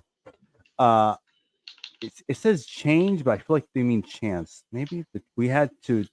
Yeah, that makes no sense. We had the chance, not change. Okay. I can't even comprehend many of the current games that we play these days. They are too complex and too much of an investment, he added. Next, he shared that he was inspired by Halo. We worked on Halo back in the day, and that game could be distilled down to the simplest of shooting loops, but it was entirely addicting. That is what we wanted to recapture. And due to that, journalists are pretty upset. They're trying to get comments from anyone within the development studio, even though the guy who was talking was the CEO. But more so, they're trying to get a comment from the publisher, Focus Interactive, and obviously because he said things that the cult members of the activists within the gaming industry do not like. They don't like when you start talking out of line, according to them. Don't talk bad about our religion. Then again, Yeah. he's the CEO. I doubt any not Activision, the IGN activist journalist can do anything to him They because can. he's at the Probably top of not. the company. They could say whatever it is they want about him. As long as he's making money for the company, the board ain't gonna fire him. No. Yeah, And they'll clearly probably he hope like clearly he maybe the publisher may drop them or something, Ah, or yeah, there is that anything they do in the possibility though. future. But So given 'cause that they'll he probably did be like, what "Oh, are you aware the CEO for this game or whatever that you work under said this or whatever is communicating with Asmongold?" Because I think Asmongold is talk about the woke shit, so they're Yeah. gonna call him like Asmongold is the pariah. He's the antichrist to them. they're gonna call him a right winger or some shit like that, or some They're Even controversial though content creator. he's yeah, the leader of demons to these people. Yeah, he's Satan's right hand man. There you go. yeah, I mean, I'd say this though, but well, I mean, they're both bad, both the woke shit and conservatives. That's right, because well, nothing to do with this, but before like back in 2000s, these idiots started complaining about WWF being is inappropriate for children, and most specifically, they're complaining about The Godfather, and that's why Oh yeah, that's why GTA and they all that. Yeah. yeah, that's why they Or end up even, yeah. making what the WWF decided to Oh, right to make censor. right to censor to mock Yeah. the conservatives. Yeah. To mock Yeah. those conservatives who are going at it. And of course, The Godfather has to join that group too, because Good father. yeah, I would argue it's not conservatives, it's far right. It's far like yeah, extremist those conservatives. yeah, far extremists. Because on the surface, conservatism and traditional values aren't bad, but when you start saying stupid shit, it's like religion. You could believe in God, but when you start saying dumb shit, that's when you lose credibility. So I feel like I agree. I actually agree with you, but I think that it's always at an extreme, right? Yeah, Like for example, like those so-called yeah, people. yeah, it's like the extremists. So like I actually agree with you there. Like I Yeah, I I do just too. tend I just think that nowadays most of your like leftists are like tend to be extremists, while not all conservatives are extremists. Um, Yeah, I'm not saying all thanks to leftists the are, but I'm internet. saying, but it's just like yeah, based on like the optics, it just seems like more leftists tend to be on average on the more extreme end, while like conservatives there's much more variance in between. So that's how I look at it personally. Yeah, but But then again, I'm either way, neutral. yeah, I Um, mean it like you know what Yeah, it's nothing I'll wrong with put it that. this way. I'll put it this way, Mari, because there's nothing wrong with that, but everyone's neutral to a degree. Like eventually, like something that you like, when it comes down to it, you're always gonna end up with a set of values, and because people are dickheads, they're always gonna square you into a box. So you might, even though you feel like you're neutral, there'll be people that will call you a conservative because you don't like the woke shit, because you might not like trans ideology and shit like that. They're gonna say you're an extremist. Yeah, So or they call you far censorship or right. things like that. Yeah. yeah, same goes with Yeah. Same goes with the far right. They're also gonna accuse me of being a woke shit. I Yeah. want nothing to do with either groups. Yeah. But like if you say Yeah. something like, if you don't come to completely condemn what either side agrees with or whatever, then you're gonna be considered an extremist by either one. That's why like the most important thing with all of this is nuance. Nuance Mm-hmm. is the most important thing, because again, like there are people that think woke just means having a black character. If you think just adding a black character means it's woke, that's a moronic take. No, That's that's moronic. that's If you think nonsense. if you think having a female character that's like a powerful female character, that means and having that in your game means woke, then you're also mistaken. So there are Mm-hmm. layers to it, and I think people often they don't pay attention to that. And to me, the There's also nuance is the people difference. who are leftists and also like apolitical who don't like a lot of the woke shit, and then Yeah, got a bunch of other people say, "Oh, you're far right." Like, no, I'm not actually. I'm apolitical, or I'm actually a leftist, but I just don't. They're not into that in that extreme, because like Exactly. yeah, Pachi said, exactly. like there's extremes to it where it's like where like with you, Marty, where you're like saying like where you're neutral, but you do have a stance on certain things that people will label you as, oh, you're far right or whatever, when you're not. It's just that there's certain Yeah, things you like, certain things you don't like, the things you agree with, you disagree with, and things you feel strongly about and that you care about.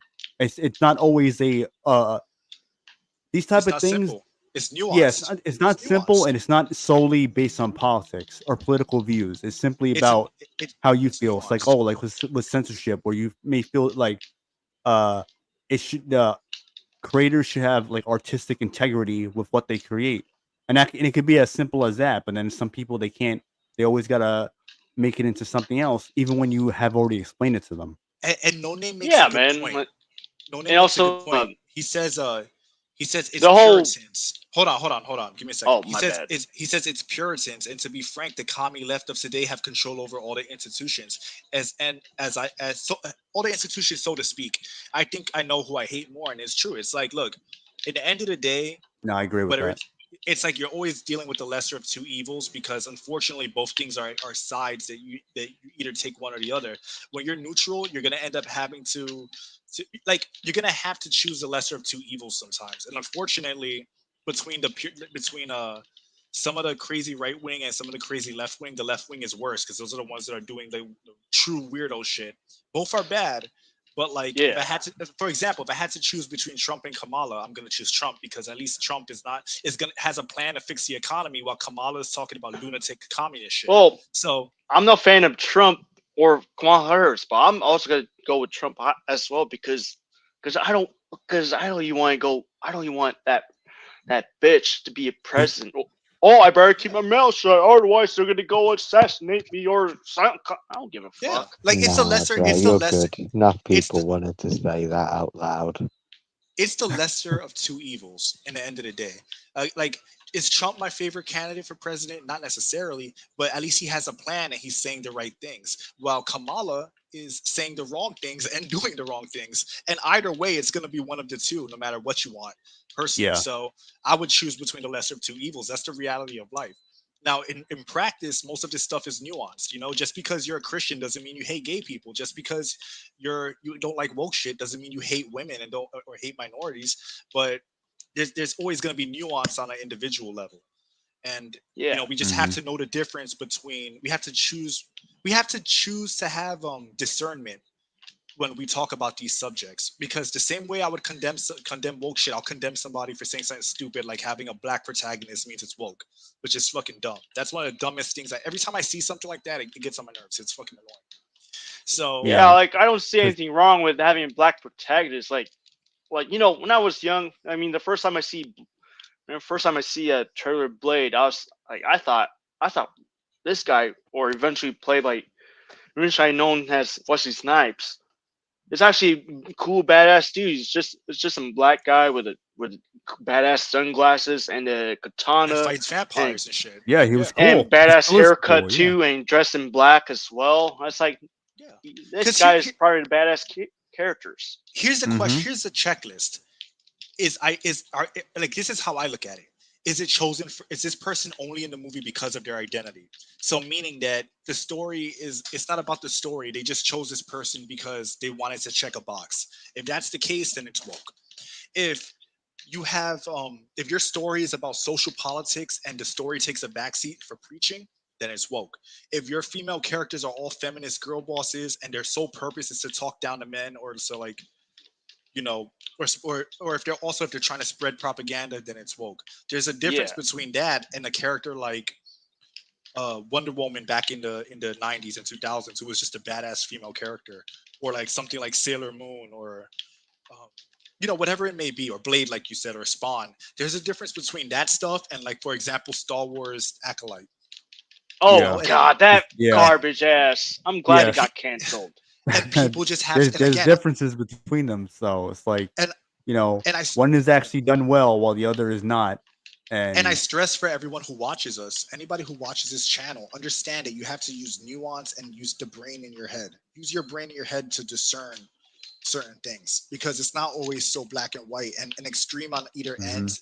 If you go too extreme toward either end, then you become a dumbass. If your mind is too open, Yeah, your brain will fall out of your head. So you gotta have like a bit. You gotta use your ability to be rational and think, have pattern recognition, understand what you're looking at, and have nuance. That's my whole point with all this. and Mhm. also I like to say this. I mean, and for those who play, for those who be like watching, oh, you should go watch the latest Rainbow movie because it's a lot better than yeah yeah, it's not. It doesn't have woke shit, but it has some mega shit. It's a lot better than having woke. You guys, you're an idiot. I only watch Rambo just to kick some ass, start killing people. Yes, Why slice don't? some people up. Yeah, exactly. Yeah. Especially the y- first movie too. Where this is why I couldn't get into the latest Rambo movie because it has that mega shit. So it also tells me that I don't like mega shit and woke shit equally, man. No Name Yeah. That said some it ain't the people are like that. televangelist. He said it ain't the televangelist giving all the female models Bruce Campbell chins. That's also true as well. From what I have seen, the further you go toward the extremes, you end up popping back up at the other end of the spectrum. Exactly. Yeah. If you go too far one way, you end up at the other end of things. So Okay. absolutely. Okay, so I'm sorry guys, my internet is going crazy all over the place. Aside from that, I'm just gonna alright. say thank you for letting me on the show. I'm not sure when this thing is gonna die on me. So aside from that, Octo Commander, CEO of the Octo Mind, creator of the Octavio Camacho web comic series on Webtoons, and also the video game on Steam. Aside from that, like I said, thank you everybody, and you all have a good one. Have a good night. Yeah, like I said, I don't know You what's too, man. on. Or afternoon, depending on what time zone you're living on. Oh, I live in Yeah, who knows? the UK, and it is 6 minutes past midnight. Yeah, it's like Or 7:06 here in the East Coast, US. yeah, I'm like 407, 406 in the West Coast. And okay. even That made before sense when you said you want to have lunch. I'm like, well, lunch. yeah, Everyone gave their opinions on it, right? So I think like now Pretty we much. can probably close things out. Yeah, but with OC, thanks for coming on. Appreciate you as always. Yeah. Always have really in-depth perspective on things, which I appreciate. And anyone interested, definitely check out his game and his channel, and definitely give him a follow, and yeah, keep up what he's doing. Gracias, hermano. Hasta luego. Yeah. yeah. So See you later. yeah. So Marty, you want to give your outro? just a regular fan passing by, and fuck modern game days. And if y'all planning to get PS5, just either get a regular PS5 before it gets phased out, or PS5 Slim. Don't go for PS5 Pro, or just go get a PC. At least but you don't have to like immediately jump ship to PC. All you have to do is just some careful planning, like do some research on specs, and meantime save some money, save lots of money, so you can get that PC or desktop PC and start Or a building Steam a Deck. PC. A Steam Deck too, right? Steam Deck isn't a bad choice. So yeah. And I'm I hope actually Switch 2. considering that now. I hope Switch 2 kicks PS5 Pro's ass too. yeah. Well, PS5 Pro don't worry. PS5 ain't getting phased out anytime soon because the PS5 Pro is useless. So Yeah. as long as a PS5 does what a PS5 does, that shit ain't going anywhere. Yeah, but then again, I'm done with PlayStation. Yeah, I don't blame Fuck you. them. They've been doing Yeah. a lot of fuckery. Yep, and not to mention they're no longer Japanese, and the people there. Oh yeah. That's definitely been They're known. Californians now. They either left or if the Japanese still there, they're probably brainwashed. The Japanese are doing what they're told, like good little soldiers. Sadly, with Sony. Yeah. But anyway, yeah, thanks for coming on. We appreciate Yeah, you. And, appreciate you coming on, Marty.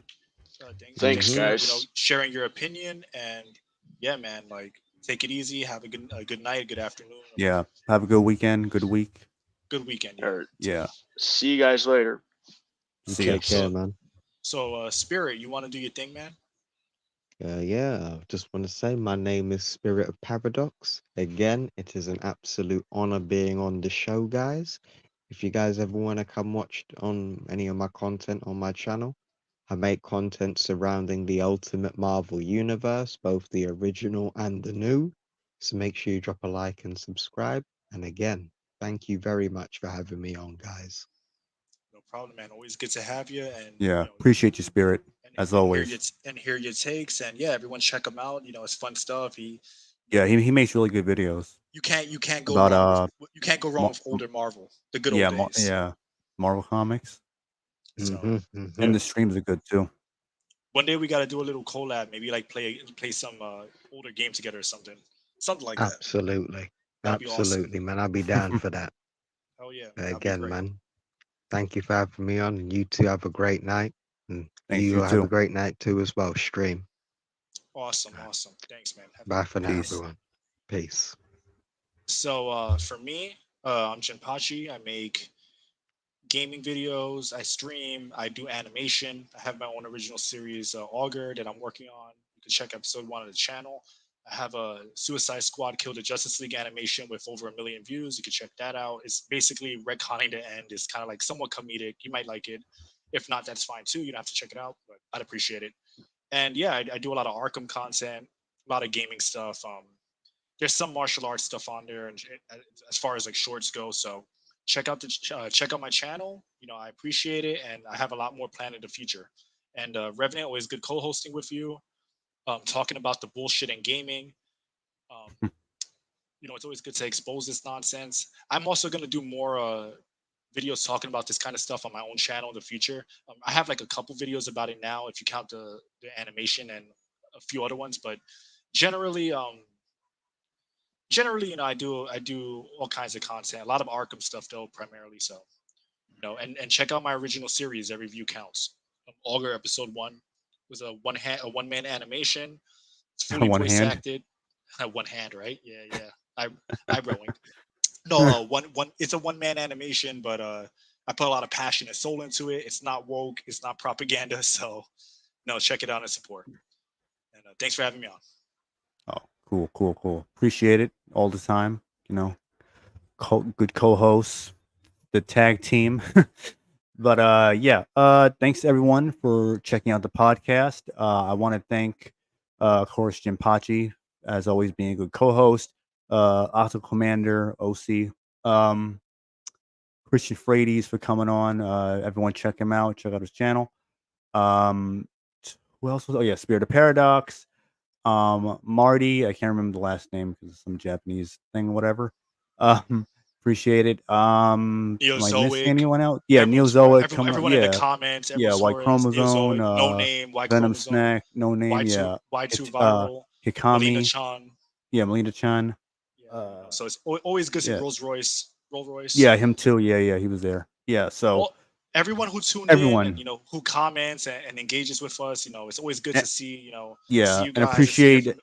Yeah. appreciate anyone watching the replay after it's already been uploaded. Apollo Patriot. Apollo Patriot. Yeah. Yeah, so I appreciate you guys a lot. Means a lot. I'm gonna try to get another video out this week about Anita Sarkeesian, and I definitely want to have another video about Dead Rising, the remaster, since it's already out, since more information came out about it. Kind of like put a bow on that. And I probably have a few other ideas about other things, but yeah. So I'm trying to get that out as much as quick as I can. But anyway, again, thank you guys for spending time, listening to what we had to say. Appreciate it. And you all have a good weekend and take it easy. Peace. See ya.